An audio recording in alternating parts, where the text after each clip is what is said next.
And we are live. Week 7, Sunday, October 19th. We've got a ton of football to talk about. I'm going to talk about one game in particular. That one kicks off in 30 minutes. But this show, if you're here right now listening to the first 30 seconds, this show isn't going anywhere. 4 hours. We are going to be here all the way up until 1 p.m. until lock. You're going to get everything. I'll be here for a half hour talking Jags Rams. Greg will show up at 9:30 to take over for me, do a little lineup building for the main slate in the Sims. Then you get the goods. Loughy and Ben going through every single game on the slate in immense detail. You want to be here for that. It's the gold standard of the day in DFS. And then those guys will turn it over to Eric and Spags to take you all the way up until 1 p.m. Hit the like button if you're here. It helps us out a ton. Subscribe to the channel. Hit the notification bell so you know when everything goes live. Make sure you're following me on Twitter at Josh Engelman, posting some NFL lineups. And the big one, I'm not going to bury the lead for right now. NBA starts in 2 days. You're going to get me doing all sorts of NBA stuff. We're going to talk about an NBA promo in a little bit, but I don't want to do it right now. There's not enough people here. I'm going to save that for later. For now, we need to talk some lineups, folks. You guys ready? Because I am. Here we go. I have already set up the Sims, generated a contest, saved the top 150 lineups. What we're looking at right now are the DraftKings results for that. FanDuel people, don't worry. We will get there eventually. So, highest captain ownership for today is Davante Adams, $16,800. You've got Kyren Williams, Brian Thomas, and Stafford, all in like a similar 15K salary tier. But after Davante Adams, ownership is pretty flat to the rest of the stars. 14 to Kyren, 14 to Trevor Lawrence, 9 to Brian Thomas, 10 to Stafford, 8 to ETN. So pretty flat other than Adams. We didn't really get any sort of major stands at the captain spot. A little bit higher on Kyren, a little bit lower on Davante Adams, but still both 19% captain rates. Trevor Lawrence, right with the field. Brian Thomas, right with the field. ETN, right with the field. Little bit more a Rams D, but at least based on the the flat sim results, those first 150 lineups, there doesn't seem to be anything distinguishing the captain spot for right now. So let's see if we can make it a little bit more definitive. Let's take some of the chalk out of here and let's figure out, is there a place that we can go that makes the same sort of sense, but allows us to get a little bit different? Because I think that's what will create the gap that we're looking for at captain. So we actually have a true stand here. So I'm just going to take out like the we'll go 500 chalkiest lineups just as a quick guidepost. We're just going to remove them. So anything with ownership north of 195%. Just set a quick line in the sand here. And now if I take those top 150 lineups, I'm guessing we have a little bit of a difference here. We probably didn't take out too much, but enough to see some differences. And it ends up being Kyren. That ends up being the separator. We still right around the field on Adams, Lawrence, Thomas, Stafford, ETN to a degree. But that's a close to 2xing of Kyren Williams in the captain spot, $15,900. If we take a look at, this is our top stacks showdown tool. Let me make this as big as I can so you guys can see most of it. So right now, that's one too big. Captain ownership for Kyren in that 14% range. We have him as the top scorer about 21% of the time. that is one of the highest positive leverage guys we're going to see at the top end. So at least coming out of our data using the Sims, I prefer the Kyren Williams build. I think he is the option that opens things up a little bit more. I mean, technically speaking, you save $900 in salary by not having Adams. Now, obviously, we're getting Adams. He's our second most exposed guy. Kevin Durant has agreed to a 2-year, $90 million extension to the Houston Rockets. It's a good deal. It's about what I was expecting just off the top of my head. Anyway, I won't submit you guys to any more NBA conversations. That's for Tuesday.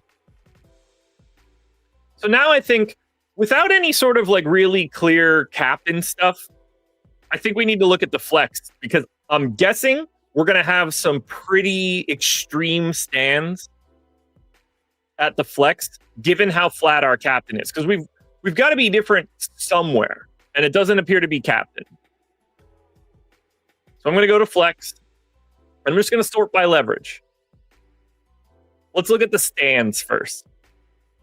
Now, if you guys have been on this show before, you've seen me do these things, I don't think you're going to be all that surprised to see that the Rams and the Jags D are the two highest leverage options we have at the flex.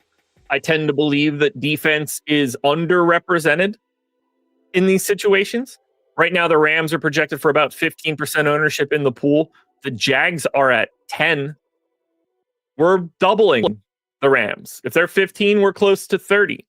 If the Rams are 10, we're close to 20. That's the first spot that we're getting any sort of real leverage. And then it appears to be some sort of $200 flyer on Terrence Ferguson. I don't have a take for that. That's a structural DFS thing. This isn't me saying like, we're looking at a big day for Terrence Ferguson. I don't even know who that is. It's $200. But a little bit of value if you want to punt a position. I saw some mighty big negative leverage numbers here, though. And there they are. So these are the fades. We had the stands on the defense, but the three big flex fades.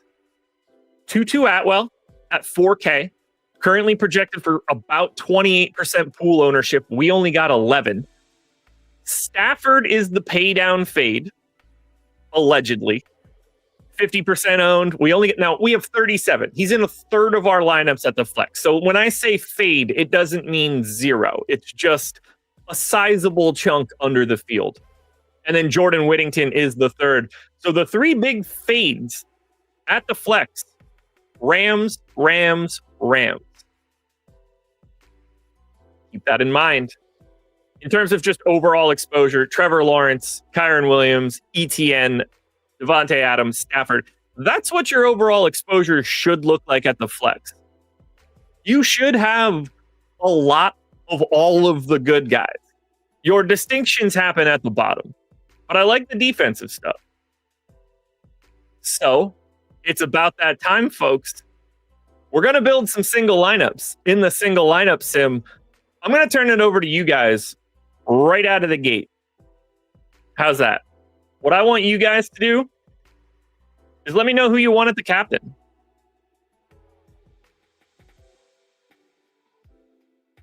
Who's the captain option today?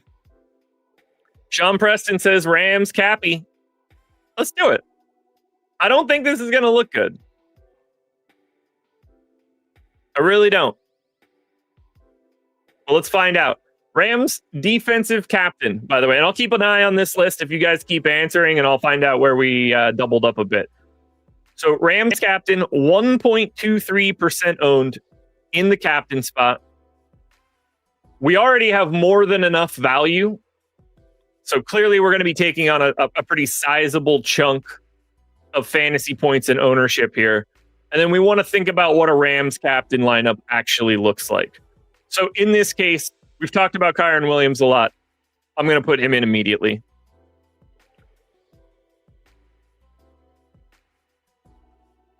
I'm going to go Devontae.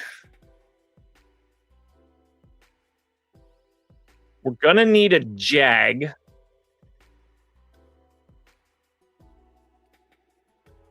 I'm going to go Travis Hunter. And then we have 16-2 left. I'm just going to see what completing the lineup does. So it gives us Adams and Whittington. 5-1, Rams D, 1,600 on the table. Let's see this bad boy. What do we end up with here? Okay.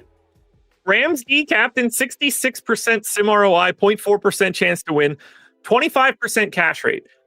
I hope that makes sense to you guys. Because there's a direct relation. Like, we could keep this lineup, move one of these more expensive guys to captain and move the Rams out, and that cash rate would rise. Because we have the Rams and the captain, we're way more likely to have like outlier days where people aren't with us because of this lineup. But when good guys do well, our cash rate dies because those guys are getting 1.5x on like 25 fantasy points, not the 10 we're going to normally have. So much lower floor, reasonable ceiling. I do wonder if those final two pieces can be something other than Adams and Whittington, though. Because right now, the best value is actually Higbee, but I think we're going to run out of salary to spend. Because if I put Higbee in there, we still get Adams. We leave $3K on the table. I can't imagine this is going to be good, but I got to look at it either way. Yeah, -7.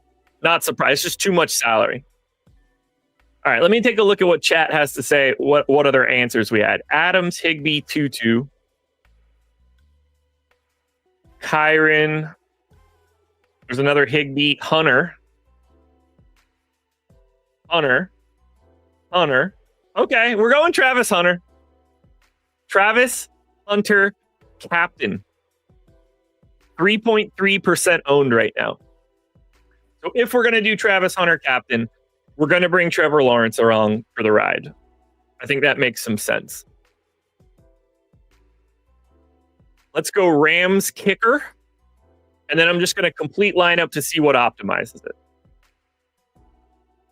Adams, Whittington, Kyron. I don't like that. I want to get another another Jag here. If I'm going to have Hunter captain, Lawrence, Rams kicker, what sort of Jags value exists? Johnny Munt? No. Let's see Diami Brown. And now when I complete it, we get Adams, Kyron, 3-3. Adams, Kyron kicker, Hunter captain, Brown, Lawrence. 2,100 left on the table. Probably too much salary. Yeah, -27. Don't like that at all. What's the optimal if it's just Travis Hunter? Adams, Stafford, Etienne, Lawrence, Higbee, 500 on the table. Let's see what this looks like and see if we can 2v2 swap once this is done. Okay, so we get to 21% ownership.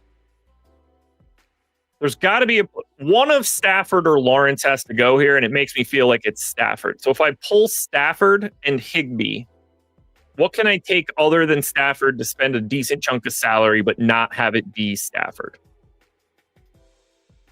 Like, if it's Kyron, it completes to Hunter Long. Okay. Now that I want to see this one.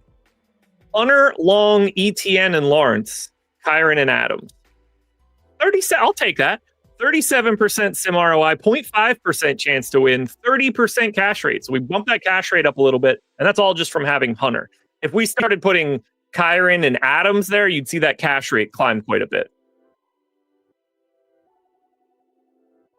Can I see what ETN captain looks like? Sure. First, we'll go quick. We'll just do ETN and then the optimals around him. Adams, Whittington, Stafford, Lawrence, Higbee. Obviously looks very similar. So ETN with the 5 most optimal plays around him is going to look like this. 13%. We can swap 2 of these things around. I think if we're going to have ETN there, we probably pull Lawrence and Higbee. This could be another situation where we get Hunter. What completes that? Hunter Cardi 2100. No, this is going to suck. We would need to upgrade Whittington here. This is going to be giving up too much. Yeah, what is if I use that extra salary to upgrade Whittington? No, it doesn't upgrade Whittington. Interesting.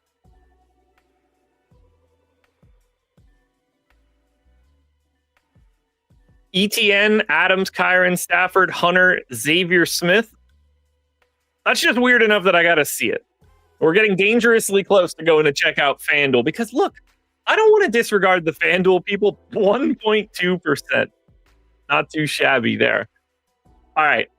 Here's where we're at. Halfway point is here. Lock for this Jags-Rams game, which, by the way, is a good game. We don't get a ton of, both sides of this are interesting and the win matters 9:30 a.m. NFL games. This is kind of exciting. Anyway, we got to talk about something. What I'm about to talk about makes me as happy as anything I do here.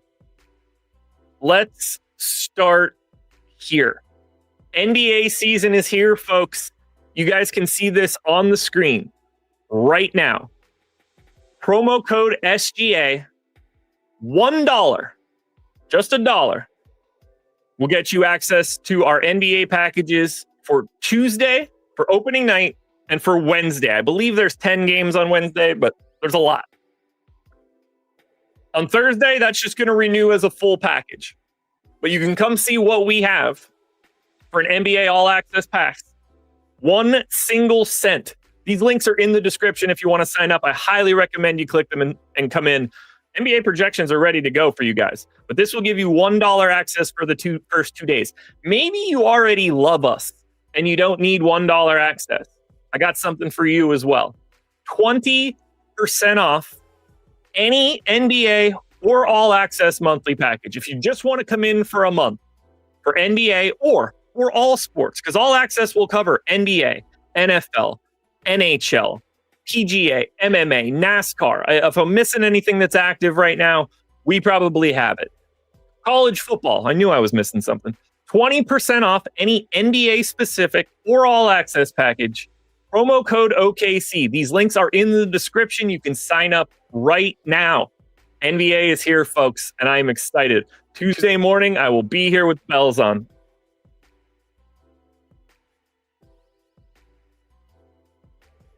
Can we just not talk about Fields today, please? Well, the good news is I won't be doing that. The bad news is Loughy absolutely will be doing that. All right, let's generate a FanDuel contest and see what our exposures look like. So we're on our contest generator in our sim tool. I'm going to generate a relatively large contest. We got a projections and ownership update. Let's see. Ownership hit 3 minutes ago. So this is as fresh of data as we can get to. Here we go. Bang. FanDuel Sims being generated. We got to play it for both people today, right?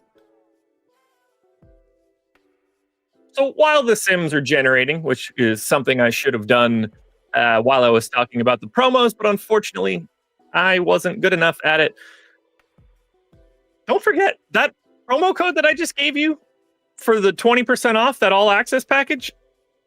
That gives you this right now. All access would give you access to these sims for these NFL showdowns. Top 150 lineups on FanDuel for this morning. If we're looking at the MVP spot, honestly, relatively flat. Lawrence at the top, 15,900 for Lawrence. Look at the price tags on the rest of these Rams guys. Kyron, 18,600. Adams, 17,400. Stafford, 1,800. He's like $2,500 cheaper than all of those Rams guys. So I'm not surprised to see us be neutral to the field. No major stands. A little bit more of Kyron, a little bit less of Stafford, a little bit more of the Rams D. Not all that surprising. We're going to do the same thing that we did on DraftKings, though. We're going to take out some of the ownership here.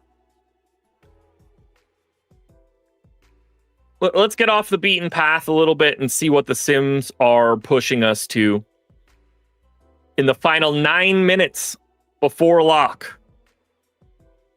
If you don't have your lineups in yet, guys, start getting those decision points ready now, because we're going to be locked 9 minutes. Greg Ehrenberg is going to be here to talk a little bit more about the main slate. Okay, now at the MVP spot, the big stand, much like on DraftKings, at the top, it's Kyren Williams. Projected for 14% ownership in the MVP. We got to 22. That's the highest positive leverage option in the MVP spot using our projections right now. Everything else is relatively flat. If we look at the flex, let's find the leverage. Massive Rams, massive Jags, pretty sizable Dyami Brown. Again, we're not surprised to see the Rams and Jags defenses there. You guys are, these tend to be slightly underplayed based on our simulation results. Negative leverage, however, Tutu Atwell, once again, we talked about that on the DraftKings side. That appears to be the big fade here on FanDuel. Devontae Adams in the flex spot. Again, still in 30% of FanDuel lineups. 14% less than he's projected for. ETN at -8, nothing crazy, still in a third. But it looks like it's Atwell across both sites. Let's see what the single lineup simulator says about FanDuel. Hey, chat. What do you guys want me to build in the single lineup sim on FanDuel for you guys? Who are the MVPs you're looking for? Because I don't think it's all that hard to build the Kyren version. What's the Travis Hunter captain FanDuel lineup look like? Adam, Stafford, Lawrence, ETN, and Atwell. I mean, I don't like this just from the jump. That is chalk minus Hunter. Yeah, that's terrible. -11 on the Hunter lineup. Not that I'm surprised. I just wanted to see it. Superflex says Whittington. Caleb Wiggins says Higbee. Let's check out Higbee. And if you guys got one for FanDuel, let me know. Coming down the home stretch. I see friend of the program, Loughy, hanging out in the back right now. You guys can't see him. I can. That's actually worse for me than it is for you guys. Let's do Higbee. 5,800 for Higbee. We're certainly not going to lack in salary finishing this off. The just optimal around Higbee. Kyren, Adams, Stafford, Lawrence, Atwell. Just in case you're curious, that's the exact same lineup that we built around Travis Hunter previously. We need to move some stuff around here. We're going to take out Trevor Lawrence. If we're going to run the onslaught for the Rams, I'm going to go to something other than Lawrence. Okay, this is interesting. So we had Lawrence at 10-6. He's massively owned more than Brian Thomas, but he's also 5.3 fantasy points ahead of him. How much does this affect the lineup if we take the ownership discount, but we also give up a sizable chunk of fantasy points? My guess is not well. And there it is, -55%. You really couldn't try to build a shittier lineup on purpose. But we did it either way. Jodat Nation, FanDuel, Brian Thomas. All right, let's do it. And let's try to build this one for real, too. Now, he is not cost effective. One of the poorer values at the top. So we are going to have to find some value to fill out the rest of this lineup. Tutu Atwell is the #1 point per dollar play in our projections. Probably why he's showing up as a negative value when we run the sims. Certainly not clicking on that name. I'm not a 1K punt play FanDuel type dude, so we're going to go ahead and skip that one as well. We have to put Trevor Lawrence in. If we're going to have Brian Thomas in the captain spot, we're going to put Trevor Lawrence in as the second best value of the day. And we get the correlation with Thomas. That's as easy as it gets. Stafford is technically next. I don't love the ownership. I think Rams kicker is an option here at 29% ownership. That gets us Cardi. What are the optimals around that? 26.4 left gives us Stafford, ETN, Atwell. No, I just don't want Atwell in this lineup. So we need to find another value option so it doesn't take Atwell. I'm going to go back to Dyami Brown. Thomas, Carty, Brown, Lawrence completes with ETN and Adams. I can mess with that. 4-2 Jags. Brian Thomas in the MVP spot. Negative 9.4. Absolutely, positively a giant pile of yuck on that one. FanDuel's tough. The salary structure on FanDuel makes this very difficult. How many people do we have in the house right now before we're getting ready to turn this one over to Greg? 450 on Stokastic? No, that's wrong. That's backwards. 850 on the Stokastic YouTube channel. It's fun to have all you guys here. I have to ask one last time because I haven't done it since the beginning. I'd like you to hit the like button if you can. Greg's coming up. Loughy and Ben. Eric and Spags. I want to show those guys a good time. Let them get in the door with a massive like number. Don't do it for me. I'm about to leave. This doesn't benefit me in any way. It benefits all the other people that you like significantly more than me. That's what we need to do. I'm going to take this optimal lineup. This is the final thing we're going to do for FanDuel. The optimal is Trevor Lawrence, Kyren Williams, Cam Little, Stafford, ETN, and Atwell.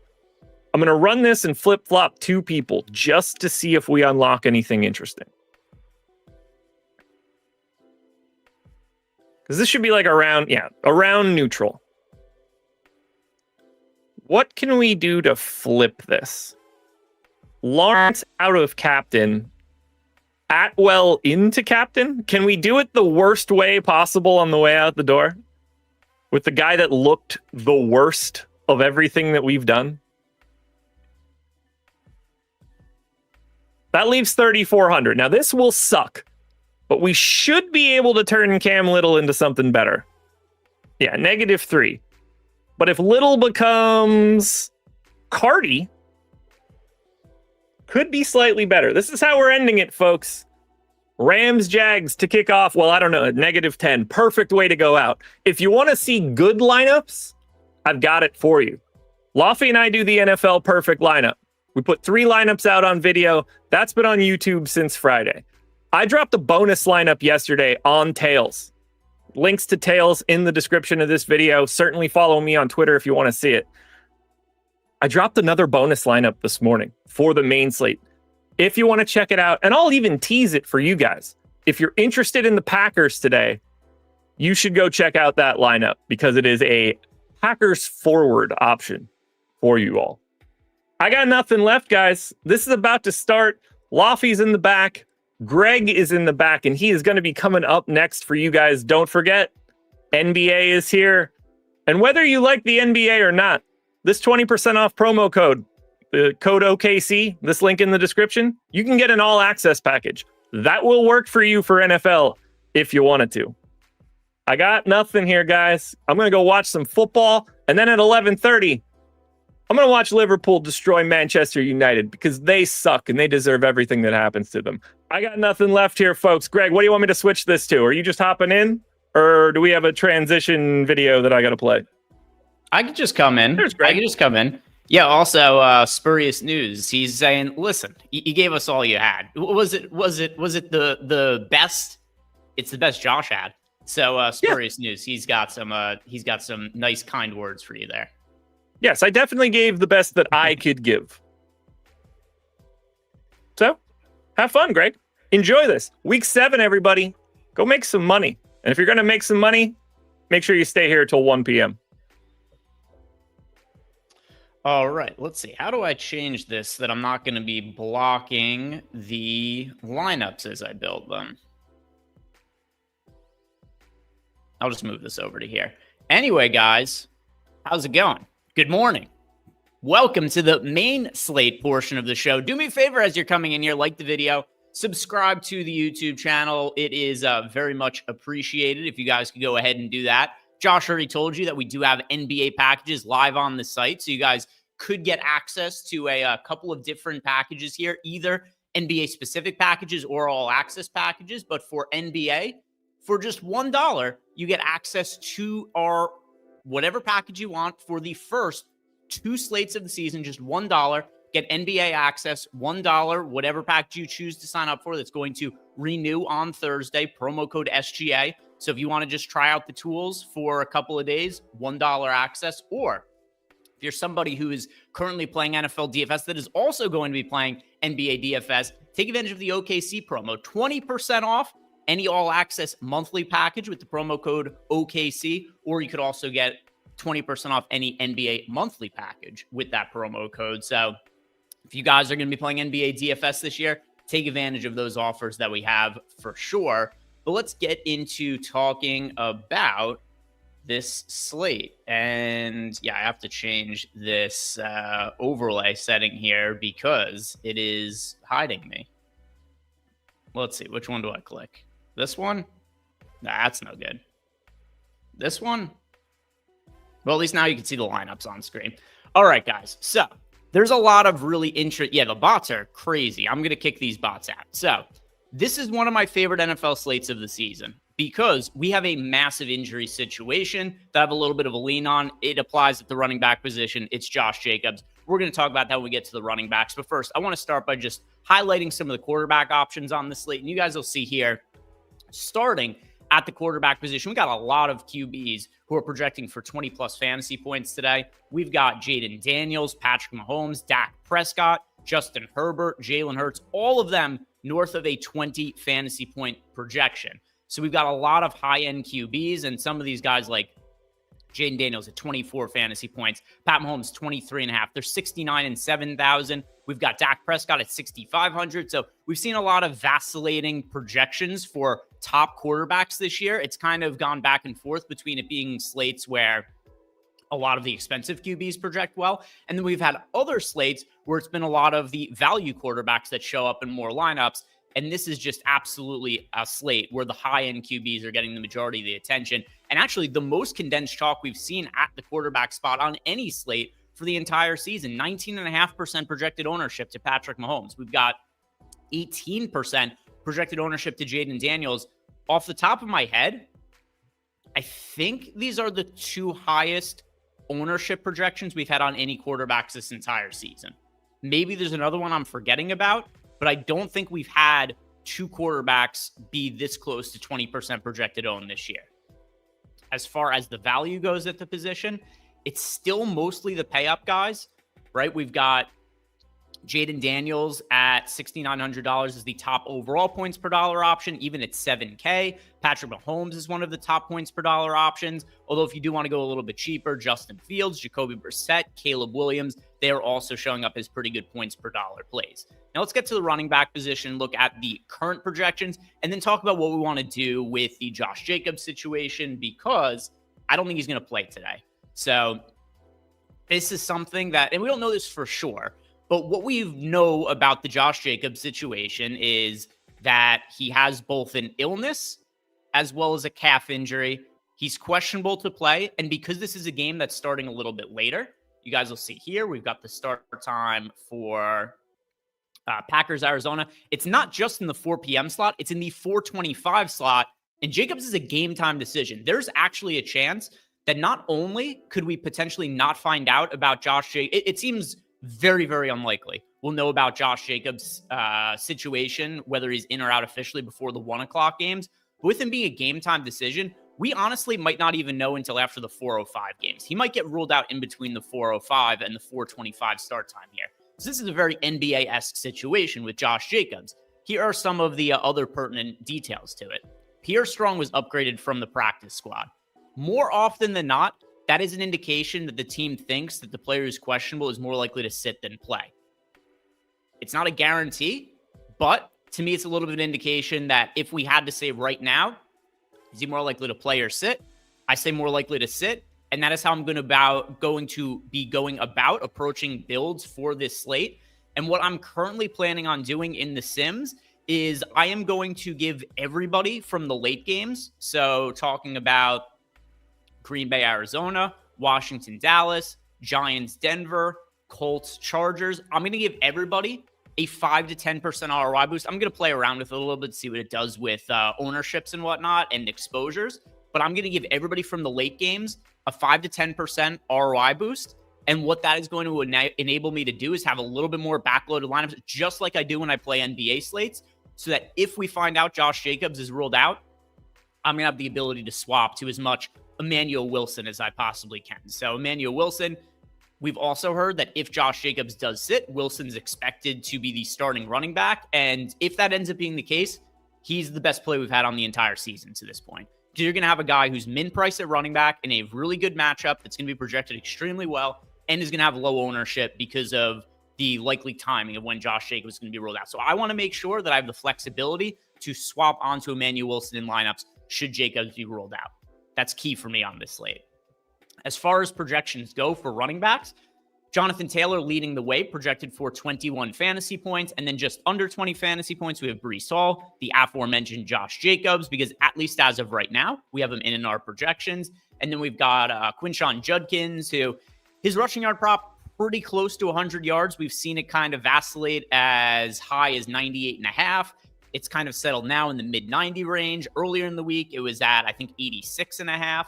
So Quinshon Judkins in a game that's expected to have pretty poor weather against the Dolphins. The expectation here is that we're going to see the Browns run the ball more frequently, hence the high overall prop lines for Judkins. Then you've also got Devon Achane, Saquon Barkley, Javonte Williams, all right around 18 fantasy points. So a lot of running backs in the 19 to 18 fantasy point range. Ownership at the position. We've got Breece Hall, Quinshon Judkins, Jonathan Taylor, Javonte Williams, all projected for north of 20 fantasy points. The two chalkiest of them, it is Breece Hall and Judkins, both over 30% owned. Value at the running back position, which once again, this isn't going to include Emmanuel Wilson because we currently have Josh Jacobs in our projections. Points per dollar plays, Judkins, Breece Hall, Javonte Williams, DeAndre Swift, Kamani Vidal. Those are your best points per dollar options at running back. Wide receiver, because we got 4 projections. And yeah, we've seen this be the case a lot this year. The top end wide receivers not projecting anywhere near the top end running backs. If you guys remember, we had 7 running backs who were projected for 18 plus fantasy points, including Jonathan Taylor, who is north of 20 fantasy points. But if you guys see here for the wide receiver projections in relation, CeeDee Lamb, 19.5 fantasy points. He is our top projected wide receiver. 18.5 fantasy points for Justin Jefferson. Rashi Rice, who's going to be uber chalk at the wide receiver position, $5,600, 17 fantasy points and change. So we have the 3rd highest projected wide receiver in our data. And let's see, in terms of pricing, he is the 15th most expensive wide receiver, something like that. So earlier in the week, we didn't know what was going to happen with Rashi Rice. I mean, we knew he was going to play, but we didn't know, is he going to be restricted? What is his status going to be? But all the reports that we've gotten since earlier in the week have been that Rashi Rice is expected to get a full workload and to be seeing number 1 wide receiver sort of work right out of the gate here. So at $5,600, he's really popular against the Raiders. It totally makes sense. And then we have George Pickens. Even with CeeDee Lamb back, Pickens still projecting for 15.8 fantasy points, and nobody else on the slate project for more than 15 fantasy points at wide receiver. Ownership, CeeDee Lamb, Rashi Rice, both close to 40% owned. Justin Jefferson north of 20% owned. And then the ownership really levels out. 15% ownership to Chris Olave. Nobody else with ownership even in the teens. Value at the wide receiver position, we've got Rashi Rice, Chris Moore. So we know that the Commanders wide receivers extremely banged up. No Terry McLaurin, no Deebo Samuel. So we do have Chris Moore. He's the most popular of the cheap option. I wouldn't be surprised if he comes in a little bit more popular than this 10% own mark that we have, but who knows? Maybe the value won't totally be necessary for the slate. But Chris Moore at 3K, he's looking like a top punt option. Then you got Chris Olave here, even as a pay up option. CeeDee Lamb, still one of the top points per dollar plays in our projections. And then at tight end, we've got Trey McBride and Tyler Warren, both projected for a pretty good amount more fantasy points than everybody else. 16 fantasy points for Trey McBride, 14.5 for Tyler Warren. Then you got a bunch of guys just over 10 fantasy points. Tucker Kraft, Jake Ferguson, Zach Ertz, Travis Kelce, Mason Taylor, Harold Fannin, Dallas Goedert, Hunter Henry. So a ton of guys, 10 to 11 fantasy points.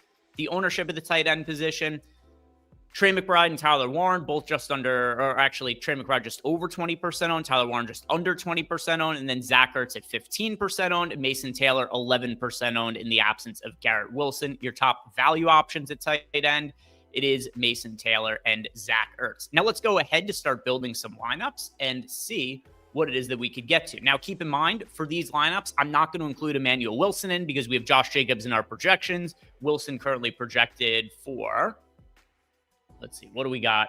Yeah, Wilson project for 5 fantasy points. So with that in mind, if we were to run lineups with Emmanuel Wilson right now, they would project pretty poorly.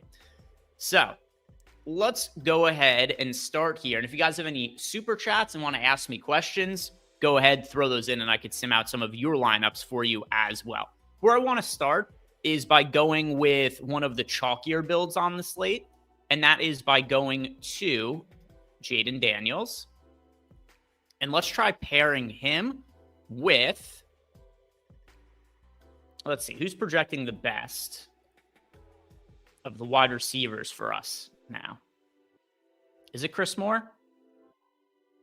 We've got Jalen Lane projected a little higher, but Moore's cheaper. So let's go a double stack. We'll go Moore and Ertz, and let's run it back with CeeDee Lamb. Popular builds, for sure. Super popular builds with Lamb and Daniels in it. But with that said, I think it's worth seeing how this sims out when you just consider how popular this is going to be. So I think that people should know what these kinds of lineups look like in our simulations. All right. Let's see. At running back now, let's see if we could plug in somebody who is a little bit less owned at the running back position. I'll sort by value here, and let's go to DeAndre Swift. I really do like this matchup for Swift. Going up against the Saints, the Bears should win this game. They should be running out the clock in the later stages. If you want to go to a running back who's priced sort of similarly to the chalk, right? 20% ownership to Javonte Williams at 6,700, 36% ownership to Breece Hall at 6,300, Judkins 35% on at 6K. You get 8% ownership on Swift at $5,700. I think this is one way that you could build some chalkier lineups and get a sort of comparable projection, because Swift 15 fantasy points, but keep in mind a little bit cheaper compared to, so you're losing a few fantasy points, but also saving some salary. So let's go to DeAndre Swift here as a contrarian option. And then let's go and find one other wide receiver who isn't massively popular. Let's plug in Michael Pittman. We'll go to Michael Pittman. There is a couple things here. First, he's in one of the later games. Like I said before, I do want to try to prioritize the later games a little bit more because of the Jacobs situation, but then also no Josh Downs this week. So we'll just plug Pittman in here, and then I'll just go to 10% RAM this. We'll fill out the rest of the lineup and see what shows up. Just want to make sure I got a couple of players who weren't uber popular in here to fill it out. All right, so I want to take Jacobs out, though. Actually, for the purposes of this, let's just put Jacobs. I'm going to change his projection. Let's change Jacobs to projected for 0 fantasy points, just so he doesn't show up in lineups. All right, made that change. Now let's just take out a couple of the guys who showed up here, and we'll run it again. All right, let's see. Jaden Daniels, Jonathan Taylor, Quinshon Judkins, CeeDee Lamb, Michael Pittman, Chris Moore, Zach Ertz, DeAndre Swift, and the Browns defense. All right, let's run this. Let's run this and see how it ends up coming out.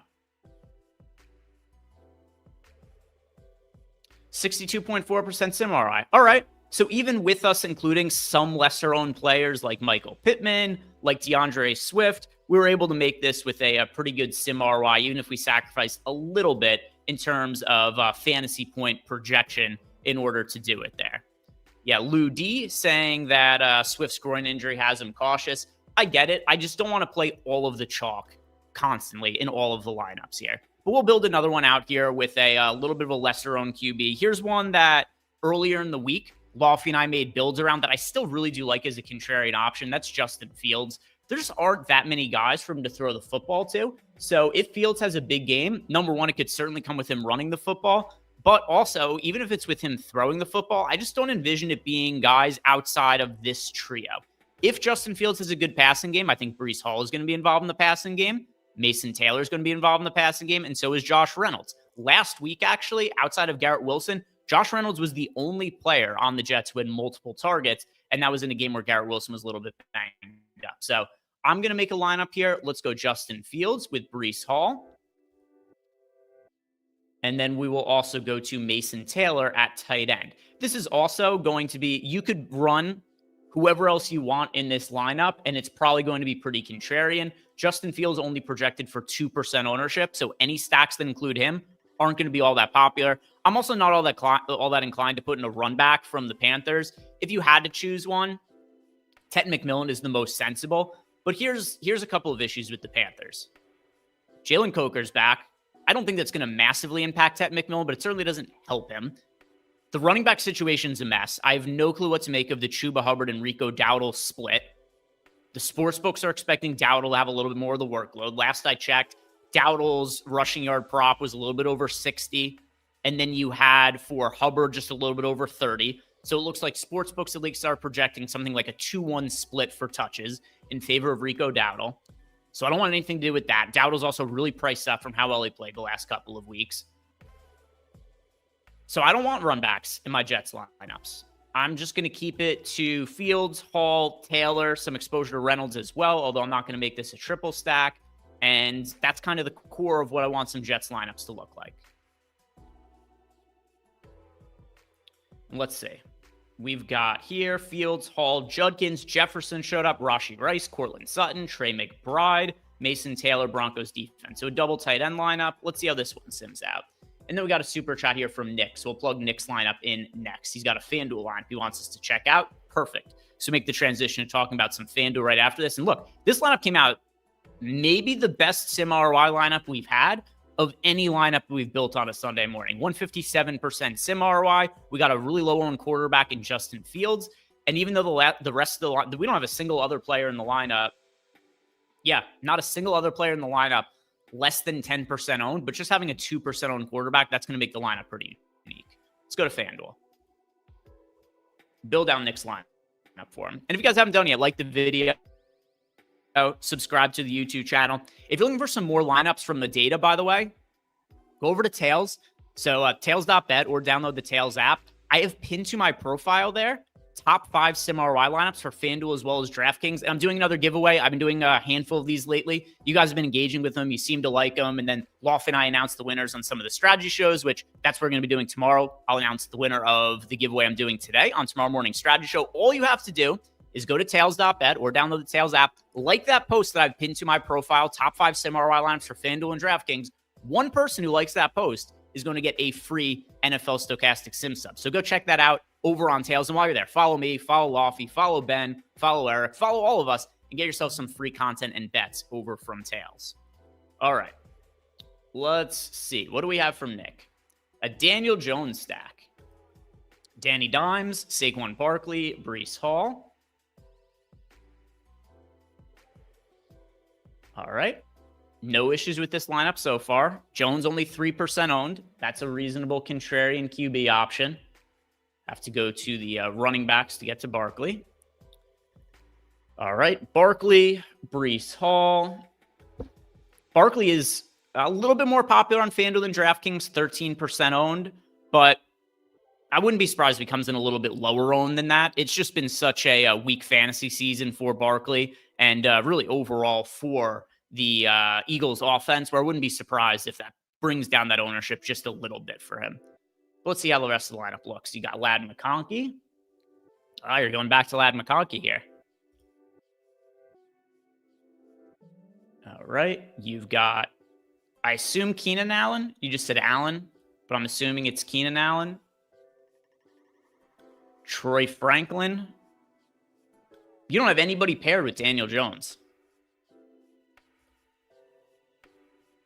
So at first I said I don't mind getting to Daniel Jones, but you got nobody paired with him here. You got 2 run backs though. All right, Krosky Merritt. I could be wrong. I don't think this lineup's going to come out looking all that good. And then the Eagles defense.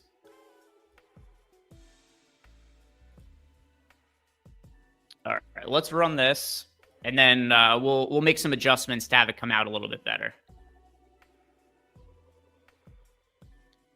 Yeah, negative 49.1% sim ROI. So what are your issues here? Predominantly that you have Daniel Jones with no stack option. You've also got two run backs who aren't projecting super well for us. You got a couple of things here that are issues for the Chargers. Most notably, Quentin Johnston is back, and the Chargers players are priced as if he's going to be out again. So Ladd McConkey at $7,300 is very expensive over on FanDuel. So overall, I've been out on Ladd McConkey for the last few slates. Last week was a little bit different just because Quentin Johnston was out, and then all of a sudden all this value opened up on the Chargers. I don't want to go to Ladd McConkey and Keenan Allen together when they're priced up in the same lineup. It's not a way that I want to go. If you want to go to one of them, okay. But also, you need a stacking partner who you're going to combine with Daniel Jones in this lineup. So let's see what we can do to fix this. Let's go Michael Pittman. Pittman makes a lot of sense. Tyler Warren makes a lot of sense. There's no Josh Downs for the Colts this weekend. This is going to make some of these other pass catchers project better. Michael Pittman is kind of similar of a value option to what we had in Ladd McConkey last week. So let's do this. Let's take out some of these other pieces. Troy Franklin also projects pretty poorly. All right, let's leave this core in here, though. We're going to go Danny Dimes, Breece Hall, Michael Pittman, Keenan Allen, and let's complete the lineup around these guys and see what we get. All right, so we got Judkins in the lineup. We got CeeDee Lamb. McBride still showed up. You had McBride in before. He came back up in when we did the complete the lineup function. We got DeAndre Swift as a lower-owned option, and then the Broncos defense. Let's see how this comes out. And this is still not a wildly popular lineup. Jones is only 3% owned at quarterback. You've got Keenan Allen as a run back at 9% owned. Again, this came out. Look, we kept the core of your lineup together. We did have to make a lot of change. We kept the core together, and this took you from a negative 50% sim ROI to a positive 90%. You don't want to make too many lineups where you got a naked quarterback. Certain scenarios it can make sense, but not really in that one. Especially not when you have two players as a double run back. All right, what do we have here? No Chalk Donkey. No Chalk Donkey 69. Sorry. The first 68 were taken. He's the 69th one. DK, please. Daniels, JT, Judkins, Lamb, Moore, Rice, McBride, Ertz, Pan. This is very similar to the lineup we built at the top. Let's see how similar. If I remember correctly, the lineup that we built with the Jaden Daniels lineup before came out with like a 55% sim ROI or something like that. This is probably going to be pretty similar. Because that lineup also had Lamb, it had Daniels, it had Moore, it had Ertz. A lot of the same guys. This one will come out well. Then what do you got? Panthers defense. You've got Jonathan Taylor and Judkins. Yeah, I think one difference that we made to the lineup that we did before is I put DeAndre Swift in just to have a little bit of a lesser owned running back. But you're playing a lot of the chalk here. You have Rashi Rice in here too. So you've built one of the most popular lineups you could possibly build, which is okay. It's interesting to see how it'll come out. You do have a double tight end that does give you a little bit of a unique sort of build. People generally don't love playing double tight end lineups. Got the Panthers defense. They're not crazy popular, 5% owned. It's rare that there is a defense that's crazy popular, though. This should come out fine, though.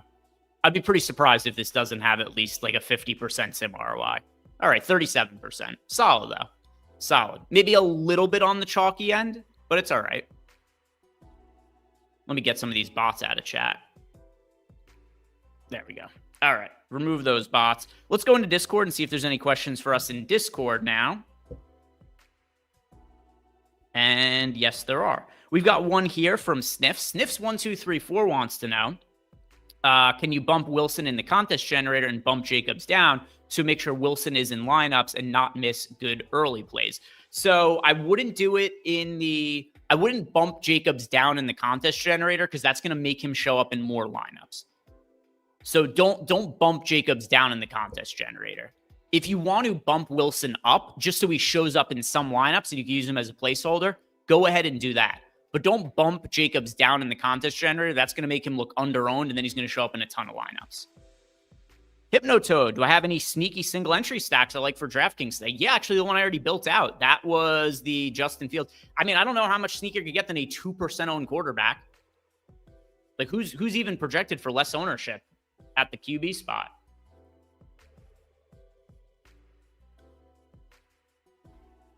Like, he's of all of the low-owned quarterbacks, I don't know that there's anybody who's lower owned than Fields that I want to get to.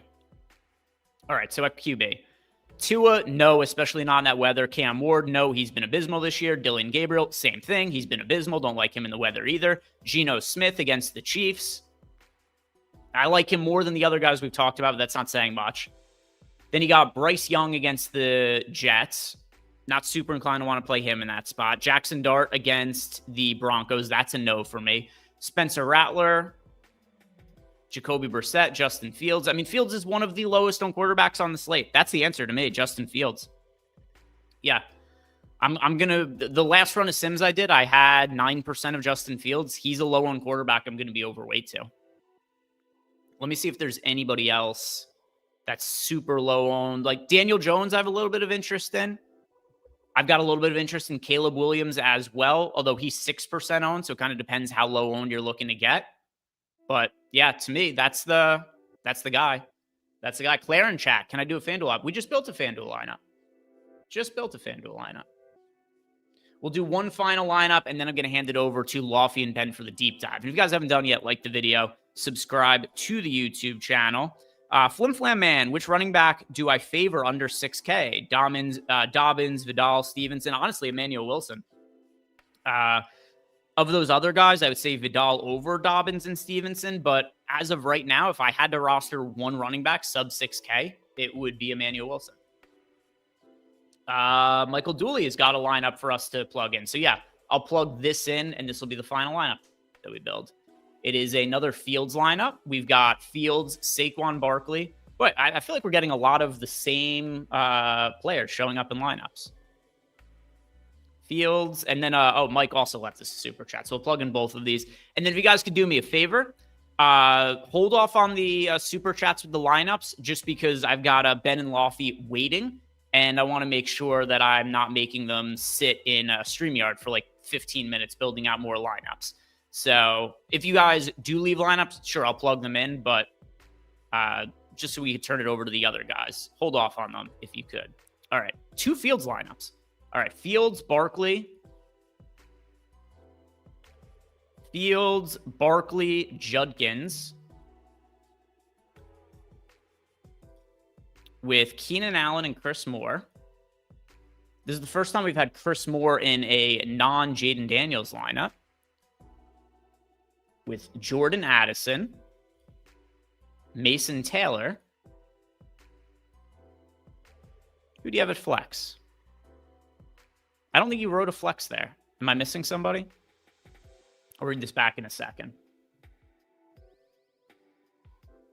All right, so you have Mason Taylor at tight end. All right, let me read this again. Fields got in. Barkley we've got in. Judkins we've got in. Keenan Allen, Chris Moore, Jordan Addison, Mason Taylor. Okay, so you are missing one player. We'll just fill it in with the optimizer, whoever shows up. Browns defense. Now let's complete the lineup.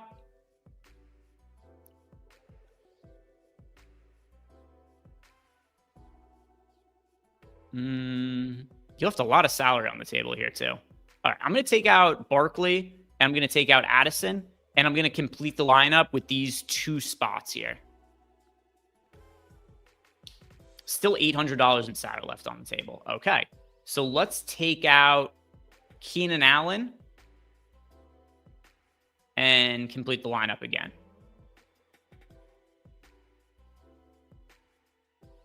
Rashi Rice came in. Still left a lot of salary on the table. All right. Well, we still want Mason Taylor in at tight end for stacking purposes. I was going to take him out to upgrade. All right. Let's take out Moore as well, because he's min price. All right. This lineup, no matter how many times we did it, it left a bunch of salary on the table. Michael Dooley said he meant to add Jonathan Taylor. All right, well, Jonathan Taylor showed up anyway when we used the optimizer.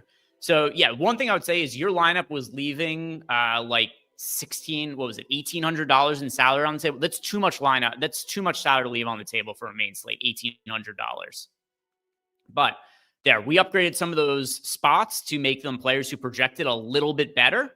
And then we got it to a 76% similar. Kind of interesting, even with the salary left on the table. Like ideally, I wouldn't want to leave $700 in salary on the table. But it was with good enough projected players that ended up working there. Let's build out Mike's lineup. And yeah, all good. All good. Let's go to Mike here. Another Fields lineup. I don't know if this is because people are influenced by the Stokastic data and projections and the content that Loughy and I have done on the Single Lineup Sim show and the Friday Sims Tournament Strategy show. But either people are being influenced by us or Fields is not actually going to be 3% owned because he has been present in 50% of the super chatted lineups that have been given to us. Swift and Judkins at running back. Swift and Judkins with, Shaheed. All right, so this is instantly somebody different than we've seen in lineups so far. We've got Shaheed, Waddle, and Jefferson. Beware of the passing game in the Miami-Cleveland game. Be wary of that. If this doesn't sim out well, the first thing you do to potentially make it look better is take Waddle out. It's going to be hard for players in the passing game to project well there. Windy, rainy, Pickens, and Denver defense.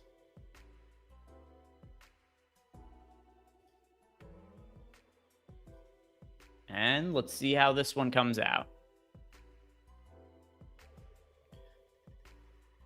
It would help if I could spell. There we go. Here we go. What do we think? I think it's going to be slightly negative. 21.4. Good enough.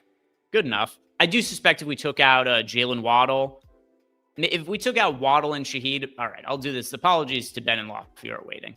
I just want to do this really quick, though. Let's take out Waddle and Shaheed and then complete the lineup. And I guarantee you we'll get a lineup that sims out better. Guarantee it. Fields, Judkins, Swift, Jefferson, Pickens. We got Romeo Dobson instead. Trey McBride, Mason Taylor. Yeah, this will end up being a little bit higher. Yeah, 81.3% similar wide. We just had to take out 2 players. And that is going to do it for us today here, guys. Thank you very much for watching. And stick around for the next 3 hours.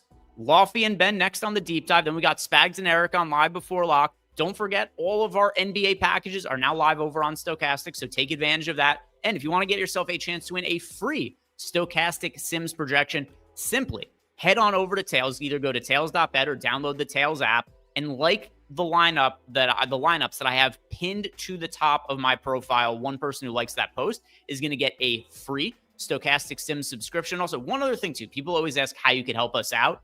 If you are downloading the app, just leave us a review. Leave us a nice 5-star review. Say some kind words. It'll only take you a minute or two. It's things like that that help keep our content free and help us grow our platform. So if you could do that, that would be very much appreciated. Guys, one more time, thank you for watching. Good luck with today's slate, and I'll see you later. Peace.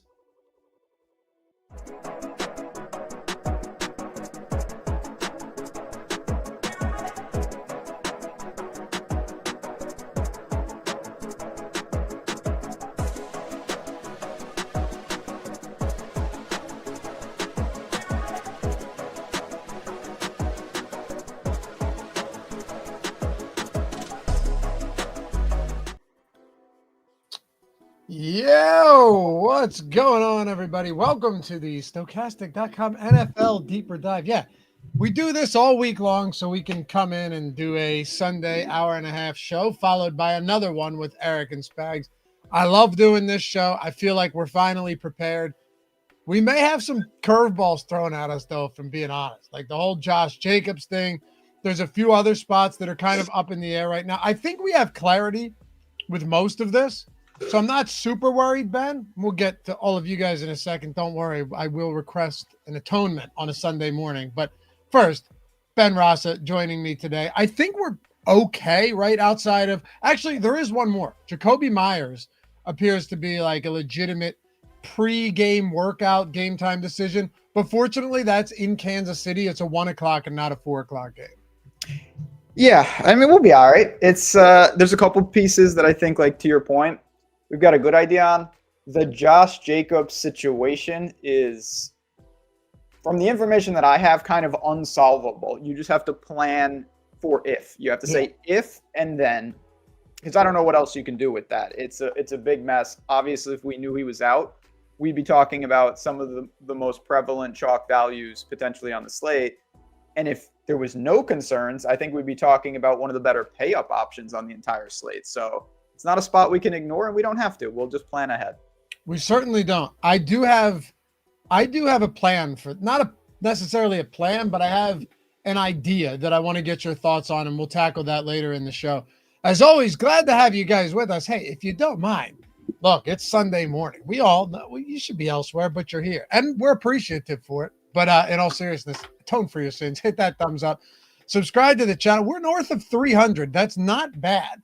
Typically, the guys coming ahead of us, Slacking.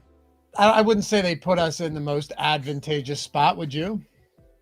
Well, no. Are you kidding me? Uphill climb every week, but we rally the troops. Yeah, listen, we'll see how high we can go. Maybe we break in the 700s, which has kind of been the lofty goal. I'm not sure we'll get there today, but we got a lot to get to. And there's some new things this week, which I'm excited about. We got a little weather to talk about. We've obviously got that Jacobs situation. It gives the slate some flavor. Obviously, Rashi Rice returns. There are some cool pieces that are unique to this slate that we don't get every week. A lot. I like this slate. It's another 10 gamer too. Yeah. On one hand, I don't love the London slates because, less people watch this show as a result, which is crazy to me, by the way. Like, you got to find a way to multitask. Right? There's just no question. Plus, the main slate, I'm saying, like, the main slate is so much better than a random London game, which is typically not a good game. Don't get me wrong. It's cool to have morning football, but like, of all of the, tell me I'm wrong here. Of all of the island games we get every year, from Thursday night, Monday night, Sunday night, Black Friday, Christmas Day, Thanksgiving, Christmas Eve, New Year's Day, like all that stuff, the London games are far and away the least interesting games, like as far as I need to prioritize watching and playing these. Oh, no doubt about it. And I mean, I set the tone. I had multiple Rams wide receiver bets on tails. I felt you didn't good. Have Bumpfield?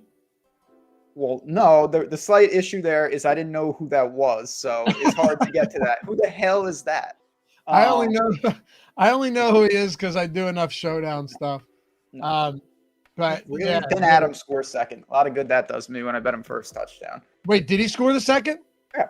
Good. I bet an anytime touchdown on Devontae That's Adams. nice. Posted it to tails with a 30% boost on FanDuel. I'm happy for you. Good job. So well, dude, you're out here spraying first touchdowns and being like, God, I can't believe my 40-1 first touchdown parlay didn't hit. Yeah, that's it. Or I'm like, you know what? I could see the Rams really throwing one. And considering I had Whittington, Higbee, and Adams, I'm like, if Stafford throws the first touchdown, I should be fine. And then just for reasons unknown. But no, listen, it won't be the last touchdown bet that I make today. So in your defense, you've had some wild touchdown bets win this season. Year, man. They are working. Wild ones. I really have. I mean, both of us, even last week, you had brought up, you coined it, the basically the guys who hadn't scored. The slump buster. Yeah, and McMillan was absolutely unreal. He got two. He had two. Brian Thomas got one, had another one called back, I think. And Diggs he got Shang Tsung. I know. What are you going to do about that? But yeah, we've been on it. If Derrick Henry got in the end zone last week and he was legitimately 1 inch short, I would have hit another 3-leg anytime touchdown parlay. It was absurd. The Derrick Henry one was bad. laughably bad, actually. You know they had 4th and goal at the 1 on 4 straight attempts and ended up turning it over on downs. Well, I assume you. Yes, I do know that. And when you do, so this is what you should do. You should run him, but you want to be cute and you run Mark Andrews sneak. That's a terrible idea. You learn that, and you know what you do? You're like, let's do that again. I'll never understand that. They did that 2 plays in a row. Insanely dumb. I don't want to talk about that. Let's go. Embarrassingly bad. Anyway, glad to have you guys here. Appreciate all of you for hanging out. You ready to get into these games, brother? Good. Let's do it. New England, I take that as a yes. New England 6.5-point favorites. How interesting of a game is this, but also interesting in the sense of like real life, but not as much DFS for me. I think I will be underweight to the field in this game across the board, even the Patriots side. But it's funny because on the Patriots side, you could look at it and go, Mike Vrabel, revenge game. This feels like the type of guy who would like to get revenge against his former team who fired him, right? When it wasn't really, he wasn't even that bad of a coach. Like, I think Mike Vrabel's a pretty decent coach. On the other side, Ben, do we get the old dead cat bounce where post-firing of Brian Callahan, Mike McCoy is do you know that? You guys remember Mike McCoy? He was the head coach of the Chargers a decade ago, Ben. Yeah, vaguely remember that. That's he was. So you've got this. Do you get the dead cat bounce? They said they're going to simplify the offense for Cam Moore. It's like, I mean, Brian Callahan couldn't figure out ways to I don't know, whatever, besides the point. I'm saying you could kind of see this going both ways, right? Tennessee doesn't want to get embarrassed for another game. They've got a new head coach, interim head coach at the very least. And Brian Callahan, he's terrible. He's gone. They bounce back. Or Mike Vrabel just puts his foot on the gas and stomps them, and it's over by halftime. Yeah, certainly some different outcomes. I tend to lean that Tennessee will make this a competitive game. They've got some pieces. I mentioned to you on the first look show, I actually think this is a pretty bad spot for New England in general. The Buffalo game, super impressive. You kind of liked the Saints last week, and New England was able to navigate that. Now they have another road game like them last week. In Tennessee. I don't love the spot. Now, Drake May, I'm a big Drake May fan. He's just awesome. No doubt about it. It's a little difficult in the DFS streets just because we even saw last week. Drake May doesn't come preloaded with any specific wide receiver. He's got tight end equity. He can move a little bit. He's got a multitude of guys in the backfield where Vrabel seems content letting them fumble the game away at times. So it's really difficult to get to New England at times. I respect Tennessee's defense of the bad teams. I don't think they're a complete pushover. So I'll get us started with an underwhelming game. Maybe a piece here or there, but I don't have much. Certainly I'm not going to Cam Ward stacks. I don't have a lot to say. Oddly enough, neither do I. Okay. And if you look at our exposure, right, to this New England team, I ran the Sims. I want to tell you guys something, though. Ran the Sims with I 5 uniques on the 150 lineups, Ben. Okay? 5 uniques. Another thing for those of you guys using the Sims, one cool feature, right? Like if you're trying to see, all right, I favored 5 uniques. I want to spread out my exposure. I had a question in my DMs the other day, guys. Like, look, I play 20 lineups often. I play 20 max. What's the best way? There's ways you can massage it yourself, but also if you do run more uniques, you won't get that massive exposure to the top. Same thing with 150. Ben, what you can do in this instance to make sure that you're not running any of those favorited lineups into the negatives, you can go into favorites and then you can just sort by ROI, simulated ROI, and make sure that your bottom simmed ROI lineup is still in the positive. Pretty neat little, easiest way I've found to do it. So for those of you that are playing 20 and 50 max and you don't feel like scrolling on the lineups page, easiest way to get it done. But I will say, looking at this, we have some Stephon Diggs. I actually think that if I were to go to one guy on this team today, now that I think about it, Stephon Diggs is the guy for me. I think it's a great buy low spot in the sense of ownership, but also price point. His salary is $5,600. He's coming off a game where he was thoroughly uninvolved in Kayshon Boutte and Demario Douglas were the guys. This could end up being one of those weird games where you go, how did I not see the Stephon Diggs? What did we used to call this? It was like the post-hype game, right? The post-hype game. Everyone was on Diggs last week. Mm-hmm. He stunk. Now everyone wants off of Diggs because who burned them? You're going to see the people going, never again, right? That's quite frankly the dumbest comment anybody could make. So if you've made it in chat, I'm not calling you dumb and I haven't seen it. I am, however, calling the statement dumb. To say never again on a player or a team is just as short-sighted as it comes. Diggs actually interests me as a buy low on ownership at 7%, 6.5 point favorites here. That would be my top guy, I think, Ben. Yeah, I would agree with that. I still don't have a ton of interest, but to your point, you may not need a ton because a lot of people have soured on him, rightfully so. Always when there's a guy on an island game or just on a main slate that gets a lot of hype and they have a very underwhelming game, we always see a lot of people just say, okay, I'm not dealing with that. That was the one guy that killed me last week. Why would I run it back? When the reality is the variance is ridiculous. Like the big plays didn't go to him. It happens. There were monster plays down the field for New England last week. If those are Diggs, we're talking about one of the chalkiest plays on the slate. Yeah, one of the chalkiest. A lot of guys saying unless you're Jacoby Myers, which I suppose I agree on. But I would some exceptions, which that's one of them. That's fair. Nah, man. If Jacoby Myers falls to like $4,000 and they've got a home matchup against the Dolphins, I'll hold you guys to that. Right? No Jacoby Myers. Skital, is that how you say your name? Everyone has a guy like that. Chill out, Loughy. You'd be wrong, dude. If his price goes low enough, the matchup's good enough, and the ownership is low enough, no, you can't just be like, I'll never play it. That's crazy. Just like betting. It's like I'll never bet that team. Like what's a certain number you should bet them. Yeah, you're not betting the team, you're betting the number. Yeah. And you're betting here. This is Anyway, I don't want to spend more time on this game than we have to, Ben, but I will just filter this over to Tennessee. Calvin Ridley's out. Look, Ayomana or Chigakonkwo, I do think there is a small argument if they're talking about simplifying the offense that without Ridley, Chigakonkwo could get there on volume alone at 3,300.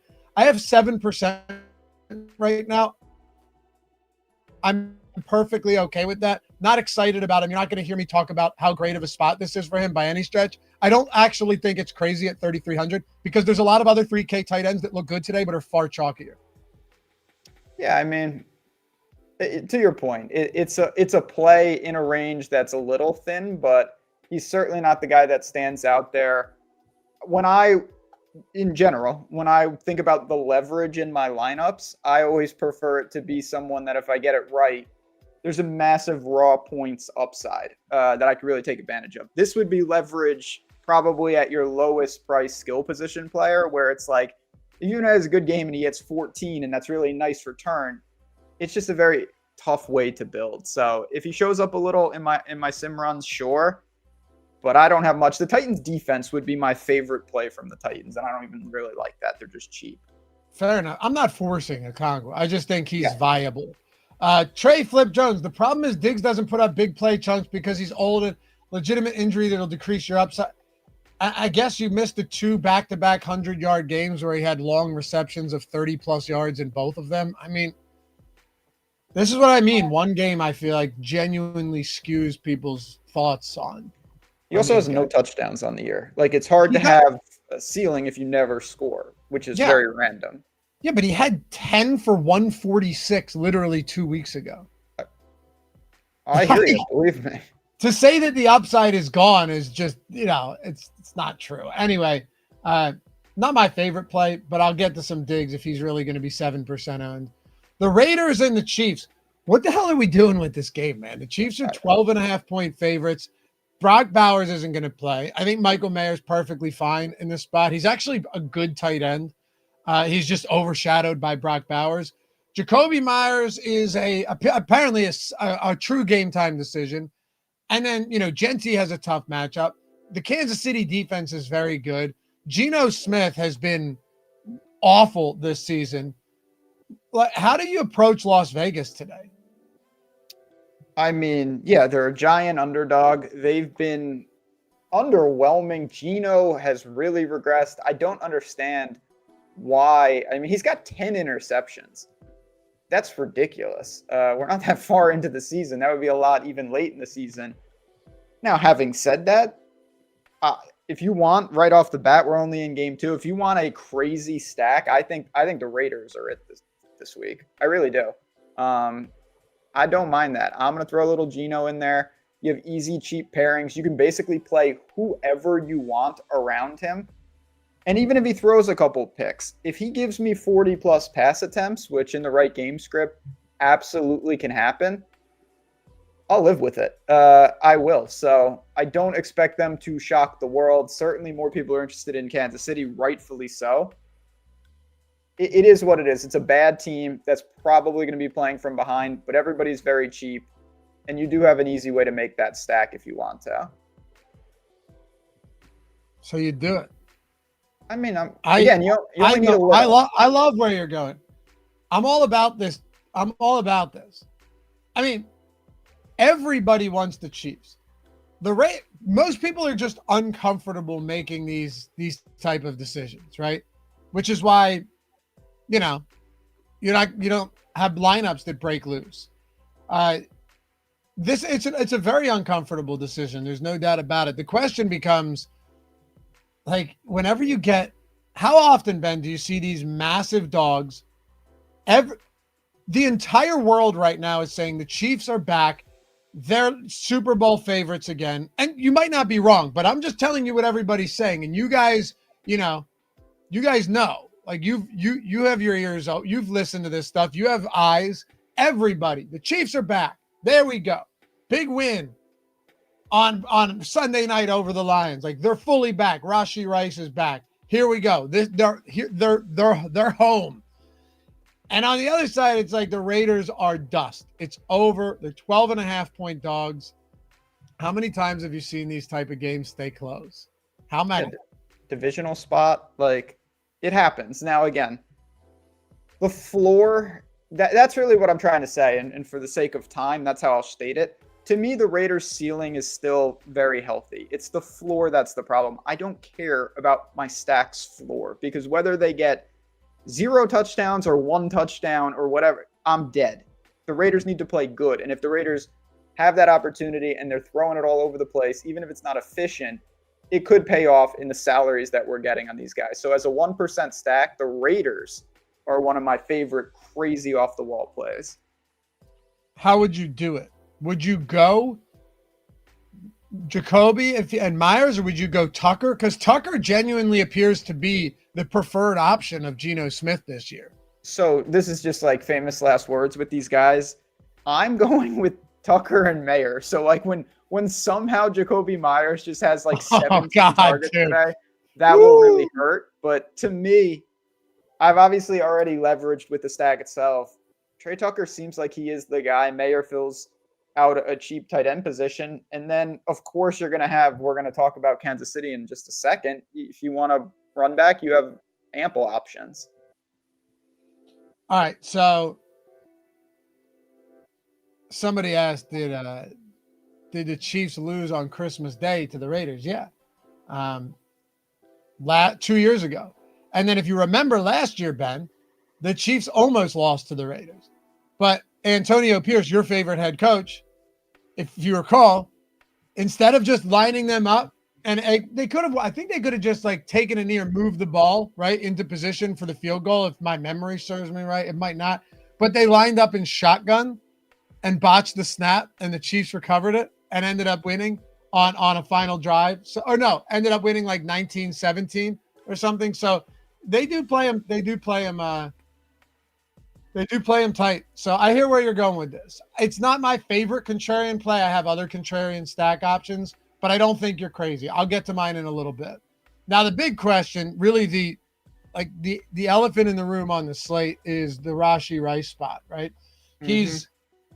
He's criminally underpriced on DraftKings, and I actually hate when they do this type of stuff because, look, I'm getting 50% in the Sims right now.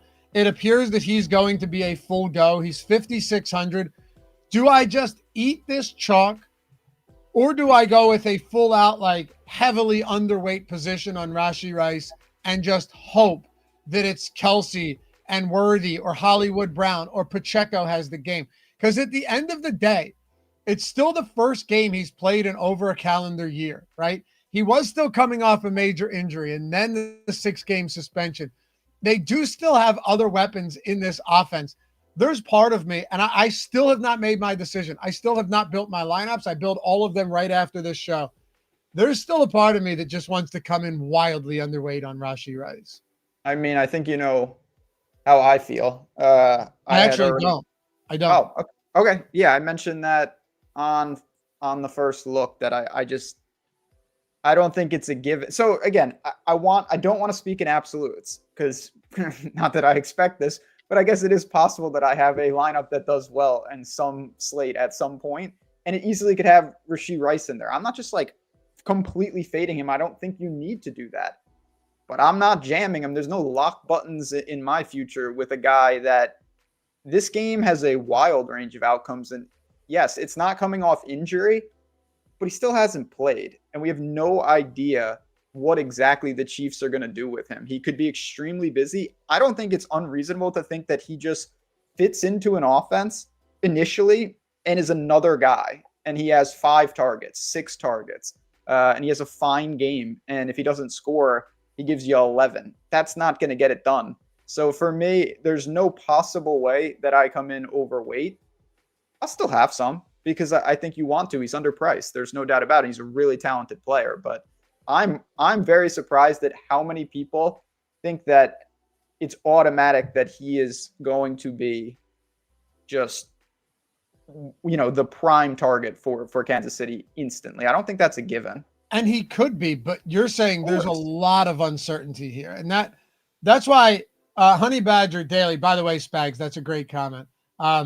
Don't fade the Sims, Loughy. They've been scary accurate the past 2 weeks. They've been great all season long, but the Sims are not just they're not a magic 8-ball, right? Like if you decided to, let's say Ben and I decided to cap Rashi Rice, Ben, what do you want to say? 15% just for the sake of the 15%? That's where I kind of plan to be, 20%. Me too.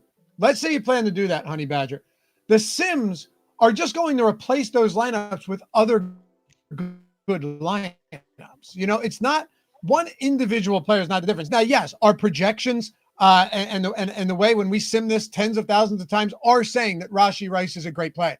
But to Ben's point, there's still more nuance than that. If Ben is right and Rashi Rice is just kind of factoring in as a guy early on and is not featured, and if they just have no problem running the ball potentially or moving the football and the Raiders offense can't do anything, you know, you just might not see an explosive offense. If he really is like upwards of 40% owned, there is at the very least an argument there. So that's all. Yeah. The other thing real quick. But it's real quick, but it's not fading the Sims. That's very different. No. I'd still be playing lineups from the Sims. It's just these lineups would be without Rashi Rice. Absolutely. The only other thing I wanted to add, and again, it's not a 1-to-1, but almost every situation like this that we've had this year has come through, and they've all had one common theme. They've all been running backs where you can control the volume directly. Like if you want to give Rico Dowdle the ball 30 times, you can just do that. You just hand it to him. Yes, you can throw this guy screen passes and stuff, but it is different with wide receiver. He could be phased out of the game much easier, and it isn't a given that he has volume. It doesn't work like that with wide receivers. So, of course, he's underpriced. Of course, he makes sense. I do not think that it is a given that he gets there. Neither do I. I also do want to say this, though. Like, if I'm coming in underweight on Rice, I'm not looking at this as a direct pivot to the rest of Kansas City. No. They're a very spread out offense. Now, I will say, if you're playing a bunch of teams, Worthy, because of the structure of how he plays, I always think is a decent pivot because it only takes one. Yeah. But I don't really like anybody on Kansas City as a pivot. If you're going to the stack, you're going to have multiple and Rice is going to be in there. That's totally reasonable. I have no problem with that.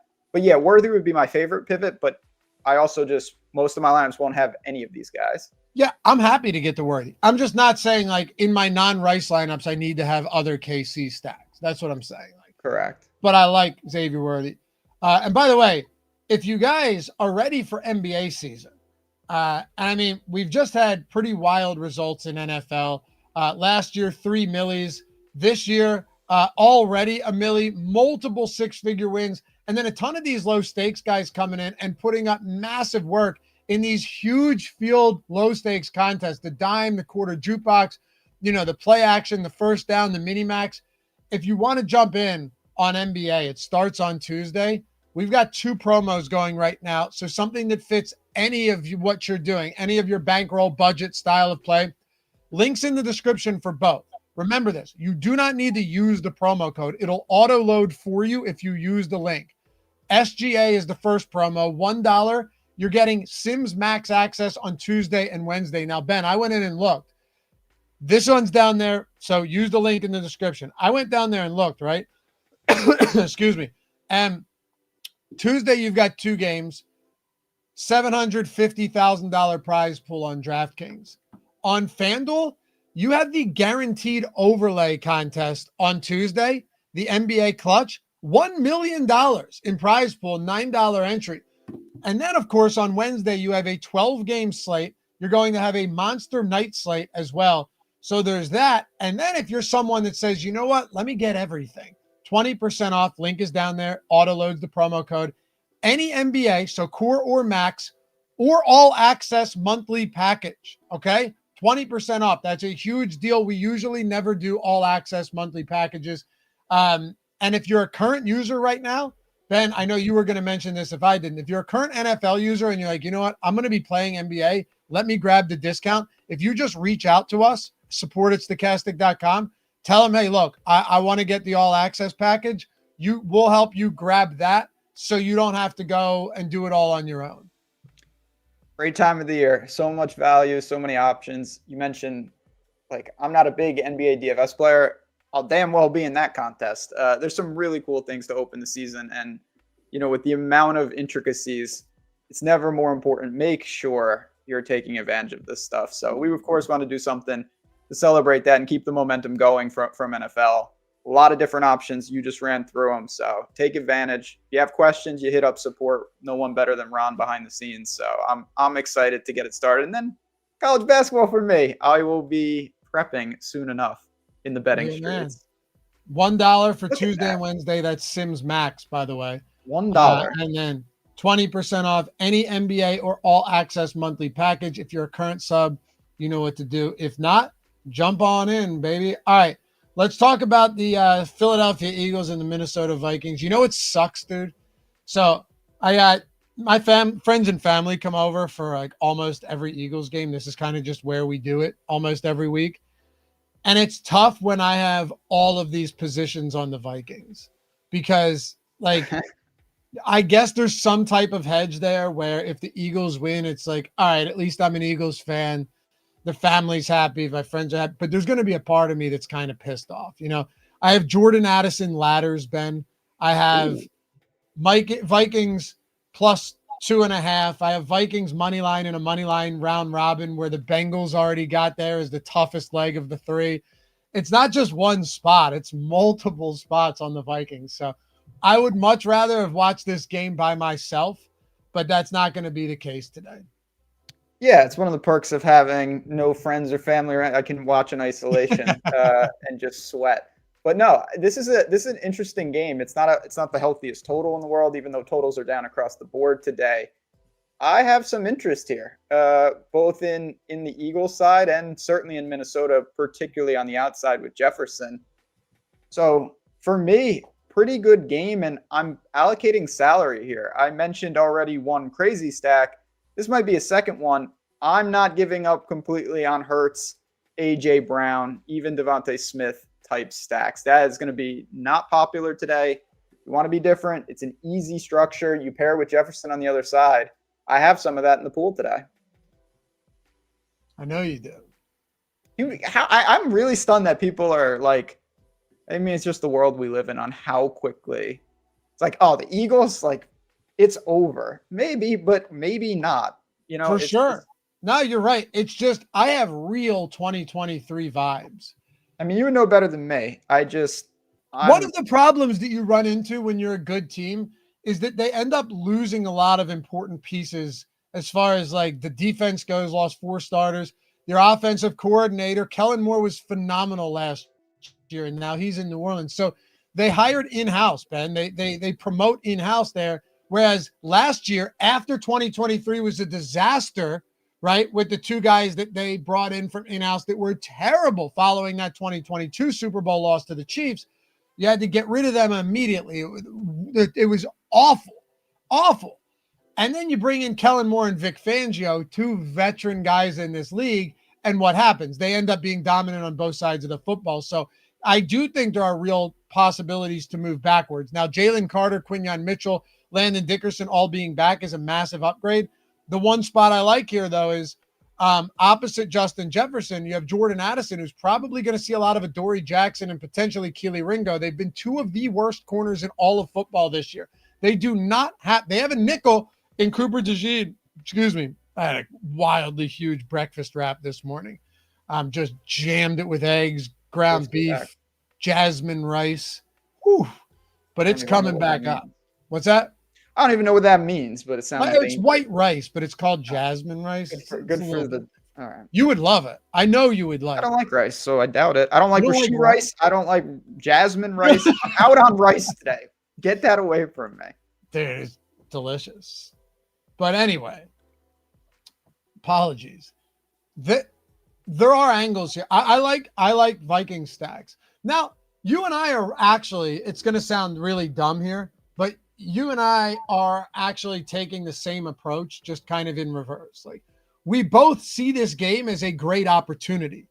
You just see it as a buy low opportunity on the Eagles, and I see it as an opportunity on the low-owned Minnesota Vikings. But like, we both see opportunity in this game.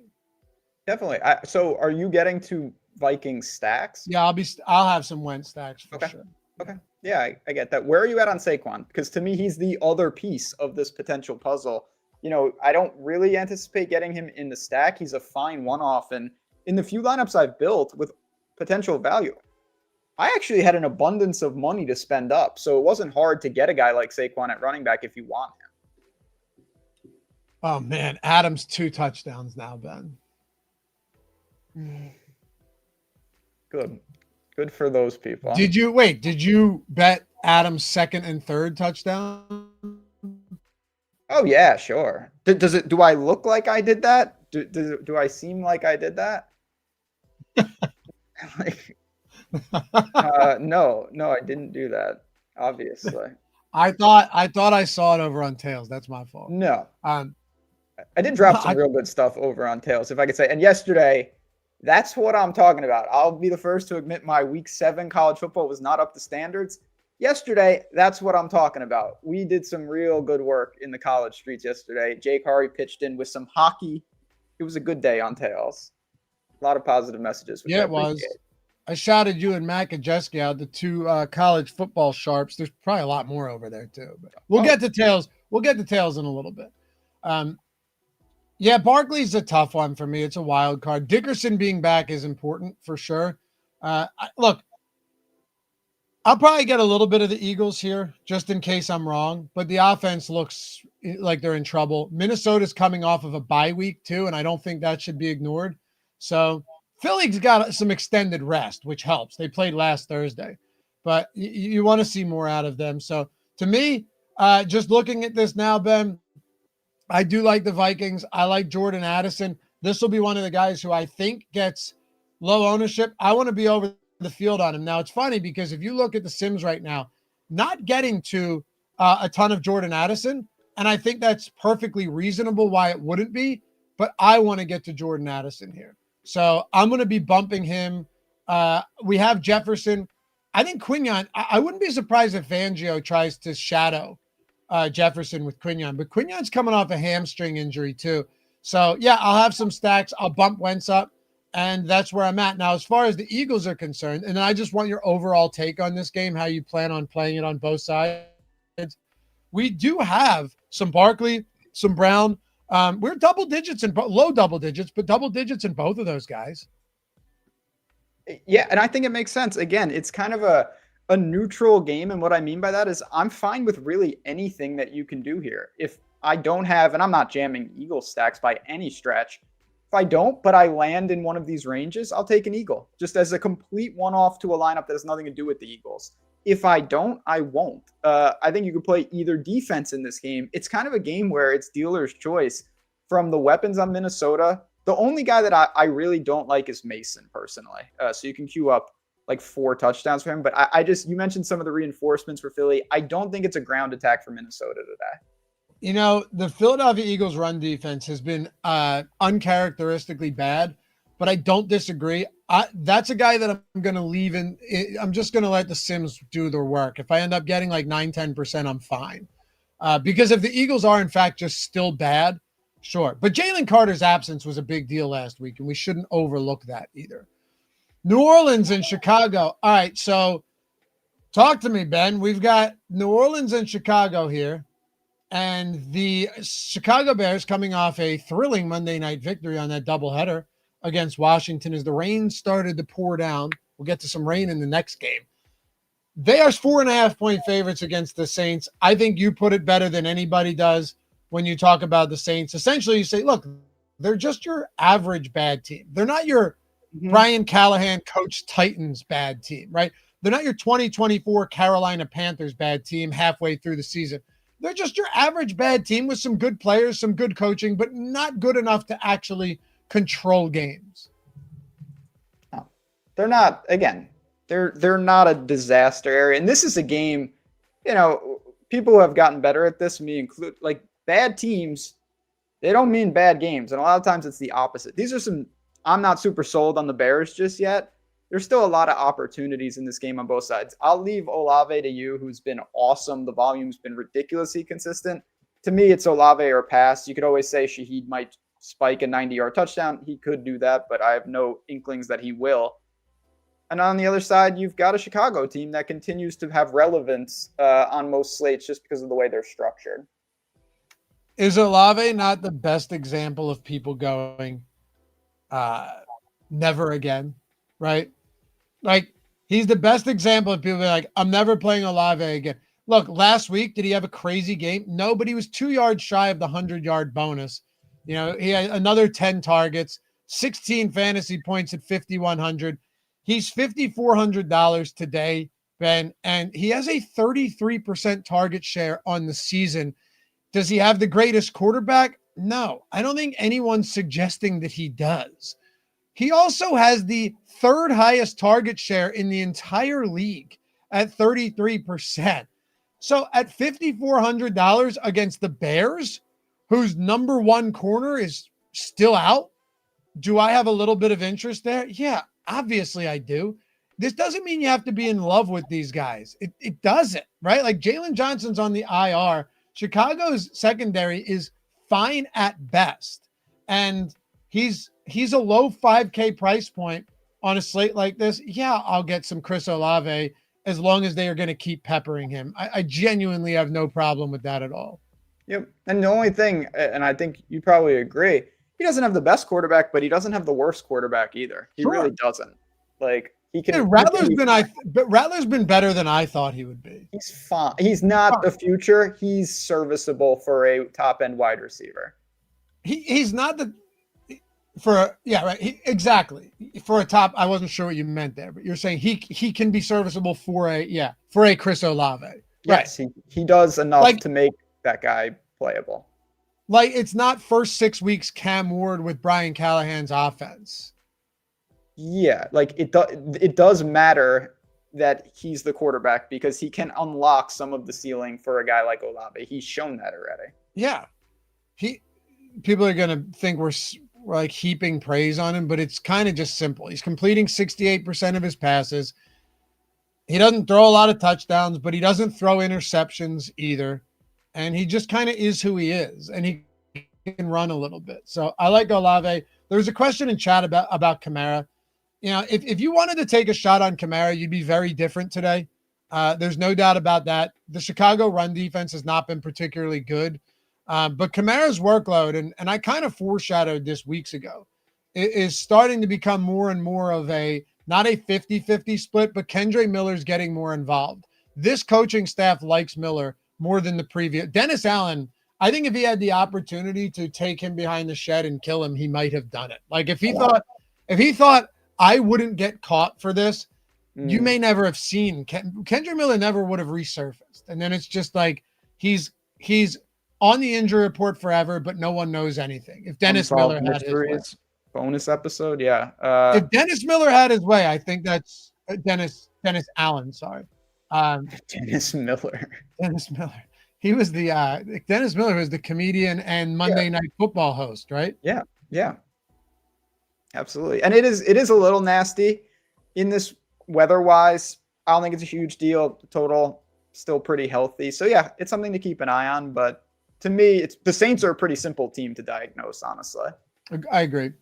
Are the Bears an easy team to diagnose for you this week, especially given that DJ Moore, who went to the hospital with a groin, I think the assumption now is that it was his balls. And then DeAndre Swift. Greg has like a big conspiracy theory on this one. One might say he went balls deep in that conspiracy theory, Ben. And then DeAndre Swift with a groin is also expected to play. Where do you go with the Bears today? Yeah, the Bears are a tricky team because, we just saw on a 2-game Monday night slate, they've got a lot of weapons and they haven't shown a huge prioritization. Odunze's certainly gotten up there in salary. Swift had a big game, and then you mentioned some of these injuries. So I'm kind of punting on the Bears, and I don't mean that in the sense of I'm just completely ruling them out. I'm not going to be doing any adjusting, any preference. If I get some Bears, I'm okay with it. They're a 4.5-point favorite at home. I think that Caleb has shown the ability certainly to run at times. He's got weapons. But is there a single Bear, maybe I'm missing one, that you're like, I have to have this guy today? No. Yeah, nope. Me neither. Not at all.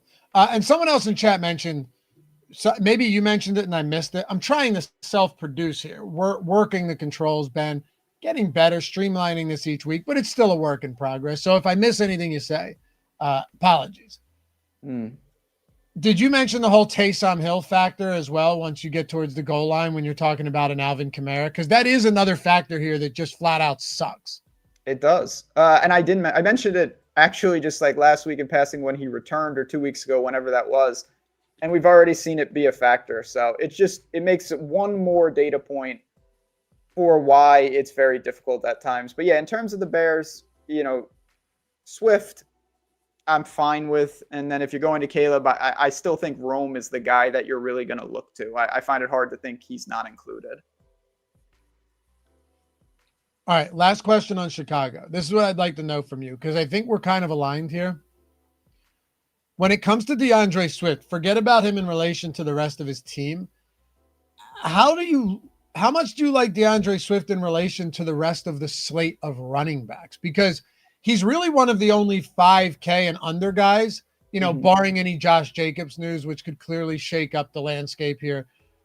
How do you have him in relationship to the rest of the slate? Because our tools definitely like him today, and I think that's reasonable. We're getting 2x the field, still only 17%, so it's not a make or break, but we would have a positively leveraged position on him if the slate went off now and I ran this with the 5 uniques that I have. I do have a lot of running backs I like more than DeAndre Swift today. So I think that 16, 17% range actually makes sense. Yeah, I think it's mostly for me. I don't love the range, to your point. So his ownership is more important in the sense that if I really like the rest of my team and I need someone in that range, it's probably going to be him, even though I'm not in love with the play itself, just because there's not a big opportunity cost. Yes, Judkins is going to be a lightning rod for ownership. But if you don't have that money and you can't get to him, or you just want to pivot, a guy like Swift makes sense because I don't really love the pay down running backs today. Most of my lineups have pay up and allocate salary to running back. Okay. See, for me, as far as pay up, I love the 6K range of running backs. Yeah, that's fair. And we also, again, we haven't got to Green Bay yet. That's a whole nother situation. Yep. By the way, I am closely monitoring this Rams-Jags London game because surely you bet Devontae Adams' 4th touchdown, and I'm just waiting. Oh, yeah. To see. Yep. Okay. I went only, I did 1, 4, and 7. So if you can get those, I'll be in great shape. That's perfect. Okay. It sounds like you're betting a trifecta in a race. Yeah, exactly. Just string it up. All right. Let's go Let's go Miami and Cleveland here. A lot of weather. I said earlier, and I told you this earlier in the week, right, Ben? Like I'm unabashedly eating the chalk here. If it doesn't work, it doesn't work. I can live with that, right? And some people are doing that with Rashi Rice. Totally understandable. I prefer chalk with running backs because I think the workload is more secure. It's that simple. You guys can play it however you'd like. I like the Quinshon Judkins spot here. I posted this on Tails earlier in the week as well, Ben. I would love to show you this one because, in my opinion, it's a very fun bet. And I'd like to know your thoughts here. The weather is going to be pretty bad. 20, 30 mile per hour sustained winds, big gusts, steady rain throughout the duration of this game. I checked right before the start of our show. So this was me shouting you guys out yesterday. Got a little Quentin Johnston one there. Got a little, Devontae. There, Ben. I bet Devontae Adams for not first, but anytime 30% boost there. See, you told me that already. I don't need to know that. Unlike you, I wasn't getting greedy. See, that's the difference between us. Let me ignore some of these insane greed spots. Yeah, exactly. I'm not even going to retort. I let the screen do the talking in this instance. Yeah. I don't need to say anything. But this is a fun one, right? Judkins 100 plus, Dylan Gabriel under 184.5. Judkins anytime touchdown score. I got it plus 550 over on Bet365. Now, I bet this before the boosts. I assume we have a lot of great boosts out there. You can tail this as well with one click. The books will show all of the odds. These are not showing the correlated odds. But I've noticed that Bet365 and Caesars typically, their correlation algorithm, whatever it is, it's not as damaging as DraftKings and FanDuel, where they'll just completely nerf a parlay. We had a huge Thursday night, Ben. I hit Darnell Washington, Pat Fryermuth anytimes. You put together that collab parlay. We hit that one as well. Yeah, all of this is free over on Tails. Like all of the time, all of these picks are free. I would hope you guys are there. Check out the leaderboard. See all the people atop the leaderboard because that's another thing. You can see who's on a heater, right? This is awesome. What their winning streak is. You can see the most profit. Our boy Aton up there. The fantasy grind. Friend of Stokastic. There I am. There's Greg. Nice. We had a nice week. But anyway, check that out. Follow some new people. And if you're not on the app yet, I use the app for everything. I post my bets from the app. I tail everybody from the app. If you're on the app, do it. If you're not, jump on. And I will say, if you guys genuinely enjoy this product as much as we do, and I hope you are, don't do it. If you don't do it. But if you do, leave us a rating and a review in the App Store for the Tails app. Like if you think it's helped you, if you've enjoyed working this into your process, like, betting, tailing us, sweating these fun bets with us. And I think a lot of plus EV bets on there as well. If you have, and you think it's helped you or it's provided entertainment, maybe some joy in your life, hit us with a rating and a review. It goes a long way and we appreciate you for it. I just dropped the link to the free picks feed into chat as well. And yeah, please do that. It helps keep all this stuff free. So take a minute, rate and review on the app and get over there and follow us. Following's completely free. You're almost to 6,000 followers, by the way. I was trying to catch you, but you're making it quite difficult. What am I, 5'7" right now? 5'7". That's pretty good. Not bad. We'll get there. Thanks to a lot of you guys for coming over, following me and Ben and all these other sharp dudes that we have over there. So yep. It's genuinely been a lot of fun. And it's such a fun way to do this every day, man. I love it. So, all right. Anyway, head over there. Use the link to follow us. Download the app, rating, review. Thank you, guys. Miami, like I said, I like Judkins. Cleveland. I like Judkins with this weather. If Stefanski decides that he's going to try and get weird and dumb in this spot, I'll live with it, man. Like, there's nothing I can do. It's just, this is where I am, and I'm not changing my opinion. I mean, you've been adamant there. I love the stand. I tried to be a week early. I already complained about this with Judkins, and it completely flopped last week, but I can live with that. It's always tricky, and it's very fine margins when you have teams where the touchdown equity is so low. It's a good point. You got to get there on volume, and if you don't have reception targets now, you're in more trouble. But I don't think that'll be the case today as much. This game's supposed to be nasty. It does set up for Judkins. the three on the screen seem like legitimately the only reasonable spots on the Browns. Oh man, how can you go against What, Judy? Yeah, I mean, every week you realize the 1 week you go, he's not a reasonable option. It's just going to be like Judy catch. It's going to be 5-yard deep route, and he's going to have 2 of these, and he's going to take him to the house because the defenders slip on a wet field. Like, it's just going to happen. He's right. 4,400. I guess my clarification, I said reasonable. Like, Judy's in play. He's just not reasonable because he's Jerry Judy. He just, yeah, I don't know. I mean, I have a guy that I'm in love with in that same range that's probably taking all those shares. I'm going to do this for you. I'm going to try and get to like 5% Judy today. I'm probably just going to bet him to score with like longest reception or something and hedge it like that. I don't mind that. That's kind of fun. All right. Yeah. So get exposure outside of DFS. Yeah, because there's never say never. The chances that he gets there in DFS on volume seem literally impossible. The only way he gets there is he absolutely breaks one. And if I know that's the lane, I can just maximize that on the betting side. I mean, listen, Dylan Gabriel threw 52 times last week, and Judy had 5 for 43. So, yeah that's disturbing. It does seem tough.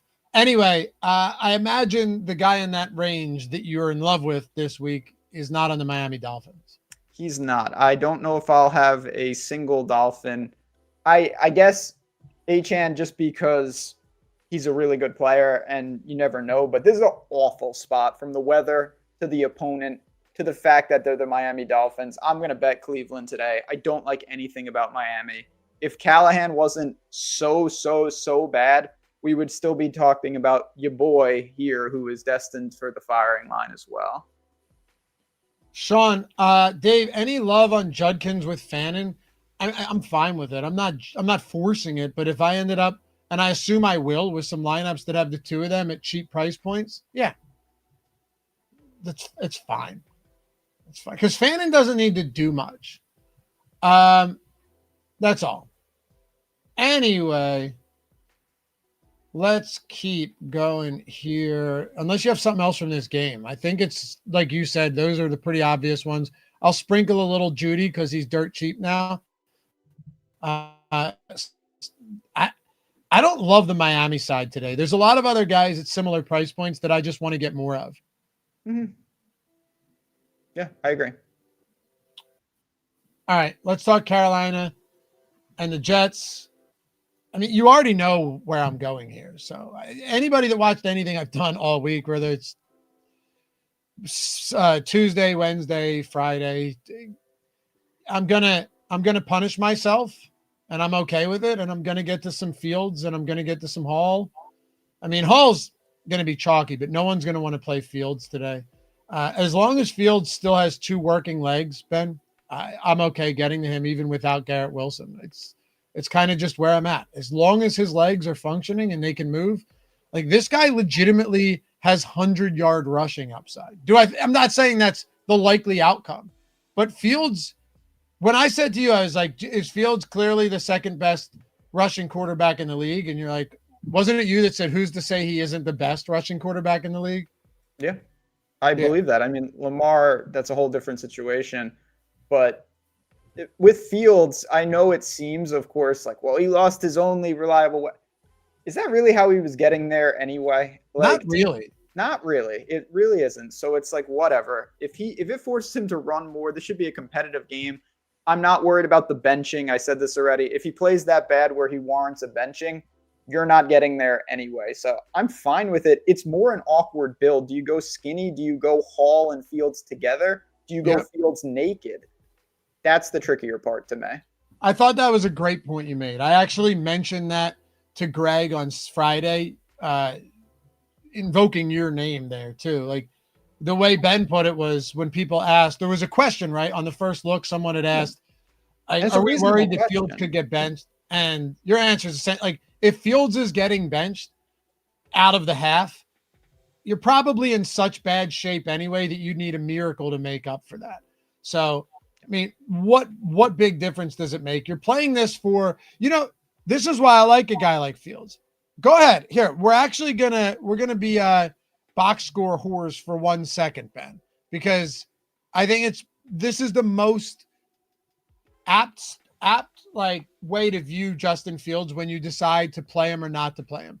He has 2 games this year with 5 or fewer DraftKings points, right? One, he got hurt, but it wasn't going well against Buffalo anyway. The other 3 are 26, 28, and 30.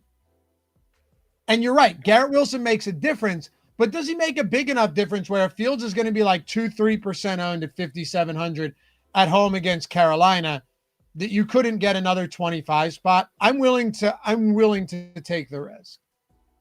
It's all how you frame the data. Like if you say, 40% of Fields' games, he's been 5 or less points. It sounds horrendous. Why would you want to play that guy? You tell me, he's going to give you, say he stays healthy the whole season. He's going to give you 6 games with 25 or more, fantasy points. Would you take that? It's like, yeah, I don't care about those bad games. It's just all about how you frame it. So now you've taken the leap that the Jets win today as well, I believe. Have you not? I did. I bet the Jets money line. Yeah. Okay. It's in a round robin. Okay. I have them in a money line round robin with the Bengals, with the Vikings, and yeah. So, I mean, look, that doesn't mean they are. It's just I think it's a 1 point spread. It's no upset. It's a good spot with the Panthers coming off of a big home win. The Jets are just kind of left. They're counted as dead right now, right? And whenever that's the case, and you're at home. And especially now that Garrett Wilson's not going to play, like everyone just assumes that they can't win. But then you look at it and you're like, oh, wait, they're plus 105 or even money on the money line. Wait a second. This actually, so this game could easily go either way. And I'm perfectly fine taking a shot on that. Plus, money line dog round robins are a lot of fun to bet regardless. So, yeah, I'll have some of that. I love Breece Hall. I think Mason Taylor's fine. He's my least favorite of the 2, just because I'm not convinced as many people are convinced that it's just going to be the Mason Taylor game. I have him and I like Mason Taylor, but I'm not going into this being like, okay, now that Garrett Wilson is out, Mason Taylor is going to get an easy double-digit targets. I don't see that at all. I think he is a rightfully good play. I currently have in the last Sims run 25% of him, but I'm not going. I need to have every Justin Fields lineup with Mason Taylor. It's just not. No, definitely not. Definitely not. He's fine. He's in the Chig Mayer price range. I'll leave it at that. I don't have a lot to say there, but yeah, the Jets, don't just throw away the Jets. They are definitely relevant to the slate today. Yeah, and they could be relevant in the sense that you just lose all of your lineups with them. Well, they've been relevant in that regard quite a lot. But for a bad team, they have factored into the slate a lot more than you would think. That's a good point. You know what else, though? People go, you're just throwing your money away with the Jets or something like that. You know what could easily also be the reason you lose the slate? Quinshon Judkins has a bad game. Or Rashi Rice doesn't show up and you have 70%. You know what? There's so many different paths where the chalk can still not get there and non-chalk can. So it doesn't only go one way ever. But it does the other way. That is the difference. You can't win today because Rashi Rice gets 40. That's not possible. That can help you win, but that's not why you win. If you have a low-owned stack that goes nuts, that is why you're going to win, because you're alone basically in it. So the chalk helps you get closer. But you never, ever win because of that. It's just why you wouldn't lose. It's totally different. Great point. The whole back and forth between who's starting for Carolina or the Jets at running back. Dave Canales was mum on that. I don't really think it matters one way or another. Chuba Hubbard just signed a monster contract in the offseason. Dude, does it really? I'm not going to either of these guys this week. I don't much like Carolina. Sauce Gardner's been a lot better than people are giving him credit for, because he might take some penalties. He might miss a tackle. And I can understand why Jets fans may not be thrilled about it. But no cornerback in the league has allowed less separation per route than Sauce Gardner. Did you see what he did to Cortland Sutton? 86% of Sutton's routes were against Sauce. He had like one reception for 3 yards or 13 yards or something last week. I forget what it was, but it wasn't good. So Tedero McMillan's a big-bodied receiver, which should work against Sauce, but he's also a rookie. It's just not a spot I love today. Where are you at on Carolina? You could always play Carolina's defense just because it's the Jets on the other side. But other than that, I have no interest in the team. They've been producing great outputs for running backs. We obviously know the situation has changed. McMillan, I took advantage of that last week, and I got paid off. Not as much as I should have, thanks to Derrick Henry. But regardless, it's a pass for me. Speaking of the Cortland Sutton spot and the Denver Broncos, this is one of my favorite contrarian spots of the week. I intend on getting to some Bo Nix stacks, Ben, and I may even double him with Franklin. Obviously, Sutton. Giants, another kind of like sell high spot this week for me, where you have Jackson Dart coming off a huge win against the Super Bowl champs on Thursday night. They get a little extended rest. Denver is coming back from London. I get all of that. I've also heard they're honoring Demaryius Thomas today, but that for anybody that thinks that makes a big difference, it doesn't. I wish it did, but it doesn't. But no, there's something here in my opinion. Like your 7-point favorites, the Broncos pass rush is scary good, man. Like they're freakishly good. And this is still a very good defense at home in the Denver altitude. I'm taking some shots here this week. Probably not much in the run game because I don't think it's entirely necessary. But I will have some Nix and Sutton skinnies. I will have some Nix, Sutton, Franklin doubles. And I will have the Denver Broncos defense. I don't think I will have much of the Giants at all. That's where I'm at in this game. I'll keep it brief. But it is a spot that I want to get to because Bo Nix is getting virtually zero ownership. Yeah, I'm with you. I'm more preferring the Bo Nix skinny. I like Sutton the best of any player in the game. I paid up for Broncos defense in a few spots.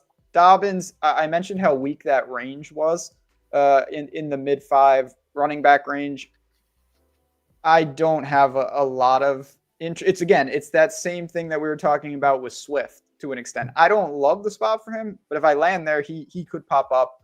I guess it's possible just because of the weakness of the range. But for me, I'll keep it simple as well. Sutton, maybe some Knicks, Broncos. Good luck to the Giants. What they're doing is pretty cool, especially around here. People are excited. This is an objectively terrible spot. I try not to do this, but the Broncos as like a money line parlay piece today, if I can get the right number, I may look to. I do not think they lose this game. I feel pretty damn confident that they keep it contained at home. So do I. If they lose this game, then you have to start recognizing the Giants as like a team each week that's pretty good. Yeah, very dangerous then. Yeah. Like if you knock off Philly, the thing about Philly right now is you don't know how much of that was the Giants and how much of that was Philly. If you come in and you knock off, what's that? Same with the Chargers, in my opinion. Same with the Chargers. Absolutely. If you come in and knock off the Broncos in Denver, then you put yourself on the map. For sure. Jordan, only in DFS can people not mind playing Carolina D against the Jets, but still think Fields is a good fantasy play because his rushing. Gotta love football. You're right, though. You know, there is a world, and I'm not saying we do this. Remember Laz Gets Fit used to do this? Our friend Laz? Oh, I remember. What do you take down, like 500K on a weekend by playing? Don't do that, though, please. I'm not suggesting you do it at all. What I am saying is that there is a world where like Fields throws a pick 6 and then they scoop and score one because the turnovers have been bad for the Jets. And then Fields still has 25, right? And the Panthers have like 2 touchdowns. I'm not doing that. Obviously, I'm not playing Carolina against Fields. It's not necessary. But like there's a very clear path for both of them to get there and not mutually exclusive get there. Like both of them could get there on the same game. Yeah. I mean, if I had to do that in a game, and again, I don't even know we're talking about this, the Raiders to me seem like the most likely team to do that. That sure. Geno has 3 picks, but he also has like 3 touchdowns. But yeah, this is a simple game though. I'm not going to have a Giant in the player pool. Let me see what the Sims are giving us. And by the way, I have this, guys. I have this on 5 uniques. Okay. So you can quick favorite it here. It's on 5 uniques. So that means that it's smoothing out exposure. You know, if I were to go ahead and make this 0 uniques, you'd be getting even more of the chalky plays. You'd be getting even more of these. I like to smooth it out to give you guys an idea of who's viable. And actually, I build my lineups and I set my lineups that way as well. One more thing before we get to the final 3 games on this slate. Let me silence this bot. All right. One more thing before we do, Ben. There is a way where you can get the Sims for free. And like we have the NBA promo, but if you're looking to come in and get the core Sims for free for a month or many months, if you want, you can literally just use the link in the description that says sign up with our sportsbook partners and you get them for free. This is it, man. There's no anyone that's ever like, man, your tools are expensive. No, it's only because you didn't take the 10 minutes to go in and grab them for free. Look, see this right here? You sign up with any of these. You have to click claim offer or we can't find you. But like Onyx is in 40 plus states. It's a sweepstakes book. All right. It's in 40 plus states. You're in non-legal betting states. Better, Sleeper, the DFS pick'em sites, Underdog. I guarantee for most of you, there's at least 1 or 2 of these that you're not on. And every single one of them equals a new month of the Sims. You click claim offer, you sign up, you deposit the 5 or 10 minimum deposit, $5 or $10 minimum on all of these. Place a bet or set a pick'em lineup. The moment that settles, just email us, not the books, obviously, at support@stokastic.com and tell us what you want. So, Ben, let's say you were a user. You go, damn, all right. I'm not in a betting state. Well, I'll do Onyx because I want a month of NFL, but I also want a month of NBA since that's starting on Tuesday. I'll go with Better as well. I'll make my $10 deposit there, my $10 spend on Onyx. That's $20. Now I have 2 full months of the Sims. I have Onyx cash, $100 on 10. I have a first match deposit, 100% over on Better. And I've got multiple months of the Sims for multiple sports. So, like, just straight no-brainer, man. If anyone wants to do it, that is simply the way to get it done. No doubt. And like I said, if you don't want to listen to us, just read chat right now. You need the tools. I'm running on a free month from Onyx right now. These tools are worth every cent. I also snagged that promo with Underdog. Had no idea I could do it in Florida. Again, people are doing it. They're taking advantage. Sign up. It really is the easiest way to get your foot in the door. And if you wondered about this, you said, man, I'm going to do it. Take 5 minutes, take 10 minutes and do it. And you are good. You're going right through basically Thanksgiving. And we just talked about all the customization. So it's just a really cool way that we can structure this. And it gives a lot more people a chance to use the best tools out there. You're not on the screen. It's just me. So unless you want me to just take over, there you go. Richard saying Onyx doesn't give a welcome email. Yeah, just send the settled bet. As long as you clicked claim offer and send that settled bet, the 2-way that we can track it, you'll be good. But anyway, yeah, just best way to. Plus, the NFL tools have been crushing this year. Right? Let's hope it continues through this week. Colts and the Chargers. All right. There's an interesting wrinkle in this game. Did you see the Charvarius Ward injury prior to last week against the Arizona Cardinals? No. Okay. He ran into his own teammate. Well, that's not good. Right? Suffered a concussion. And it was bad. Like he was down, man, just straight knocked out. This was pre-game warm-ups last Sunday, Ben. Charvarius Ward's been one of the best corners in the league this year, hands down. His absence is a big deal. Now they get Kenny Moore back, the nickel corner, so that helps. Jacoby Brissett threw for 320 yards last week in Indianapolis. Charvarius Ward runs into his own player, brutal collision at pregame warmups. They just placed him on the IR. So as a guy who he literally erases people, he is capable of erasing other receivers. Him being out today on the outside, to me, makes a significant difference for this entire offense for the Indianapolis Colts. And I actually went in, Ben, last night when I was going through some of this stuff. I threw up on tails. All of these bets are free, by the way, guys. Or the other 2 days ago, Quentin Johnston over receiving yards here. There it is.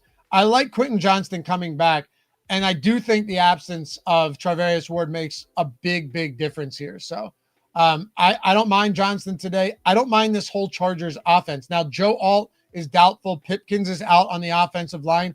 That sucks for sure. And this defense in Indianapolis is still better than we saw in Miami last week. But I definitely think there are real opportunities going into this game with the Chargers offense, given that Ward is out.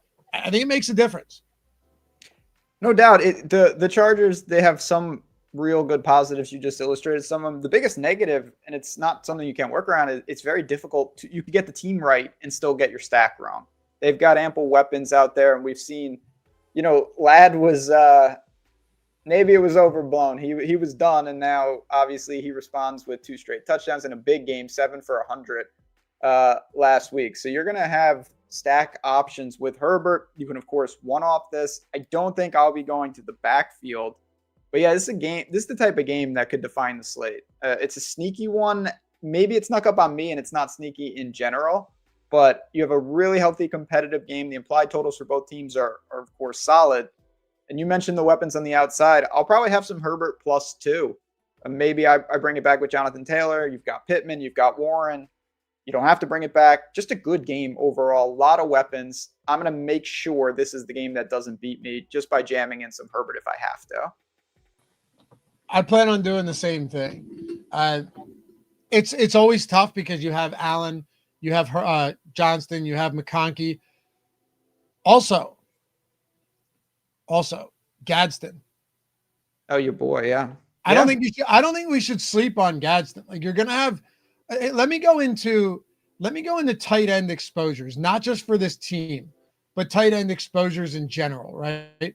And let's see what this looks like, because with a tight end today, you have a lot. Let me clear this filter. A tight end, you have McBride, okay, but Mason Taylor, Tyler Warren, Harold Fannin, 12%, Ertz, Chig, like basically getting only 1% Gadsden. I would not mind bumping that at all. This guy's actually very talented. They liked him all summer. He's young, right? But he's super athletic.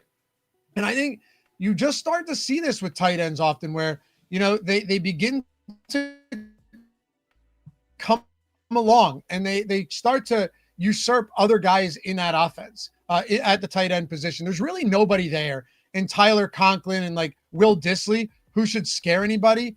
Will Dissly was back last week and played 41% of snaps. Ty Conklin played 5%. Gadsden played 75% of snaps in that game, Ben. So you got Gadsden, and I don't want to make this a Gadsden show, but it's what's the deeper dive if we're not trying to find some interesting points for some of these games on a 10-game slate, especially if we already plan on having some Charger stacks. I'm looking at this now, and I'm going, all right, 75% of snaps, quite good. Is he getting opportunities in the passing game? He ran 30 routes. He ran one more route than Keenan Allen. He was targeted 8 times, tied for the team most with Ladd McConkey. To me, that's not nothing when you've got a guy coming in here at a dirt cheap price point. So not going to sleep on Gadsden. He's running routes. He's getting opportunities. He's run 55 routes over the last 2 games. But last week, I think, showed us that there are paths for him to have a pretty decent game at a low 3K price point. Yeah, listen, he's got the price point working in his favor. He's an attachment to Herbert if you want it. And then on the other side of this game, you've got Tyler Warren, who's one of my favorite plays on the entire slate, potentially. I really like him. His price is going to continue to rise, but it should. He's just a great player. So this is a good one. If I stack, it'll be on the Chargers side more, though, in my opinion. Yeah, sure. Brandon says Quentin Johnston is back, though. Absolutely. Yeah, he's back. And that isn't to say you're going to get the 8 target game for Gadsden all the time. All I'm saying is he's $3,300. And if you plan on stacking the Chargers, just don't forget about him. That's all. Just don't forget about him. He could also do nothing, but I'll have some exposure. Caleb, with all the chalk, I might lower some of these guys and push up some guys who are in great spots, possibly getting to some other guy. Thank you for the super chat. I'm going to do that, but I don't plan on like swapping exposure. I don't plan on going from 50%, McBride to 50% Gadsden or something like that. I think the way to do it really, Ben, is just to make sure if there are guys you like, just get over the field on them. You don't have to go, you don't have to have like, I don't want Gadsden or like Franklin on if I have a Broncos double stack. I don't want them dictating how my slate goes, but I do want some lineups that can break free in the event that I'm right. Yeah. It's all about, again, the portfolio concept. That's why these tools are so powerful. Especially in a sport like NFL. When you play NBA, I think there is some merit, and I'm not the best one to speak about this, but I've said this before. Like, if you have a point guard who's a backup and he's in the starting lineup, he's going to play 40 minutes, it's almost impossible at times for them not to get there. Like, they just will. But in football, it just doesn't work like that. There's so much variance. And so, yeah, you just want to be precise with those calculations where you, to your point, you're getting a leverage, you're getting over the field. But if one of these guys gets 4 today, your slate's not over. That's a tough way to play if you're really, really going over aggressive. Yep. And some of these guys also already work as you said, stack attachments to teams that you wanted. So you're not just going totally off the radar. I do like Michael Pittman today, though. No Josh Downs. That trims down this offense a little bit, especially given that there is one fella on this team who may have made a couple mistakes that cost him some playing time a few weeks back. Adonai Mitchell. I don't know how much faith they have in him right now. So I like Pittman. Tyler Warren's always viable, perfectly fine. And then Jonathan Taylor. Look, anytime you tell me you're getting to a lot of Jonathan Taylor, I'm going to say, all right, sounds good to me. I'll probably be right there with you. He's just he's the man. What about Daniel Jones stacks, though? Definitely can do it. I would rather, if I had to stack the game, I'd rather have the Herbert side. But yeah, listen, Daniel Jones has been awesome. And this is a game, a lot of the games so far in Indy, and it's a credit to them, they've been in full control. They don't need to it's been, let's just gear down, let's get out of there. I don't think they're going to have that luxury today. So that might help get to the ceiling performances of a guy like Daniel Jones and force him to take some chances. He's been a lot more conservative to their benefit. That could help them. Yeah, I prefer the one-offs of Warren or Pittman. And again, I'm not going to push back on Jonathan Taylor ever. But sure, you could get it in that way and run it back with one of the Chargers pass catchers. For sure. I think it makes sense. This whole game makes sense. I mean, last time I looked, isn't the total sitting at like 40? It's 48, some spots, 49 I saw. Like, it's still... I think it's the second highest total on the main slate behind only Washington and Dallas. Yeah, mine says 48 and a half. So yeah, pretty healthy. Obviously, no weather. That starts to become more and more of a factor. And I know the totals will tell you that agnostically, but still, this is a good game. Obviously, the next game is the game. Yeah, I don't know if it is for me. I wish this game didn't exist. So do I. I like Javonte. I like CeeDee Lamb. We're talking Washington and Dallas. Not that there is a podcast for this specific show. If you listen for other shows, rating and a review on that pod is super helpful. And one more time, for those of you guys that jumped in late, always appreciate you hitting the thumbs up here and subscribing and leaving comments and interacting in chat. It actually makes the show 1,000 times better when you guys do that, but if you don't mind, like if you've enjoyed Tails and you downloaded the app, if it's something that like you've worked into your process, which I have, like I'm using it on Saturdays to tail you guys in college. I'm using it to tail our NHL guys for NHL where I wouldn't know where to bet. My NFL plays, they're largely mine, but these other sports, dude, it's been awesome and been a profitable year across the board. If you guys, share the same sentiment and you appreciate what we're doing and you love the free content and you like what we're building, if you could take a second out of your day today, head over to the App Store and, leave a review on the Tails app, the OddsShopper Tails app, that would be awesome, man. We greatly appreciate it. That type of stuff, for any of you who have ever like launched an app or understand how that works, leaving ratings and reviews and stuff and getting it out there is really, really important, man. Like, it's more important than hitting a thumbs up and subscribing to a channel on YouTube. Without ratings and reviews, it's really hard to get those things off the ground. So appreciate you guys. Yeah. Do it for Flanagan's. That's right. And yeah, listen, I'm going to be dropping a bunch of free bets right after this show. So good stuff.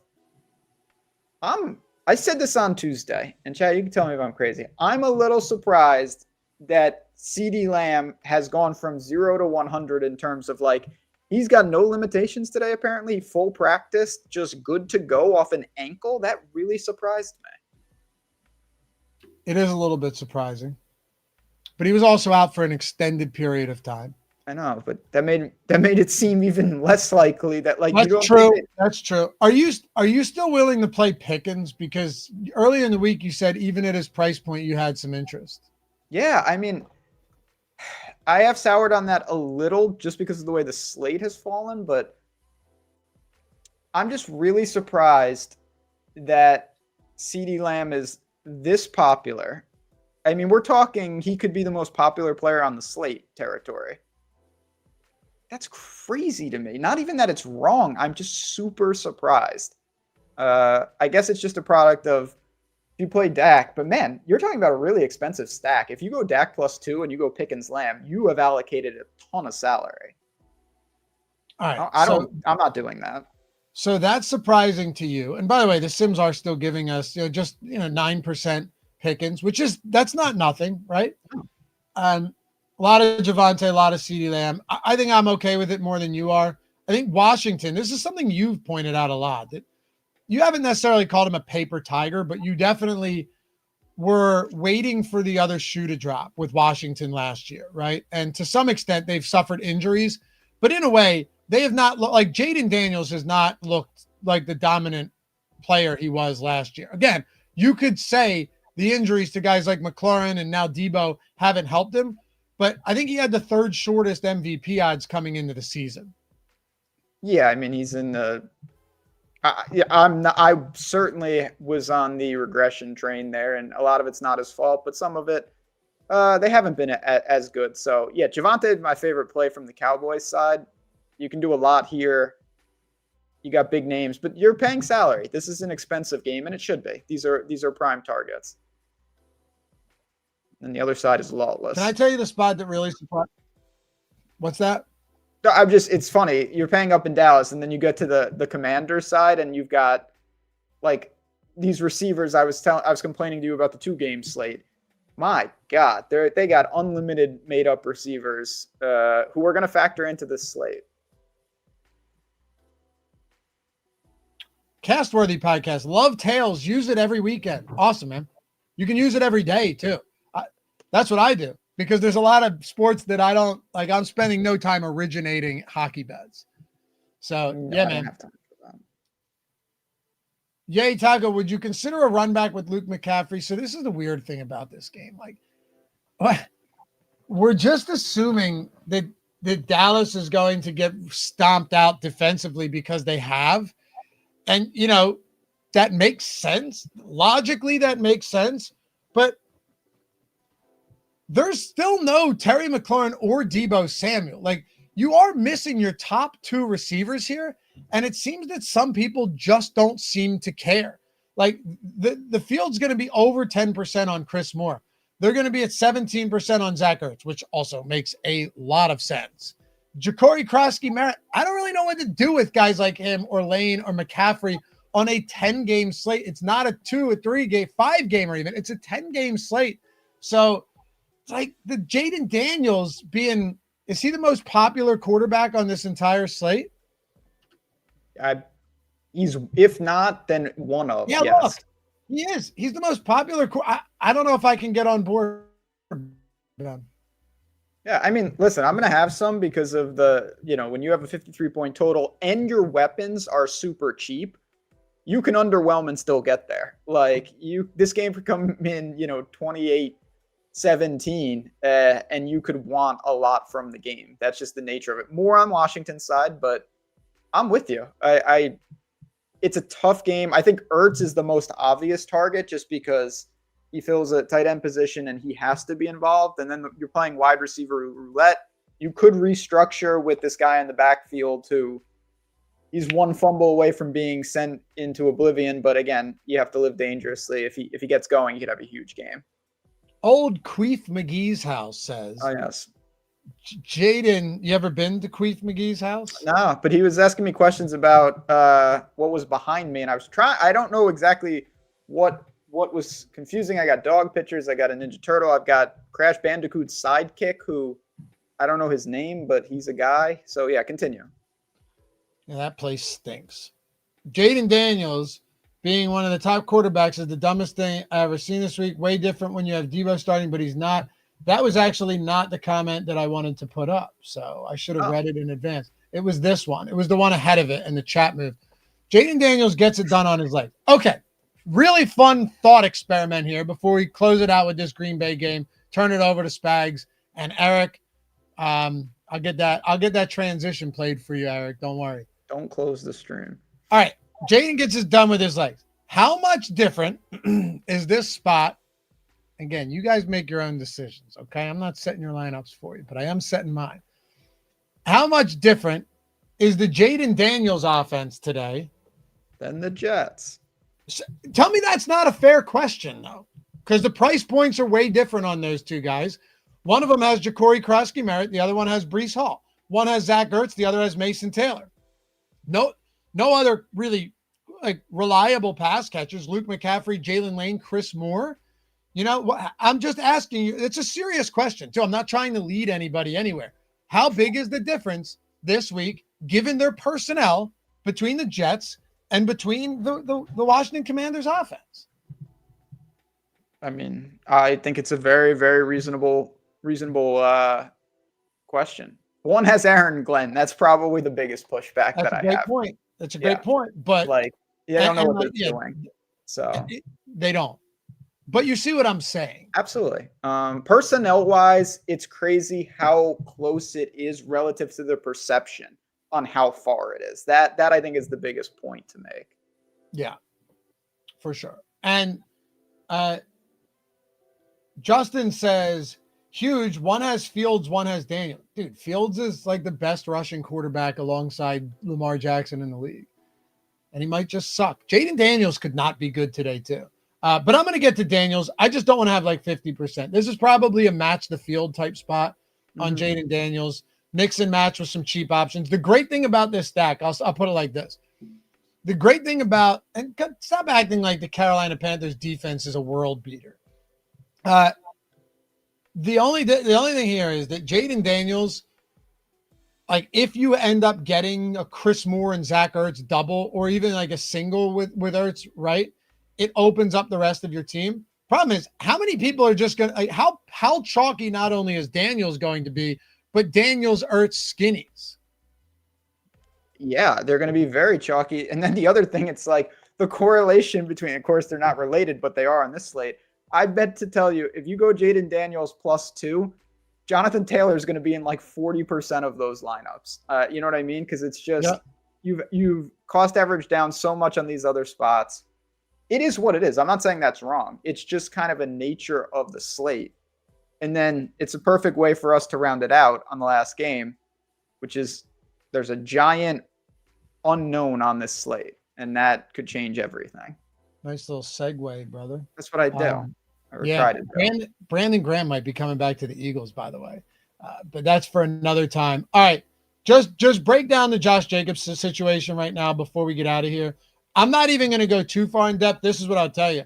I think the best way to do this, potentially, nobody is really playing Jordan Love recently. Dontavian Wicks is questionable. I think getting some Jordan Love stacks in this spot makes a lot of sense, because even if Jacobs is active, Jordan Love stacks are still viable.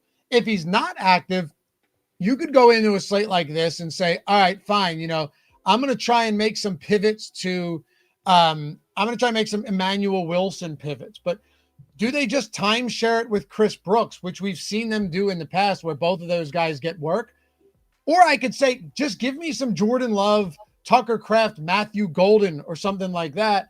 I don't think that's going to be popular, and I don't really have to do much whether Josh Jacobs is in or out. So that's a little angle I'm going to take here. I'm going to try and sprinkle some Jordan Love stacks today in a pretty good spot.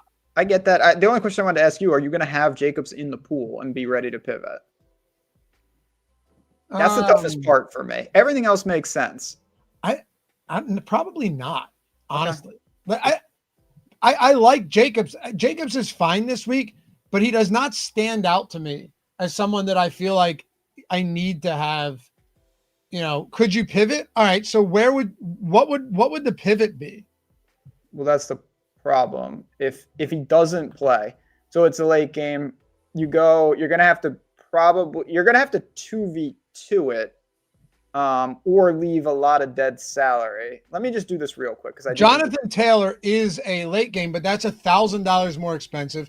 Well, Javonte, Javonte is 60. He's 1,100 cheaper. Then you have Scadaboo, Krosky, really. The play you gotta go flex and go to one of the Dallas wide receivers. That's what I was going to say. Yep. The play would just be to flex Josh Jacobs, which probably happens by default because it's a 4:00 game anyway.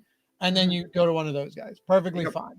I love Golden this week, for the record. Golden is the guy. This guy is scoring a touchdown. I hope you're right. Put it in Sharpie. He is scoring. I hope you're right. You can also go and just if you don't have Jacobs in the flex, just downgrade him to Emmanuel Wilson and then bump up whoever's in your flex, assuming that hasn't locked yet. So there's ways to do it.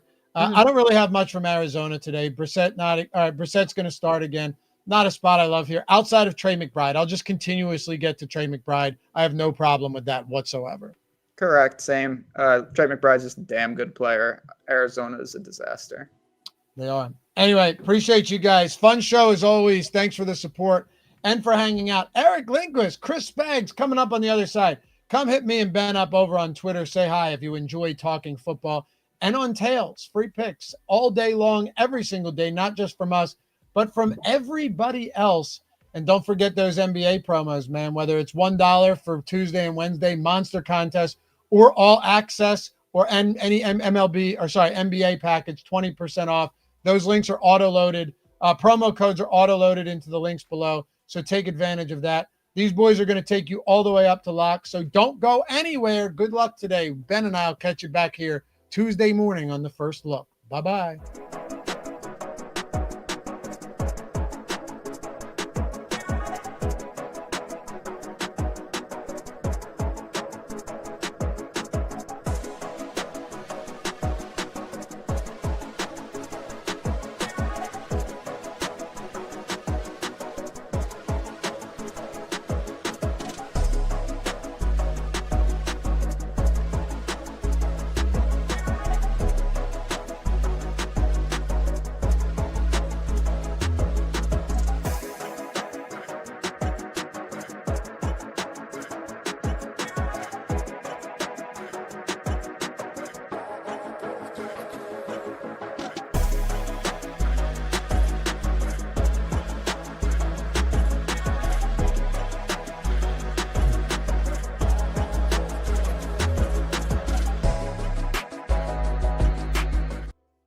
What's going on, everybody? Welcome to NFL Live Before Lock here at Stokastic. I'm Eric Lindquist. You can follow me at Eric Lindquist over on X as we begin to break down the Week 7 slate, which has some interesting spots. And by interesting, I mean my favorite thing, late swap opportunities. We also got some big inactive news right before this show. Yeah, they're 12.5-point dogs, but Jacoby Myers inactive. Mother of God, is that going to change up some of my lineups? Because I do like the Kansas City side of that one. And now Trey Tucker season might be here. Questionable. We'll find out from my friend Chris Spags. At Chris Spags, this is now our 7th week of doing this together, which just means it's going to be perfect this time around, right?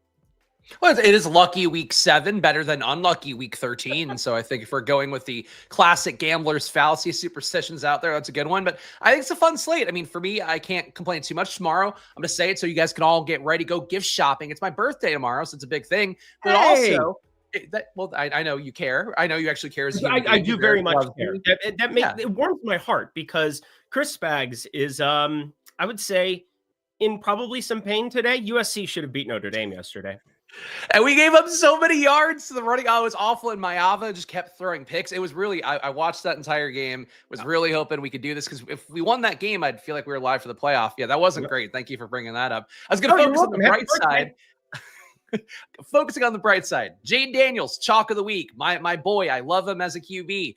He's going to be a guy that's going to get crammed into a lot of lineups today, no matter what data providers, no matter what tools you're using, but Stokastic as well give you a healthy amount. Then Justin Fields, another guy that I'm rooting for the renaissance on. Wish we had Garrett Wilson available today, but we don't. But he's going to be more aggressive. That's all the talk now. Even the offensive coordinator there, Tanner Engstrand's talked about it to the media where he wants to see him be more aggressive. Apparently, they're at least not taking the blame for keeping the governor on Justin Fields, making him a shell of what he's been as a player, even in Pittsburgh last year. I think there's a lot of fun in this slate. So I'm really encouraged. I'm in a good mood, good vibes in the air, Eric. And I hope you don't crush them like you just did with the USC thing. Oh, you're welcome. Happy birthday. Sublime. Eric looking like he's AI today. I'm not going to fuck you. So I just want you to know that right from the onset. I love my wife. So anyway, that's all I got for you here. Happy birthday, Puppeteer Lindquist. That's actually pretty good. That made me happy. For Lindy, yeah, the Gophers. Can we just agree on one thing? Nebraska's the worst. I absolutely cannot stand that school. That's where everybody from my high school went. And they acted like they went to the greatest college known to man. And it's in Lincoln, Nebraska. Just saying.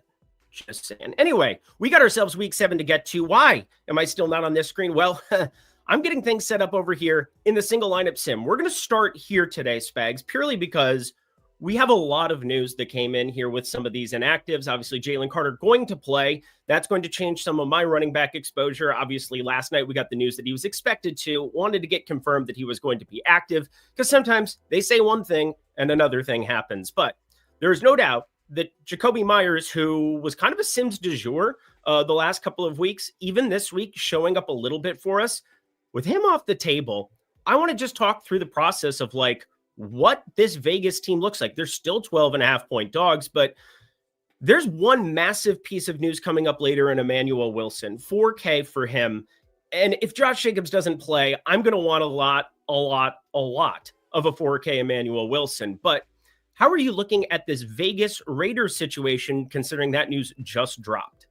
I mean, Jakobi Meyers was coming up a little bit for me in lineups. I think mostly, like you hinted at in the beginning of the video, mostly as Mahomes bring back, which I was, trying to get some of in the Sims. I think that for how it looks now, I mean, Trey Tucker has been a guy we've seen spike meaningfully. He's a guy that will certainly benefit the most on paper, and I would guess projection wise as well. He has had good results overall. He's averaged 1 red zone target a game, so that role should be fractionally better, if not substantially better, without having Jakobi Meyers out there. But I guess you could see maybe Jack Best hit the field a little bit. Dante Thornton, also a guy that will play probably similar amounts, maybe gains a little bit, but the slot's open now. That's where Jakobi Meyers has been. He's had 31 slot targets on the year. Next closest for Tucker is 16. Michael Mayer's targets mostly as an inline tight end. So the slot targets are available, and Besh is a guy they have some draft capital for. So I don't think he's really a play, but if I were to put if you're playing the showdown for the KC and Raiders game, maybe Besh I think is an option if he's active. Yeah, Besh, I think we had projected much better and to be on the field a lot more, but that was with Jakobi Meyers in. So I think there's going to be a lot of shifting, pushing and pulling here. Dante Thornton is, you talk about draft equity. He was drafted above Besh, right? I think Besh was higher. Oh, Besh was higher. Anyway, I believe. I could be wrong about that, but I'm pretty sure Besh was higher. Yeah, both of them just kind of in play now, I would say. But we've got Washington wide receivers in a completely insane game environment coming up later with the Chris Moore piece, with Luke McCaffrey, who's more expensive there for sure. But I think Trey Tucker is the guy that I think most people are going to be getting to and landing on a little bit more. He's expensive already, 5,300, kind of preemptively priced up, but he's already had one slate breaking game already this season. I mean, you needed him to win that millie when you put up, 45 in garbage time, whatever it was. It was an absurd thing there against Washington, but we're going to be looking at that Washington game coming up later here. I'm simply going to have the projections and the ownership up in the corner here, ready to rock, ready to roll. And I've got all my bets in already over on Tails. I'm going to have a lot more this afternoon. So if you guys want to check out some of that goodness, tails.bet, that is where it is at right now. So tails.bet/Lindy if you're looking for my stuff specifically there. Spags, you ready to dive in here, position by position, quarterback? Yeah, I'm trying to rerun stuff because, man, I felt like I had my exposures perfectly where I wanted them to be. You did not. Now, it's got all changed. Yep, it's going to completely change for me. So I've got that over in the tab, and that's why we're starting here. Again, it's one of the best features, I think, is this single lineup simulator. Being able to save these lineups, so you can change the name of it there. You can save it here and just be like, oh, this is going to be my Jaden Daniels single entry stack that I'm looking at. You can build out a ton of these lineups. You can use your entry manager and upload your lineups directly from this page as well. Super cool, but I'm just going to keep refreshing because, it's going to take a little bit of time here for sure for the data team to get everything in order to account for that news. And that'll just lead us here to quarterback. We're going to start on the expensive end. Patrick Mahomes, he gets Rashi Rice back. This is like a fully operational Death Star now. Travis Kelce still playing pretty decent ball at his later ages, in his 1989 phase, if you will. Real ones know what I'm talking about. Actually, that's just a pathetic thing that I just did. Jaden Daniels, Jalen Hurts, Dak Prescott, 6,500 and up. We got 4 expensive guys to get to. It's wild to see Jalen Hurts sub 5% in the midst of everything. Only like 1 off the projection there of Dak Prescott. We know his rushing equity, even though they've been going to more of those passing type plays to Dallas Goedert, who I did bet for an anytime touchdown today, plus 260, coming off of the Vikings giving up 2 tight end touchdowns there in Cleveland, or not in Cleveland, in London, taking on Cleveland with Njoku and Fannin. But that's neither here nor there. What is here, Spags, are 4 expensive quarterbacks, 3 of them pulling a lot of ownership, over 50% of our ownership coming from the expensive quarterbacks. Kind of a different week this week. Yeah, I mean, Jaden I was getting before I had to refresh the sim, and unfortunately lost some of the data here. But it was getting Jaden at about 25% with some of the boosts I had on for stacks and all of that. Was getting him upwards of 40% in some of the sim stuff I was playing with. I think he's a really strong play, but Mahomes, similar thing here. You get Rashi Rice is a very chalky play coming in. I believe Loughy last stream, I thought hilarious. I don't think it was an intentional phrasing, but called him criminally underpriced, and he is underpriced for his criminalities. Recently. We have 75 minutes in this show. Please. I mean, I don't think Loughy said intentionally, but it really made me laugh because if he did, that's like one of the best turns of phrase that have ever occurred. But he's really cheap. He's cheap for a guy that should also be a low ADOT receiver. I know Ben vocalized some concerns on the last show about the idea of like you can't feed targets to a receiver the same way as you can a running back. You can when they're a low ADOT receiver. A guy like Puka Nacua, obviously, a couple of weeks ago when he got injured, maybe wasn't on pace to get there initially. But usually the low ADOT guys, you scheme ways to get there. You scheme ways to make that work. I think for Rashi Rice, I find it hard to believe he doesn't get a touchdown. Seems like the Chiefs kind of a weird victim kind of thing going with this, where they're like, oh, he's free. He's free now. Let Rashi Rice play. I think it's a good way just to get a little bit more different. Put Mahomes on top, maybe put Worthy in addition to that. Hollywood Brown if you really want to. Chiefs running game is so bad right now that the pass game, Rice might hit and maybe one other guy with it. And that makes Mahomes a really nice way to kind of cut the ownership. That's going to be real heavy for Rice.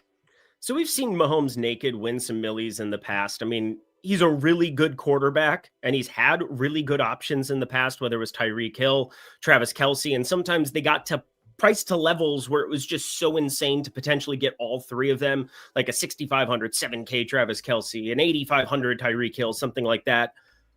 But now we've got a lot of cheap pass catchers. So I'm going to ask you this from Dalton Schultz. Thoughts on running a naked Mahomes today, and not the version that's going through your head, Spags?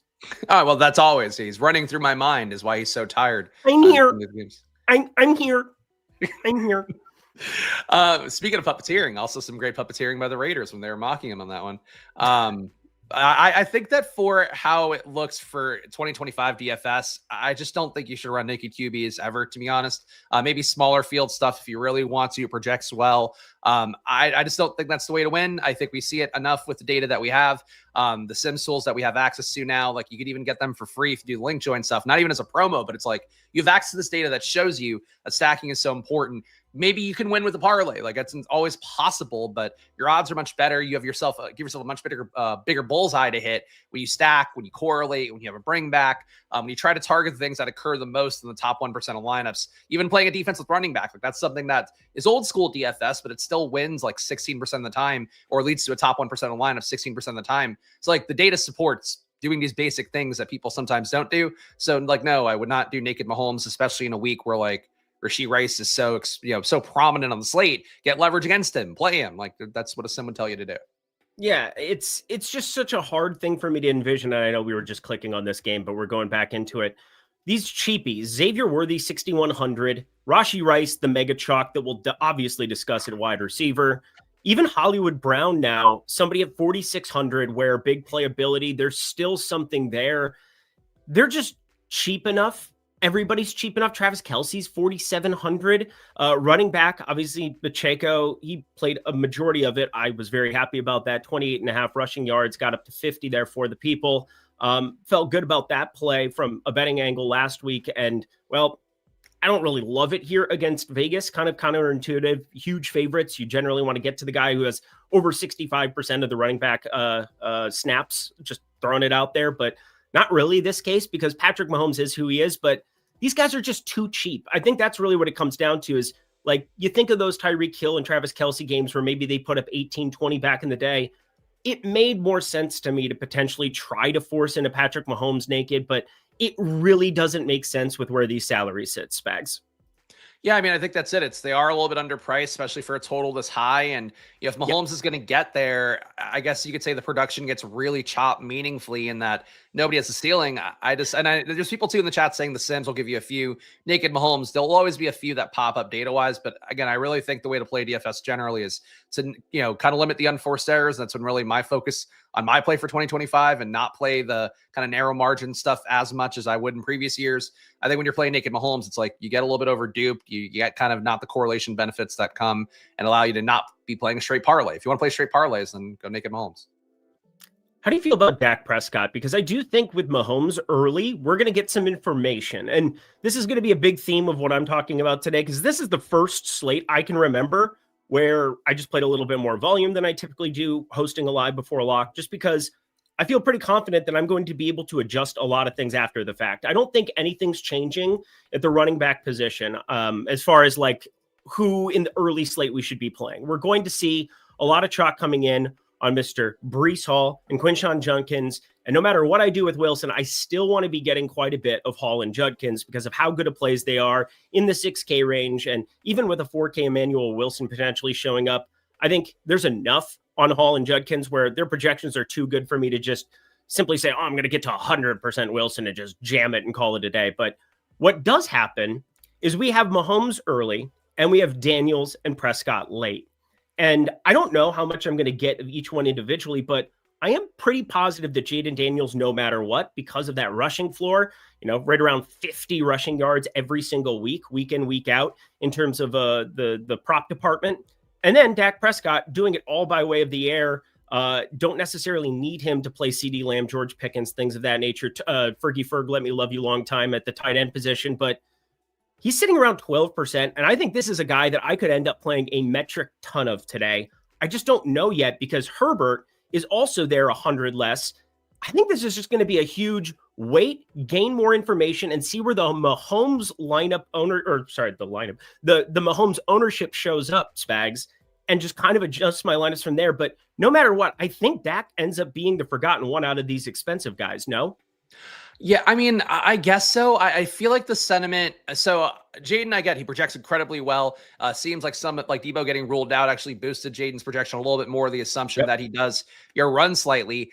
I think just seeing the chat, seeing what I keep an eye on social media.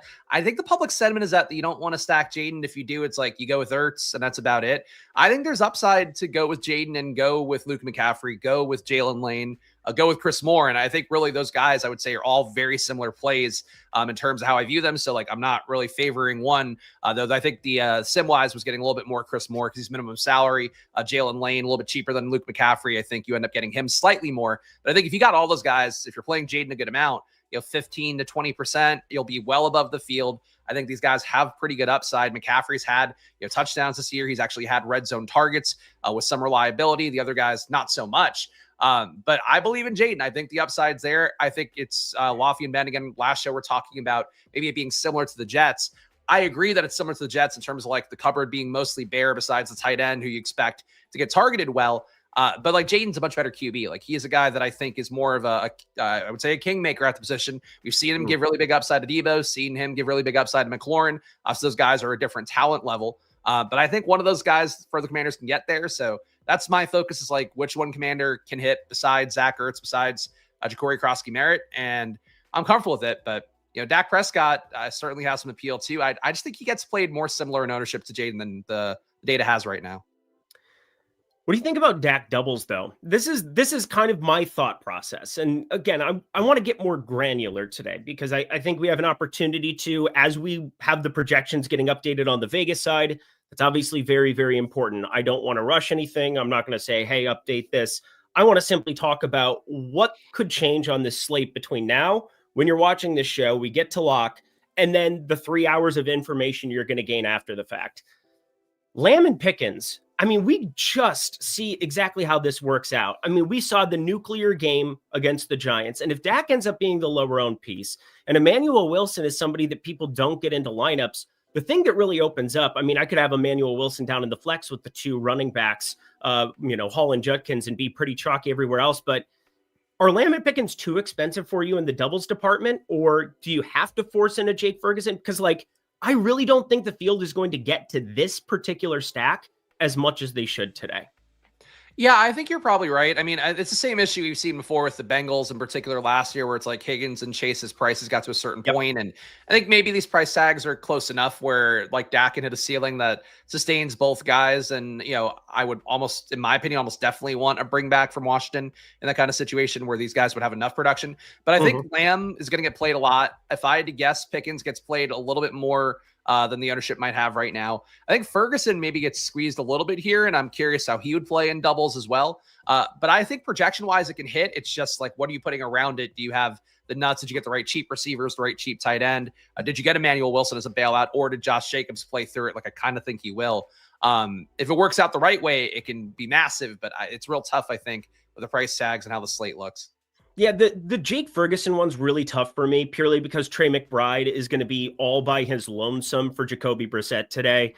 You can say what you want about Marvin Harrison, but I say he's been a bust. And you look at Lamb and Pickens along with Ferguson. Ferguson, just a drastic difference in projection between McBride and Ferguson, drastic difference in projection between Ferguson and Warren. That's just the CeeDee Lamb effect. But I do think Pickens, just because of the nature of the wide receiver position, ends up getting a little bit lower ownership potentially. I'm not saying it's guaranteed, but what I do know is that Emmanuel Wilson, if you're playing him now, if you're boosting him in the Sims, if you're trying to make that late swap and foreign deal like this is NBA DFS, real ones know what I'm talking about. It's coming back on Tuesday, but I do think the Lamb Pickens doubles end up being really, really intriguing because that combination doesn't show up as much. So just wanted to do a little thought exercise rather than just simply saying, here are the plays, here's who I have a lot of, and moving along with our day, because that's not being as helpful as what I think I can be on a slate like this one. But let's get to some other quarterbacks, because as I said before, Mahomes, we're going to get that information and where his ownership is.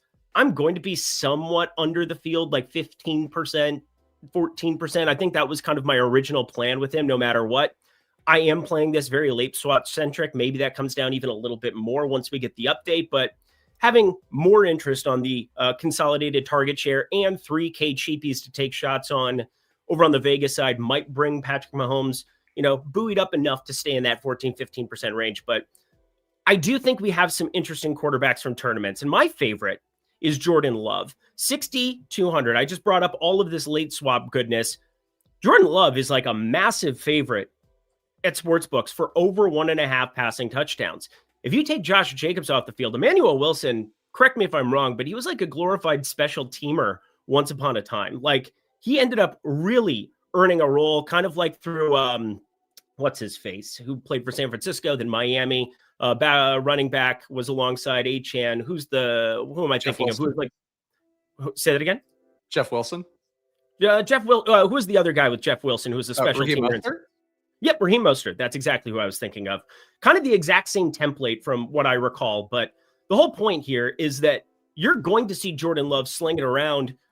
It's hard to know who he's going to sling it around to between so many pass catching options there for Green Bay. But taking Josh Jacobs off the board, if he ends up out, I will say that again, if he ends up out, I have a ton of interest in just moving some late swap allocation to Jordan Love. I'm sure his projection would come up ever so slightly, but how do you feel about this lower 6K range? Because Drake May, he's been kind of everybody's guy in this range. Justin Herbert doubles, kind of waiting for a massive ceiling performance like we had in week 1 from him. It hasn't really come to fruition. And then Daniel Jones has just been smashing the world alive. A lot of interesting targets down here in tournaments. Do you have a favorite, Spags? So Jordan Love, I got none of in the sim I ran with, the data still not fully updated for everything. And it shouldn't matter at QB. I don't think that's going to change too much. What might change things would be if Josh Jacobs got ruled out, but I didn't get any Jordan Love at all in the top 150. I see where you're going with it. I think there's a credible argument to be made. It's just hard because the stack partners, Golden hit last week, but it wasn't a day I felt like you needed. He just kind of did the best possible outcome that he can do. He's still only getting targets 17.6% of the time. Like, nobody on the team really gets targeted above 22%. So there isn't an obvious stack partner. And I think if you hit on Jordan Love, you'll be on an island because it's so hard to do that. But I just believe in stacking. And if you can't predict the stack, then what's the value of it really?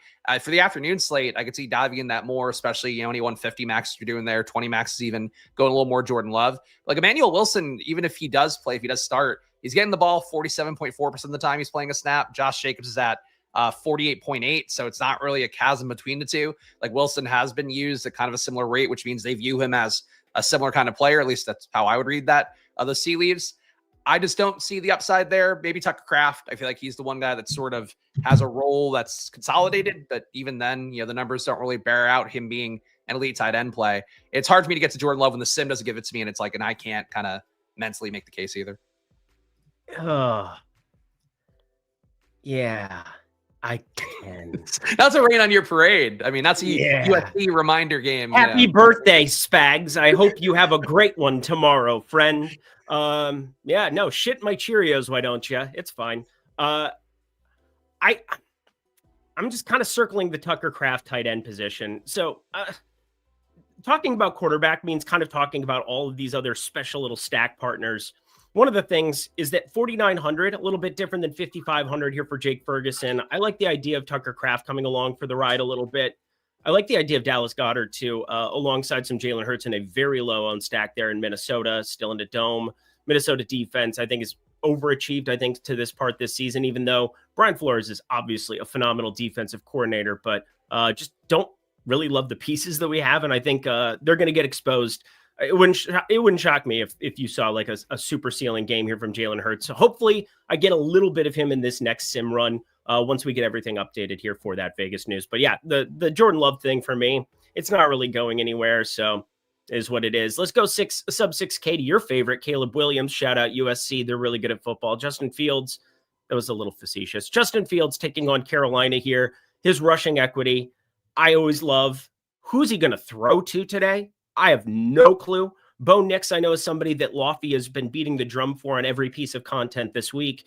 So somebody that I'm going to, just by nature, find my way to get to a little bit of no matter what in my allocation of 300 plus lineups over on DK. But I will say this. I have the money to be able to spend up at quarterback. And I think just like everybody else, I'm kind of finding myself doing that in a majority of my lineups. But do you feel confident about Caleb Williams, Justin Fields, Bo Nix? Because this range for me, it seems as though the ownership's pretty appropriate. So I'm getting more Fields than Caleb Williams. And I'm kind of surprised because Caleb, I thought, was a guy that would get steamed in terms of market share, in terms of how I was going to get him. But he's only coming up 5.6% for the field, got him 7% in the sim. I just ran. So I don't think he's a player that's coming up nearly as much as Fields. I'm getting at 18% and the Fields at 2%. For Fields, I feel like there is a thing to me, the narrative, and I'm not the biggest narrative guy, even though I do like to mention him here. There is one for him in terms of him talking about being more aggressive and the fact that it's been pretty evident. He's getting pressured on 49% of his dropbacks, which is kind of his fault because holding onto the ball a lot. But I think he's also been so browbeaten that he's now not doing the things that were good. Frankly, when he played, had the real fantasy ceiling days in Chicago. I think Pittsburgh reined him in a good way last year. This year, the Jets were playing so unaggressively, and their defense is not good enough to do that. They kind of need to let him go more. You wish he were going in a game where you have Garrett Wilson out there, because it's going to be like Josh Reynolds, Arian Smith. I don't even know if Alan Lazard's going to be active, but it's going to be really crappy guys and Mason Taylor out there. But they're cheap and you can stack them and all of that. So I prefer Fields. For Caleb, he also has a narrative thing going too. He and Rattler played in college together at Oklahoma, and it was an athletic article about it. So this is like a narrative thing where they talk to the guys. Caleb Williams took Spencer Rattler's job. So Rattler a player who then had to go to South Carolina, kind of butthurt about it based on what the quotes were in the Athletic article. Maybe a little bit of testiness on both sides here that could make Caleb a better play. But it seems like data-wise, Fields coming up a lot, Caleb not so much. And Caleb and Rome Odunze, I feel like a little bit under-owned on a slate where they're playing in a dome and they're playing, maybe a revengeful game versus Spencer Rattler.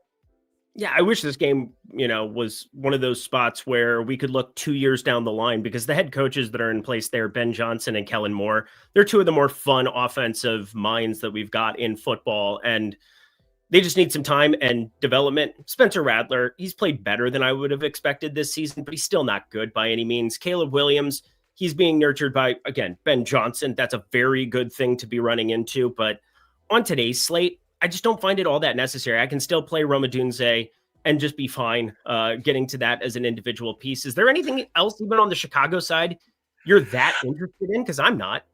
The moment I said in a dome and I was like, fuck, that's wrong. I gave the Iggy on camera and the chat immediately is like, yeah, it's not in a dome. I know it's not in a dome, guys. Sorry. It's a high total is what I was thinking, but you're right. It's not in a dome. I knew that the moment. The internet, Eric, you make a mistake. Spags is fired. It's okay. He's never going to be on these shows ever again. So we can all rejoice and we can all have a better day. We can, that's pretty much. Happy birthday, Spags.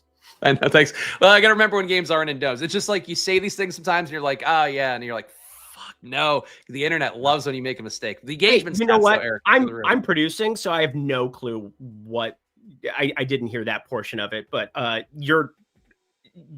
award you no points and may God have mercy on your soul. A couple of super chats here. This kind of rounds it out because we've got some cheaper quarterbacks we can discuss. But Anthony Massili, he's been waiting patiently here. Favorite 3 DK stacks, and how do you feel about Denver?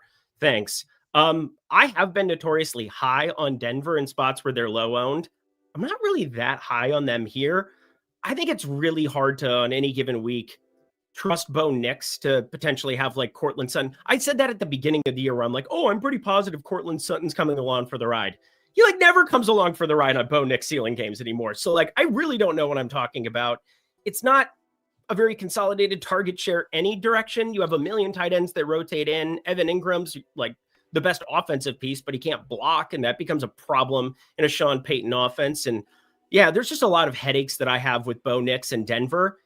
I also see Washington and Dallas as just like this oasis on this slate where no matter what, I'm going to be able to move lineups that are doing well into that game environment and just assume that I'm probably holding the nuts. Like if I have a lot of Hall Judkins when it's all set and done, like I can play multiple configurations of that Dallas-Washington game and be pretty confident it's going to put up points. I'm not that confident Denver has to put the pedal to the metal against the Giants here, Spags. Their defense is just too good. And there's one thing Eric, it is holding the nuts. I think we can all agree on that one. Also, projections got updated, guys, so I'm rerunning everything, and I'm sure Eric will be in the background momentarily. Just wanted to give you the heads up. Yeah, I think for Bo Nix, I'm with you conceptually. Like, it does feel like this could be the spot where there is a ceiling. I mean, Nix, the issue is, like, has he had a ceiling at all this year?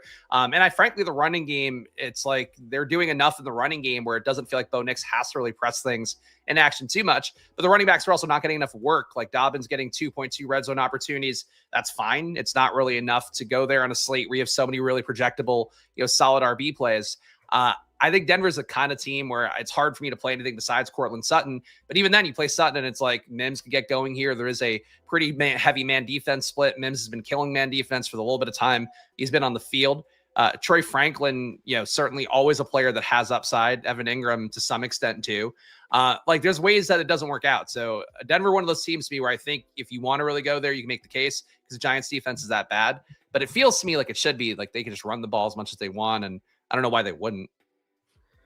Why does everybody why is this guy yelling Jacobs is out? I haven't seen the news yet. Yeah, I know people keep saying that. It's not accurate. So please, please stop doing that. Otherwise, you're just going to get banished to the shadow realm. I haven't seen it on Twitter, and that is going to be my validated source. I've got my stuff pulled up here. Yeah, I haven't seen anything. I can just type in Josh Jacobs and see if anything pops up here as I'm going towards the tweet there. Yeah. I feel pretty good. I have Emmanuel Wilson on every single year-long team. Picked him up this morning. That became pretty clear to do that. Probably will end up starting him in an egregious amount of these, that's for sure. But Emmanuel Wilson, one thing I did, I just wanted to point this out before we go forward. In my own, sim over in the corner, I did boost the living hell out of Emmanuel Wilson. I changed his projection and I zeroed out Josh Jacobs just to have that option. It's not confirmed. Once again, not confirmed, but you can simply do that. You simply put in Wilson in the, you can look him up. It's not that hard. Life is not that hard. Anyway, we're going to run these sims here, and I'm going to change my Emmanuel Wilson projection. There we are. See, had to do some interesting stuff here today. That's what late news will do for you. That's what late news will do for you. But we got one more portion of that super chat to get to. He's getting his money's worth for $1.99. Favorite 3 DK stacks. I think mine very clearly was the Dak double. Spags, do you have a favorite 3 stacks for DraftKings today? Jaden Mahomes Fields. Yeah, I cannot hate on that whatsoever. I'm going to take Mahomes off of my top 3 purely because he's early. Not saying that he can't absolutely eviscerate the Vegas Raiders, because that is 100% in play. But I'm going to go Dak, Daniels, and Jacoby Brissett. So there we go. Let's get to the Jacoby Brissett talk, because he is 4,500 and nobody's going to be playing him yet again this week. Went nutties against his former Indy team, and now we are looking at him as being somebody that is not going to get played, because it's one of those slates where, everybody has the money to spend up at quarterback. But like, Trey McBride for me is just such a big part of this slate, and somebody that I want to play a lot of at the tight end position. I also love that game environment of Dallas and Washington, where I want to get to Pickens. I want to get to CeeDee Lamb. So, eventually you're going to end up punting somewhere, and Jonathan Taylor is in the late window as well as an expensive running back option. The one version that has been showing up, and I'm glad it's showing up in the Sims yet again here, if you're looking in like your top 10% here, there's like 1 or 2 of these Arizona +2s that just slip into the middle. I do probably want to play Emmanuel Wilson in a lineup like this in the event that he ends up being out there, but we'll obviously be able to do some late kind of news allocation here. Trey McBride, I would probably switch out here. Michael Mayer, obviously that is a tight end double that is very difficult, considering, I wouldn't be able to play Trey McBride in that specific Jacoby Brissett lineup if I rolled it out as is. But with that in mind, Spags, is Jacoby Brissett on your radar, or any other cheapies that you want to be punting with on today's slate? Brissett came up a little bit for me, and I think it makes sense when you have McBride be a guy who does project pretty well. Marvin Harrison, even though you did dump on him a little bit, he is still a guy that has had some touchdown equity in the past and got through concussion protocol, so he'll be out there and is sort of a natural double stack partner to feel pretty good about, with the RB situation being what it is. The matchup's not great. I mean, in the top 150, I just reran here. I got Jacoby Brissett in about 4% of those lineups. That feels fine to me. Again, getting him in those single stacks with McBride, double stacks with Harrison Jr., I think is fine enough. But I don't have big feelings on him. I think, like, to me, him, Spencer Rattler, similar enough plays, kind of the same reasons actually, where I like the pass catchers and the QB's cheap enough. But these plays, I don't know. I feel like we got Brissett throwing him for 300 last week. Do we get that again versus the Packers? I feel it feels a little chasey, even though the price hasn't moved. So I get it as a play again. Dude, what is happening in this Rams-Jacksonville game? It's not even a game again. Like, are they going to get one good game in Europe ever? Ever? What's the score now? 28-0. Yeah, well, it's sad. Jacksonville, I think it's Trevor Lawrence's fault, to be honest, but they are not getting the Liam Cohen bump that I hope for. It looked like it might be the case early on, but talent there is just not there, and they're paying Lawrence so much money too. He's leading the team in rushing today, so there's that. That's brutal. 2 carries for 18 yards. What are we actually doing with our freaking lives here? 2 awesome dudes. What a great super chat. I need this today. I need this boost in my confidence. 2 awesome dudes from Squeak Diesel, Eric and Spags. Love you guys. We love you too. Squeak Diesel. That's also a great name for what it's worth. Jeremiah Johnson, $2. Dallas stack score on both FanDuel and DK is insanely high. Yes, it should be.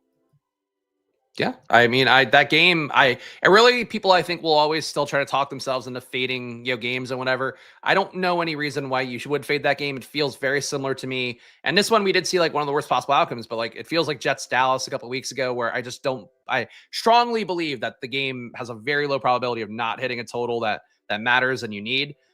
Whether the players that are the highest owned get there or not, that's DFS. But I think that game, I would really find it hard to fade. All right. Are you ready to jump over to running back? Yeah, of course. I want to give everybody the heads up that NBA DFS is going to be coming back here on Tuesday, and we got some awesome stuff coming your way here for Monday. You're going to want to be tuning into NFL Live Before Lock tomorrow. I can guarantee you that. We've gotten a lot of awesome deals that are going to be coming your way that we're throwing together here for everybody. NBA DFS, I'm not going to call it the calling card of Stokastic because obviously we have over 4,700 people watching this across YouTube and X live right now. Live. That is a gigantic audience. We are very fortunate. We're very blessed that you are spending your Sundays with myself and Spags. We are two, I think, interesting individuals. Other people might say other words to describe us, but you're obviously tuning in for a reason, hopefully getting great information. But the data is the calling card of what Stokastic is. The data side has brought people massive wins, and we're going to be bringing you a lot of NBA goodness as well. So I know that that's kind of just a long form read here talking about things, but I truly mean it. NBA DFS is going to help you just sustain, like the next couple of months of NBA DFS are incredible. You want to jump in early. You want to jump in often. You want to play before February and March start showing up, and we have no clue what coaches are doing, and everybody's kind of guessing and grasping at straws. The data right now, Spags, I mean, NBA DFS is what we do.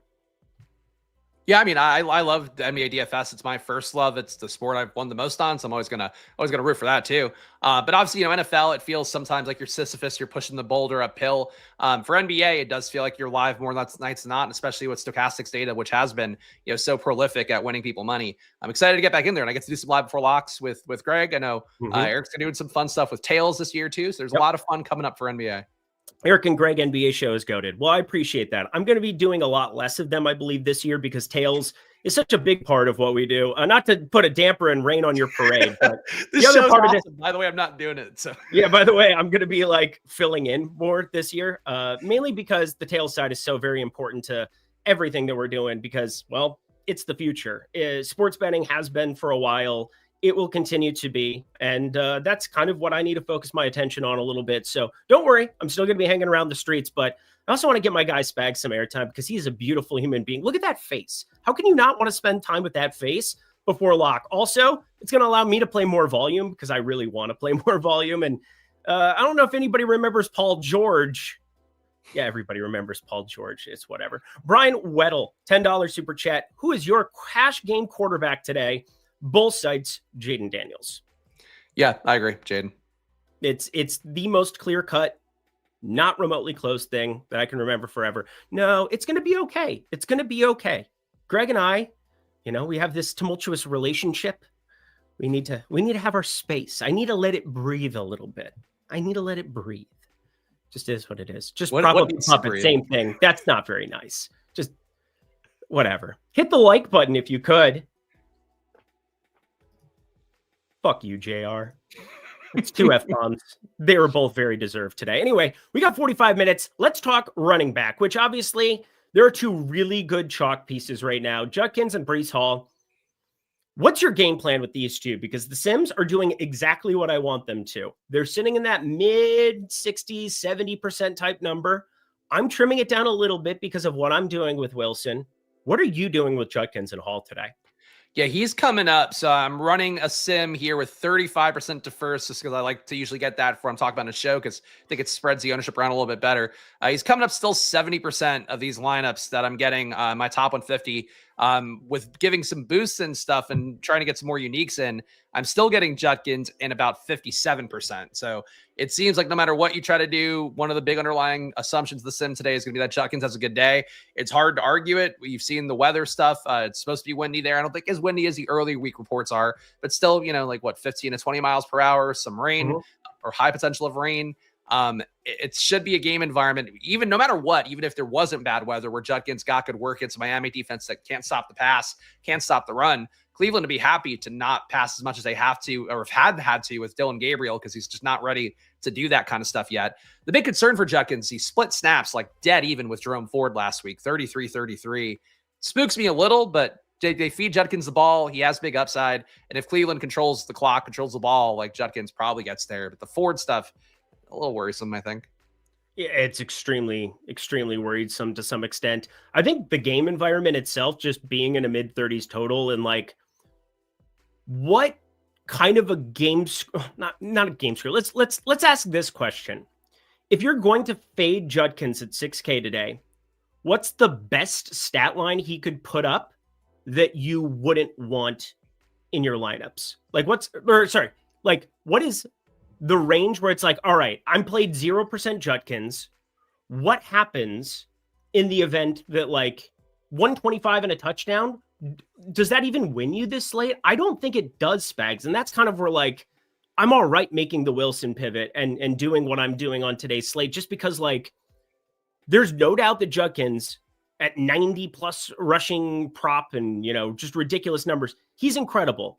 I love this guy. And yet I will say that I don't completely hate the idea of shorting him as opposed to the Breece Hall piece that I can't get away from.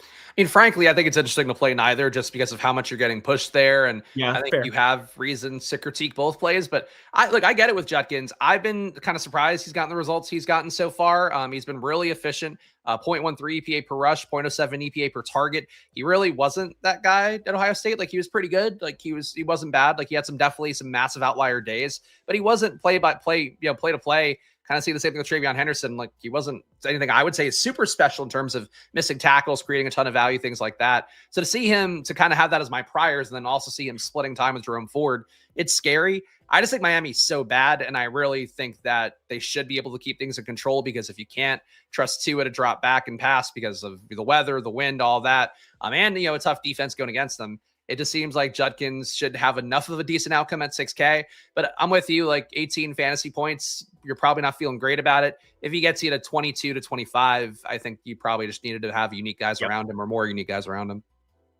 It's such an interesting push and pull, but obviously we don't know that news, the Josh Jacobs news, even though somebody keeps screaming from the rooftop that they do. So congratulations to them. Probably should have blocked them a second ago, but amongst these expensive guys, Jonathan Taylor, his negative, like all these expensive running backs are just simming out terrible today. But there's one in particular, Devon Achane, that I'm a little bit interested in here. Now, obviously, Josh Jacobs, I kept him in on this run. Just letting you know, I'm doing it differently over on my side.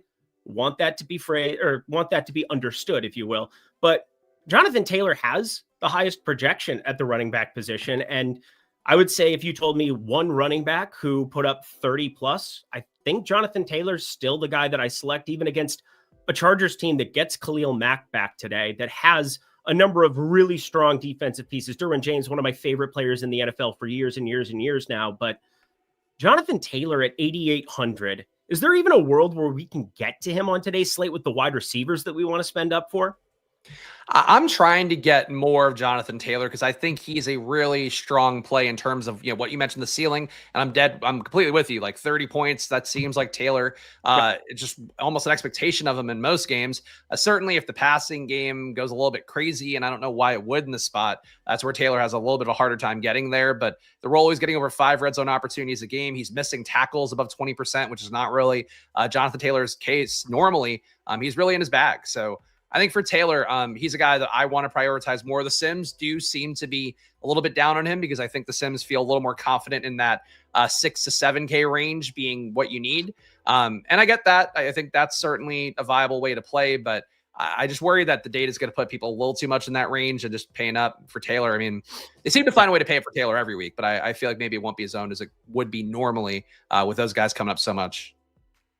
Yeah, Jonathan Taylor, I think for me, he makes sense as like a late swap target based on what happens with these early running backs. The theme of today, late swap for me.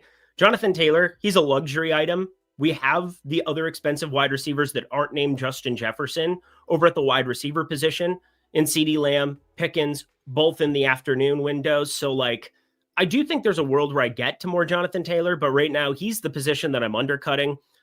It's interesting because like McCaffrey and Puka was the week 6 discussion. I ended up on the McCaffrey side. I know a lot of sharp people ended up on the Nakua side and they said, oh, positional scarcity. Totally understand that. But like also there are ways where Jonathan Taylor just blows away the running back position. There are ways that McCaffrey last week blows away the running back position. And I felt like the ownership was going to come in higher on Nakua. It did come in higher on Nakua than what was projected. And boy, oh boy, that went poorly for anybody who did that. And I'm not saying that as like an armchair quarterback, after the fact on Monday, but like, it's one of those things where stuff happens in the course of an NFL slate, and I don't want to put all of my eggs into one basket, but like, it's pretty easy to look at Jonathan Taylor right now and know that he's maybe a little bit overowned, but based on how these early running backs do, that's going to really dictate what I do with Jonathan Taylor and CeeDee Lamb and these expensive guys that aren't starting at 1 p.m. Eastern. No, I think that's a smart way to handle it. And you are the king of late swap, as has been the case on the show for many years. So I think it's smart. I'm actually curious though, like, how are you actually building the Emmanuel Wilson lineups? Like, are you building where you're kind of stuck playing him no matter what? Yeah. So I think this is the easiest way to explain it. So running back has become like a really featured piece of like, people play a lot of 3 running backs. We already have Wilson, I think, projected pretty well. Like 8.89 is not nothing to scoff at 4K flat. I think no matter what, even if Josh Jacobs ends up playing, I'll get to some there. But there's one really easy pivot, Spags. And for me, that's just Luke McCaffrey. If I'm playing a ton of 4K, just the flat out 4K, I can literally filter it. And what I've done is I filtered it by 49,900. And I think no matter what, Emmanuel Wilson, Luke McCaffrey at that 4K number, it just looks awesome in the afternoon. I know they're different positions, but almost all of my Wilson exists in the flex. He is a 4K potential starting running back. And so it's just simply, my routine the last couple of years. I wake up at 5 a.m. I walk my dog super early on Sundays. And then we've had these London games that I'm watching. I'm usually trying to get bets, and I didn't have a lot of interest in today's game. Thank God I only fired up Devontae Adams' touchdown, and then I don't know how his receiving yards are doing. I don't think good when Colby Parkinson is the leading receiver there at 47 yards on the Rams side of things, but that's neither here nor there. What I do is I just basically say, what am I going to do with my personal play today? Because I have to prioritize that portion of it before this show. And I have to make those decisions before the show because, well, I don't want you guys to have shitty information, and I don't want me to be fumbling on my own lineups before this show. And so in the midst of preparation, it's simply saying, what is my out? Where do I go? I think Luke McCaffrey is one of those guys that I'd be all right playing. He's already going to be semi-chalky over there at the wide receiver position. We'll talk about that one. He could come along for a big ride if he ends up getting steamed up alongside all of the Jaden Daniels, and I think there's a good chance he does. Zach Ertz is going to potentially be playing in that game. It sounds as though he's more likely to play, but I think he's by far the easiest guy that I could just quick swap over to and then figure out the rest from there. Because like Alec Pierce, I don't have as much interest in him. He's more of a big play type burner style guy. I do think Adonai Mitchell is somebody that I'm somewhat interested in, but there is no doubt whatsoever. Chuba Hubbard lined up with the starters. Rico Dowdle, that'll be a conversation here in a second. Thought he was maybe the worst play ever today, but Luke McCaffrey, this guy at 4,100, he's my safety valve off of stuff, and then I'll figure it out from there. Yeah, no, I like Luke McCaffrey, good amount. I mean, I'm boosting him. The sim does not seem to think he's a crazy good play, but I think he, Jalen Lane, Chris Moore, all worthy of exposure, but I'm playing a lot of Jaden. So if you're going to play a lot of Jaden, really would start to mix those guys in more. If you're not playing Jaden, if you're fading him, one off of those guys, but I think that's a smart way to play it. If he's getting the flex, how I built stuff, I'd worry he gets in the running back position, then I have to play like dog shit at that point. But if you're handling it the smart way, which is what the late swap king would do. Yeah, the late swap. Crown me. Just crown me, why don't you? Maybe like one of that gold crowns when he pours the lava on it, season 1 Game of Thrones. Yeah, you wouldn't enjoy that, I don't think. That wouldn't be a good time. I don't think it would be either. So again, just kind of maybe speaking to what people potentially want to do to me rather than what I would like have happen to me. Anyway, let's favorite these top 150 one more time here. Let's finish out the running back discussion because I do think getting to wide receiver pretty important, but this whole slate kind of blends together, more of a game theory style stuff for me here. But amongst the expensive running backs, we covered Taylor. Devon Achane is like leverage beyond leverage. If you look at the defense, look at this. Broncos defense, absurd there. Best of luck to you, Jackson Dart. You might die. And then the Browns defense, they are the chalky option as well over at 3K. So there's that. I think they're going to be more popular than that 10% number for what it's worth. Also, I think cash viable, even though now Denver is so popular that I think you kind of have to go that direction if you can make it work. But that's not the conversation. The conversation are any other expensive running backs, because I've heard a lot of Saquon Barkley chatter. Josh Jacobs, if he ends up playing, is still facing Arizona. And Rico Dowdle, well, Sounds like Chuba Hubbard just got his job back immediately. He was the starting running back before. I guess Rico putting up 230 isn't good enough. There's that. How do you feel about the expensive running backs that aren't named Jonathan Taylor? I mean, I think Jacobs is an interesting play right now because the ownership's absolutely going to be lower than it would have been otherwise. And obviously, we just saw him have a monster game last week. I think that would have made him. And I think even Stokastic's data on Friday had him being one of the chalkier RBs of the week. I think if you can get there, I think that's logical. Achane, you mentioned before, I think he makes some game theory sense because number one, he's not Jonathan Taylor. He's not even Josh Jacobs in terms of what the ownership should be, but he also provides direct leverage. RB in the same game, there is historically a negative correlation. They could still get there, but he gives you a sort of lever against Quinshon Judkins, who should be decently owned, at least by people using data. I think that for Achane, he makes some game theory sense. And Saquon's going against the Vikings team that's awesome, defending the pass. I think they have a negative 0.2 EPA per dropback. And for comparison, they're giving up a positive EPA per rush. Philly's run game has not been good, but Minnesota giving up 0.1 EPA per rush is actually one of the worst marks in the league for a defense that's like really good and blitzes a lot. The blitzing is probably leaving them open to get some runs in the holes that are not normally there. It could be a spot where Saquon actually gets going and is a contrarian play. That's pretty interesting. The ownership right now is projected for 16 for Saquon. I think that's high. I think he really doesn't get played very much. And I think if you have the balls and you want to fade Taylor, you can go to these guys. It's just Taylor's a player that feels like he's got more ceiling and more floor. And that's sort of tough to fade for me. That's why we took the damn field. I don't know what we're talking about there. But anyway, I'm with you. I think Saquon Barkley, pretty interesting against my Vikings today. Just kind of the forgotten guy. This is still a team predicated on the run. I know we've seen them have to air it out a little bit more, but what they do the best is run the ball. They just haven't necessarily given Saquon as many carries as he's deserved over the last few weeks. Maybe that's rumblings in the locker room. A little bit of Devonta Smith, a little bit of A.J. Brown is what it is, even though it's really shown up for Dallas Goedert the most. Once again, bet his touchdown, plus 260. Check that over at tails.bet/Lindy. But I'm very interested in Saquon. I'm going to probably give him a tiny bit of a boost here as I'm finishing up my lineups over on the side because, had to rerun some stuff. But now we get into the range that I find to be the most frustrating outside of Hall and Judkins, which we started the conversation with. Javonte Williams is just expensive enough to be annoying at 6,700 plus. It's a game environment. I prefer the pass catchers. I think most people do, but yet you got to find some kind of an allocation there for Javonte Williams.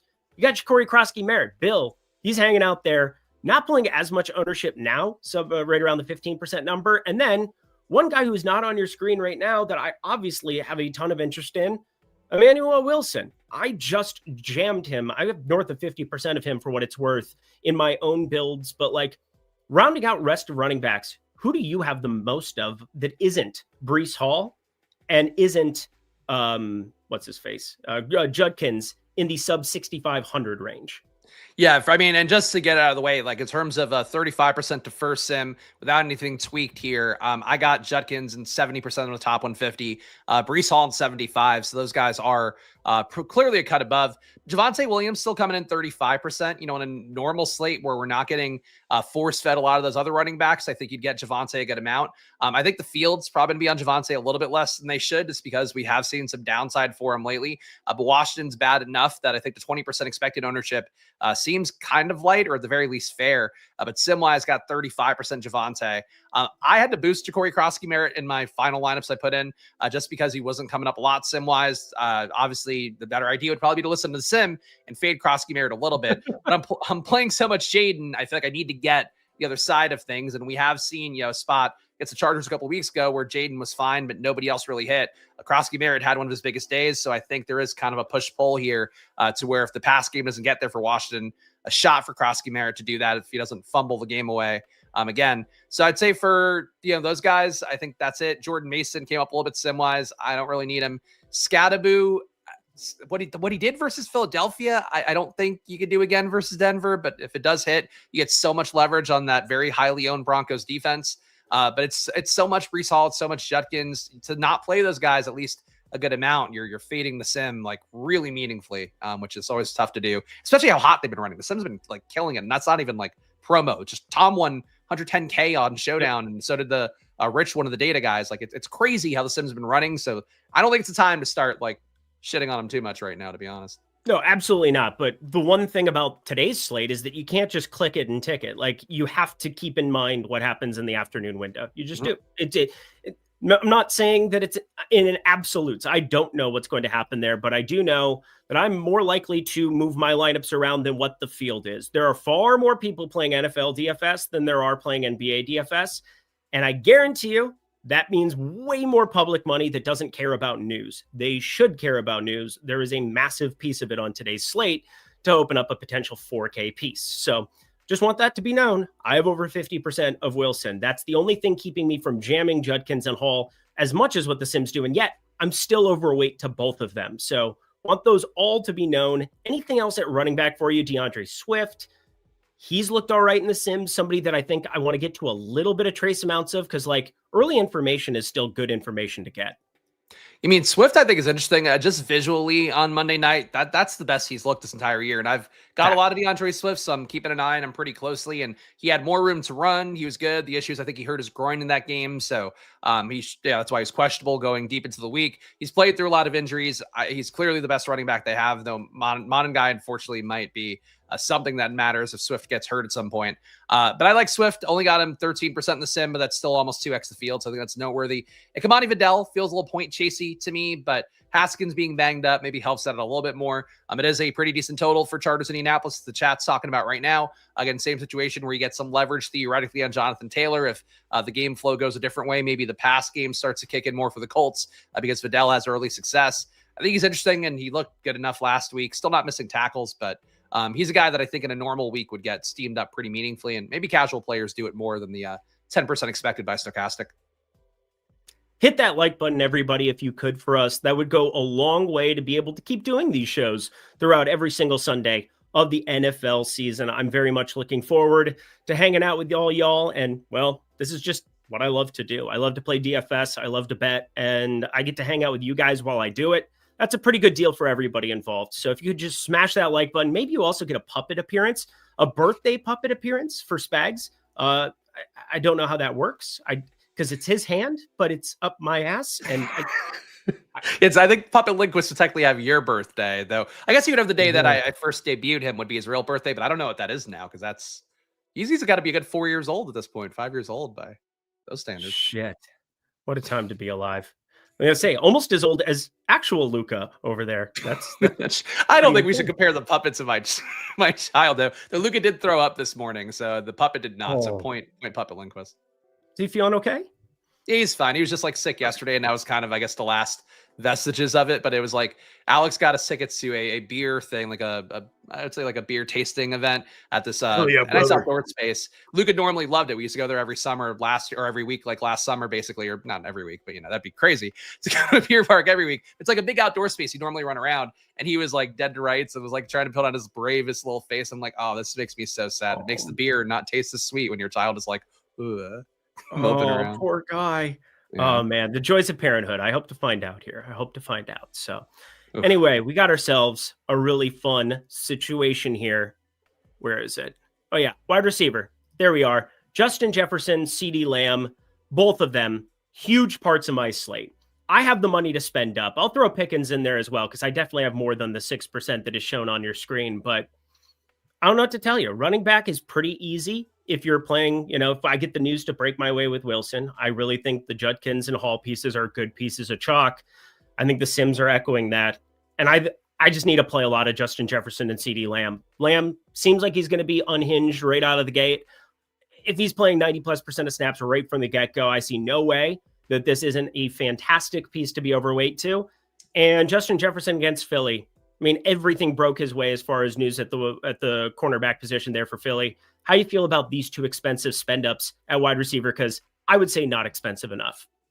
Yeah, I mean, Lamb is coming up a lot for me. Jefferson coming up a lot for me. 35% is what I got of Lamb. 23% of Jefferson. Those combos coming up with Rashi Rice, and I don't know. There's no clever pun for Jefferson and Rice, but Lamb and Rice, you call it like the Lebanese special, the Turkish delight. I don't know.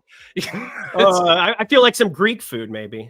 Maybe there's a lot of Mediterranean countries I think that go Lamb and Rice, but either way, that combo looks also delicious on today's slate. It would make you leak like leak white sauce everywhere. If you play the combo.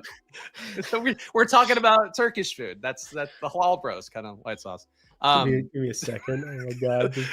Yeah, go off camera. The combos are looking good, though. I like CeeDee Lamb a good amount. Obviously, if you're playing Jaden Daniels as much as I am, you're going to get Lamb a decent amount. Jefferson, I'm kind of surprised to be as highly owned, highly projected as well. That said, for Jefferson, it's a nice matchup. Wentz has been feeding him arguably substantially better than what it's been for McCarthy. So I think for Jefferson, I get him as a play. I don't love the game environment as much, but sure, as a pivot to CeeDee Lamb, he's there.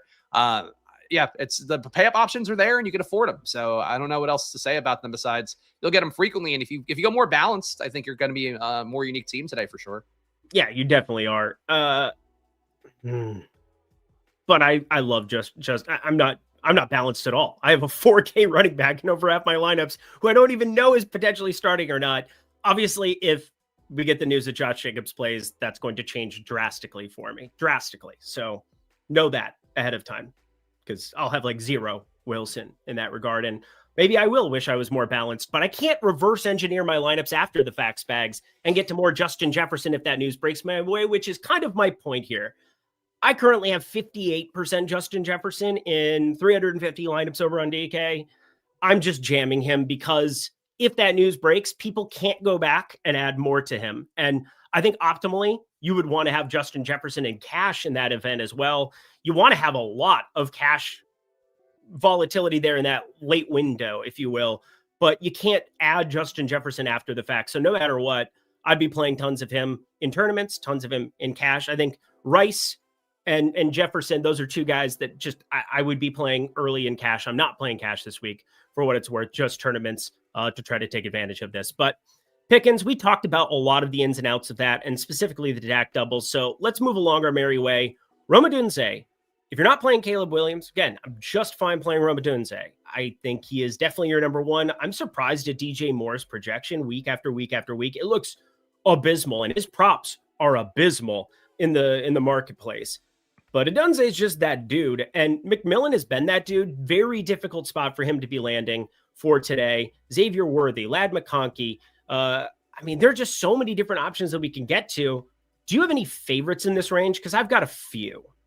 In this range, honestly, ownership-wise, it kind of came up barren for me for the most part. Nobody above 20%. No Xavier Worthy for you? No, Worthy, I only got 1%, at least in the Stokastic 150, gotcha. 35% to first sim I've got here. I might have a little bit more because I forced stacking slightly more on mine. For Worthy, yeah, I mean, he's not coming up much. I do think he represents good leverage, or you play Mahomes and then you add, like we talked about at the beginning of the video, you play Mahomes with Rice and Worthy, you play Mahomes with Kelsey and Rice. Like, if you want to fade Rice for whatever reason, that probably means Worthy and somebody else had an outlier day. I think they make a lot of game theory sense, but I just don't think this price range worked too well with my builds. I've got Odunze at 12%, got Ladd McConkey at 13, got Cortland Sutton at 19.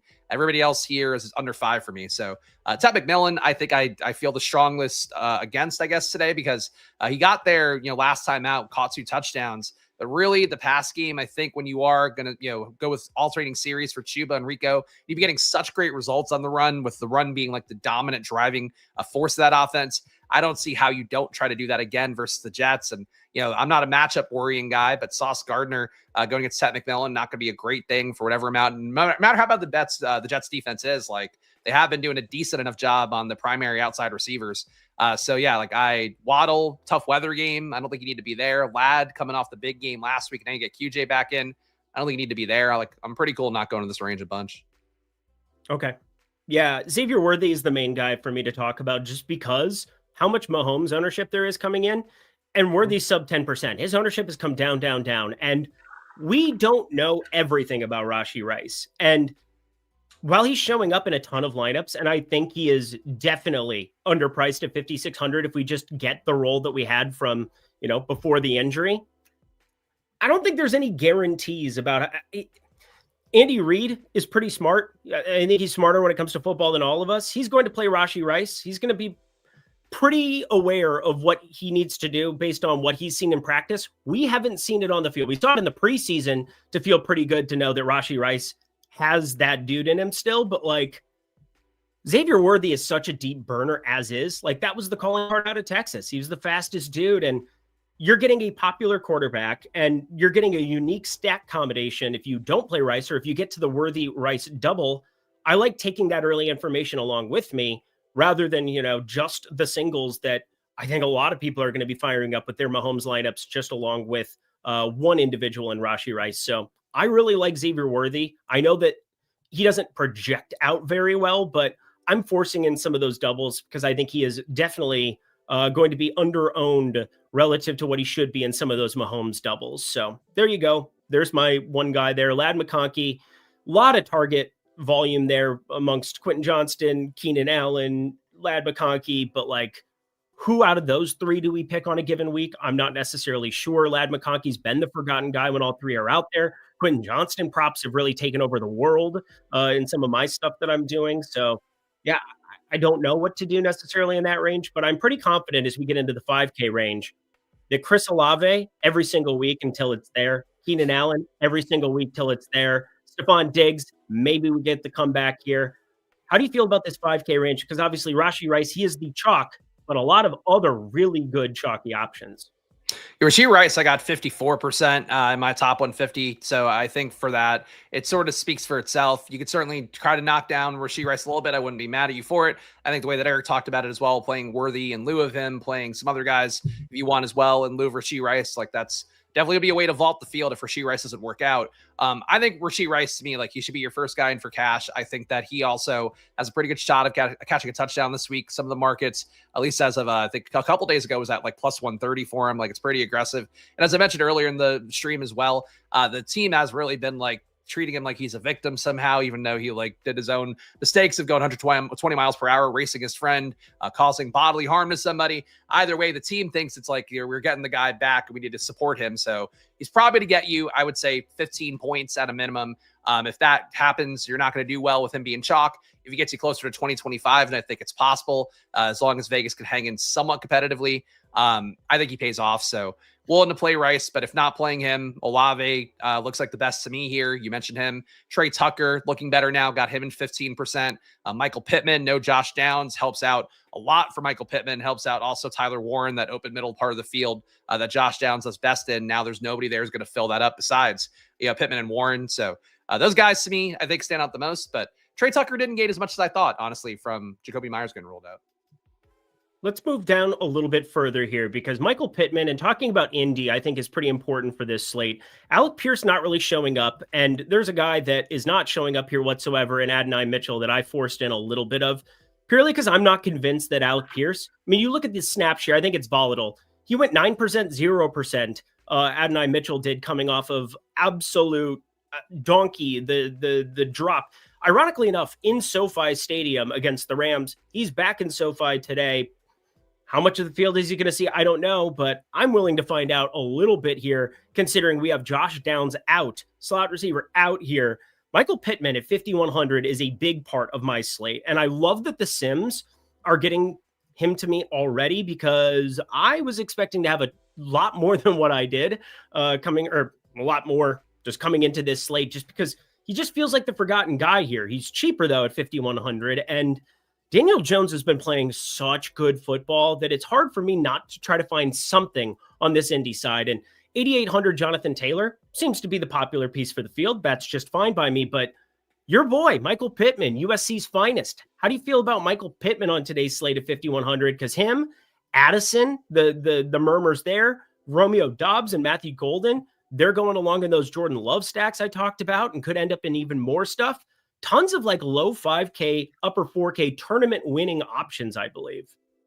Yeah, I think Pittman, I'm honestly not the highest on Pittman when you have Downs in, because I really do think there's a lot of duplicative skill sets on this team between Pittman, Downs, and Warren, but just freeing one of them up, I think does matter a good amount. And, in Pierce and Mitchell, like I think Mitchell does probably get in the field a little bit more. Maybe they move Pittman into the slot, and then, that could help out, I guess, to get him out there in 3 wide receiver sets, but it still could be Pierce running more too. Like I get the logic going to those guys is slightly more. But for Pittman, I got him at 17%, Fields at 9. I think he's really the one I have the biggest stand on besides Tyler Warren. I'm not, frankly, crazy about him as a player at this stage of things. I think I'd rather have Rashi Rice just die on the hill of chalk. But at 5,100, it's not a bad price tag for a guy that's missing, really, for Pittman. His biggest inhibitor to production has 100% been Josh Downs the last couple of years. Yeah, no doubt about it. And Joe Flacco loved Josh Downs there as well. Josh Downs multiple times on this show ended up just jamming Josh Downs in multiple spots. And boy, did that work out nicely majority of the time. I'm kind of here just all in on Michael Pittman to some extent. The afternoon window, I don't even want to say what the exposure is because it's going to just change for me based on late swap, like it's such an extreme extent on today's slate. So I'm not going to talk in absolutes there, but I will absolutely have a lot of this Dobbs Golden double. I will have Kraft thrown into the mix of it there. I'm going to be playing some Jordan Love there in that afternoon window, especially because we know how popular Dak, how popular Jaden Daniels are going to be on today's slate. I like the idea of getting to some of these cheapies at the wide receiver position, potentially paying up for the Jonathan Taylors, potentially paying up for Lamb, Justin Jefferson, getting to all of them, along with a pretty cheap, doable stack there. Plus, again, the market loves Jordan Love over 1.5 passing touchdowns. I take a lot of consideration in my DFS play with information such as that. Luke McCaffrey, 4,100. Washington, Jalen Lane. We got a Turpin lineup here showing up as well in the top 150. Chris Moore here for the Washington side. Let's parse through some of these cheapies. I brought up Adonai Mitchell. He is a very, very, very off the beaten path play, but these ones are more clear cut. Josh Reynolds is going to be your wide receiver one for the Jets. Luke McCaffrey presumed to be on the field just a little more, but Luke McCaffrey has that dynamic playmaking ability now that we've seen multiple times now in his sophomore season. What are you planning to do here at the low end of wide receiver? Because lots of different options to parse through. Yeah, I'm gonna lose my money on the Commanders receivers was my goal for the day because the Sims do not give you them a lot. I mean, you'll get Zach Ertz a good amount, but Chris Moore, I got 5% in a 150 max or 150 lineup sim here with 35% to first. Jalen Lane, I only got 1%. McCaffrey, I got 3%. So under the field on all three is what Stokastic gave me. The delicate genius, I've ROI boosted all three. So I'm because Eric, we have that belief. You got your Emmanuel Wilson thing. I'm going to take all the shitty Commanders receivers I'm so fucked. I'm playing Jacoby Brissett. I don't know what I'm doing. Let's be serious. But I mean, look, you trust the sim. You take still the best ROI lineups you can with those guys in it. But ultimately, we still have to make some human choice. My human choice is playing some of the Commanders guys more. If I had to rank them, I would still go McCaffrey number one. I would probably go Chris Moore number two because his minimum salary opens up a little bit more. Jalen Lane is a very fast guy. He's shown absolutely nothing so far, been the least efficient of the receivers. You make the case he's been so bad compared to everybody else on the team that he should eventually kind of even out a little bit, play better.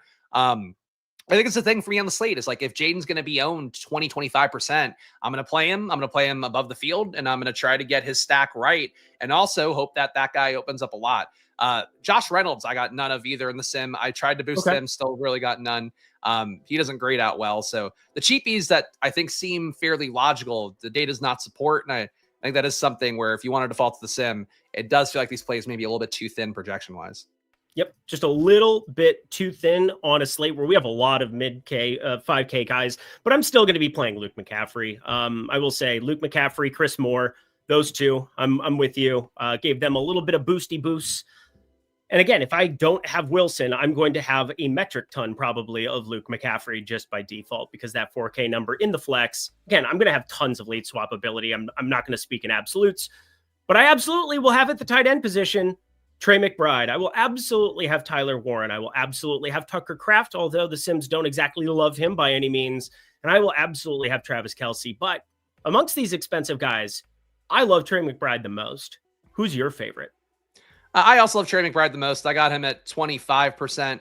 I guess Tyler Warren is close enough in price. I also got him at 25 and a decimal. So those guys are basically dead even to me. But they're my biggest stands. Pretty comfortable with that. Again, with Warren, you could play the Pittman side for sure. But Warren does benefit from not having Josh Downs out there. He's a very reliable target in the middle of the field, who also does some really good stuff after the catch that Pittman doesn't really do at this stage. So he's a strong play. McBride, we saw get really locked in on by Jacoby Brissett last week. Obviously, we had the concussion for Harrison Jr. He should be back back in full go this week after getting the concussion protocol. But, McBride's still a better target earner. He's getting 1.7 red zone targets a game. It's a nice role for him, and Brissett's, at least for 1 week, was pretty adept at getting him the ball. A tough matchup, but the talent's there. I wish I had more Ferguson. Like, he's a completely forgotten man here, only 1% compared to these two guys at 25.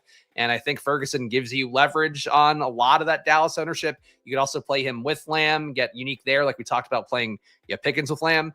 So I think Ferguson, it's a little scary to have 25% McBride, 25% Warren, and then like 1% Ferguson.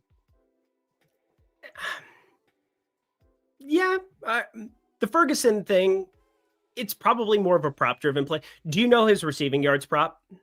Not a fan, no. Just guess. 52.5? 39.5. Ooh, that's a little light. That's kind of what I'm screaming at. Like, for me, that's such an informative part of the puzzle. The CeeDee Lamb piece just changes the equation so much for Dallas's offense. He has to get there in touchdown volatility. Like, you're going to need 2 touchdowns for Jake Ferguson to really blow this thing up. Not saying he can't do it, but Trey McBride is volume. That is just the cornerstone thing.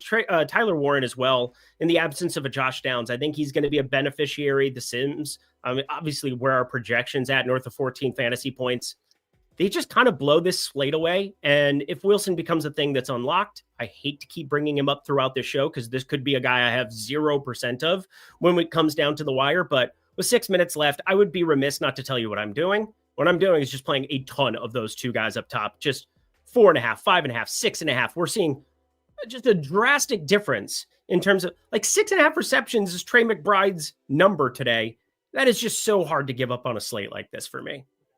Yeah, I'm with you. I mean, look, I worry about the matchup a little bit, but I think he's been the best tight end in football. And frankly, before the year, I was surprised that Bowers was so far ahead of him. Loved what Bowers did, but now with the injury stuff, it's much easier to say that. Like, McBride's got the most reliable tight end role, I think, in football. So yeah. Pete Carroll's the worst. Oh, shout out USC. There's that. Hey, he was good when he was there and I was there. We were a great team back in the day. And now when he went the other way, he won a Super Bowl in Seattle. But how's it been since then, Pete Carroll? Oh, well, there you go. Chigakonkwo, don't sleep on him too much. Mason Taylor as well. And Michael Mayer, now that we got news that he's out as well, somebody that I'm just fine getting to around that 15% number. But I mean, that's kind of the thing. There are 5 tight ends total that are pulling the ownership. Zach Ertz is kind of the guy that I don't know what I'm going to get to of him. Like, if I end up north of 20%, that would be awesome. If I end up way under, that would be just fine by me as well. I just have so much that can change between now and the lock of that game that it's hard for me to know. Once again, pay attention to your lineups. Late swap is a very important piece of the puzzle today. Let's finish it out here with defense, shall we? We've got ourselves the Broncos. We have some weeks where it's very spread out. That is not the case this week, Spags. Denver Broncos, Sims, not all in, but north of 50%. That's a spicy meatball. Yeah, it's a lot of Broncos. Like, I get it. I mean, I will say I would have thought the Eagles could get to Jackson Dart and make it kind of ugly, and instead they lost by 17 last time out. Broncos defense is better. I mean, Broncos are one of the best defenses in football. That said, you see, I got 52% Broncos D and a 35% to first sim. That's a lot. It's a lot of Broncos D, and we just saw the Giants win a power kind of dominant performance against a team that you wouldn't expect. It's a little scary, but the total is not there, and Denver should be able to create pressure, create some picks against Jackson Dart. Seems like a pretty decent probability. So I just wish they were cheaper. Like, I know why they're not, but like, if they were cheaper and I'm getting in 50%, great. At 3,500, I don't know that they're a better play than the Patriots, who might like stomp Tennessee and stomp them angrily because Mike Vrabel is not happy about having to leave town there. You shouldn't be. Look at what's going on there. I mean, now there's going to be more coach turnover. They can't develop anybody. And Mike Vrabel, even though I'd say he's like an old school guy, there's still something where he understands. Like, I appreciate coaches that it's just like, hey, Josh McDaniels, he needs to be a part of this staff. Like, he's been here forever. He's going to be able to do better with Drake May than I can. Obviously, he's more on the defensive side of things. So shout out Mike Vrabel for at least acknowledging that there are shortcomings. That's what more coaches need to do, is just whatever you're bad at, or everybody in life, whatever it is that you're bad at, if you can find somebody who can fix those problems that can be the piece of the puzzle, yay. But when you're a dictator and you own a football team and you think that getting to the AFC getting to the playoffs in a very difficult division for ever and ever and ever is not good enough. Well, what's the thing? Love lost, whatever. I can't No love lost. No love lost, but it's like grass is greener, but the opposite in this event. Like everything's gone to shit here. I was rambling, by the way, to make sure that you got your lineups in. Did you? Oh yes, thank you. I'm doing one more. I'm giving his little Zach Ertz boost now that he's on the brain, but I appreciate that. Awesome. I'm reading the room here, baby. I'm reading the room. Any other super? Here we go. Jeff Williams, will you rank the Commanders pass catchers? That's a great one to end on purely because, well, that's in the afternoon window. Number one for me, Zach Ertz, but as I said before, the tight end position with Tyler Warren and Trey McBride also there. I prioritize both of them more. So while I have the most interest in Ertz, I'm not sure exactly how much I'm going to get to. Plus, if you take Emmanuel Wilson off, I'm not going to have as many 3 running back builds, which is basically all that I have right now at the moment. But pass catchers, outside of that one, I will go Luke McCaffrey 1 at wide receiver, Chris Moore 2, even though Chris Moore should be on the field more, and Jalen Lane 3. How about you, Spags? Exact same. Our Ertz number one, I think by a decent margin. He'll also be the one I expect to be in most of the Jaden stacks that occur. From there, you are rolling the dice a little bit more, but I think Luke McCaffrey, the fact that he's earned touchdowns and been good downfield, he's been the best of the group. So I put him 1. Moore is minimum salary. So if you need that 3K guy, he's definitely going to be out there a good amount. He's been playing a bunch already before Debo is out. That should increase. And Lane is a very similar play to the other guys, but he'd be the third. Let's play another game of guess that number. Do you know Zach Ertz anytime touchdown number today? I don't offhand, but is it plus 125? Plus 115. I mean, that is so short. Yeah. It's one of the shortest numbers that exists on the board. It's the shortest number, I believe, that exists on the board for a well, actually, no, CeeDee Lamb's got to be shorter, but pass catchers, there aren't a lot of them that sit inside that plus 110, plus 115 territory. So that carries some weight for me to see that Ertz just got completely nuked. That is a nuked touchdown number, but we have officially hit lock, baby. Oh, we had one more super chat come in right at the wire. Cully Post in $4.99. Thoughts on Jacobs playing? Could smash at low ownership. I will definitely have Josh Jacobs against Arizona in the event that he ends up playing.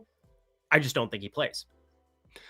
I think he plays, but I certainly think that's the most important thing to watch right now. I don't think it's necessarily a smash play against Arizona. If he does go, I think people might have overrated the spot if you're full health and we had the game he had last week. But like again, if you get Wilson right, like that's going to be really important and people will not be playing him anywhere near. Like he would have been probably a 30% play if we knew in advance, and he'll be a 5% play, and Jacobs will also be if he plays, sub 10.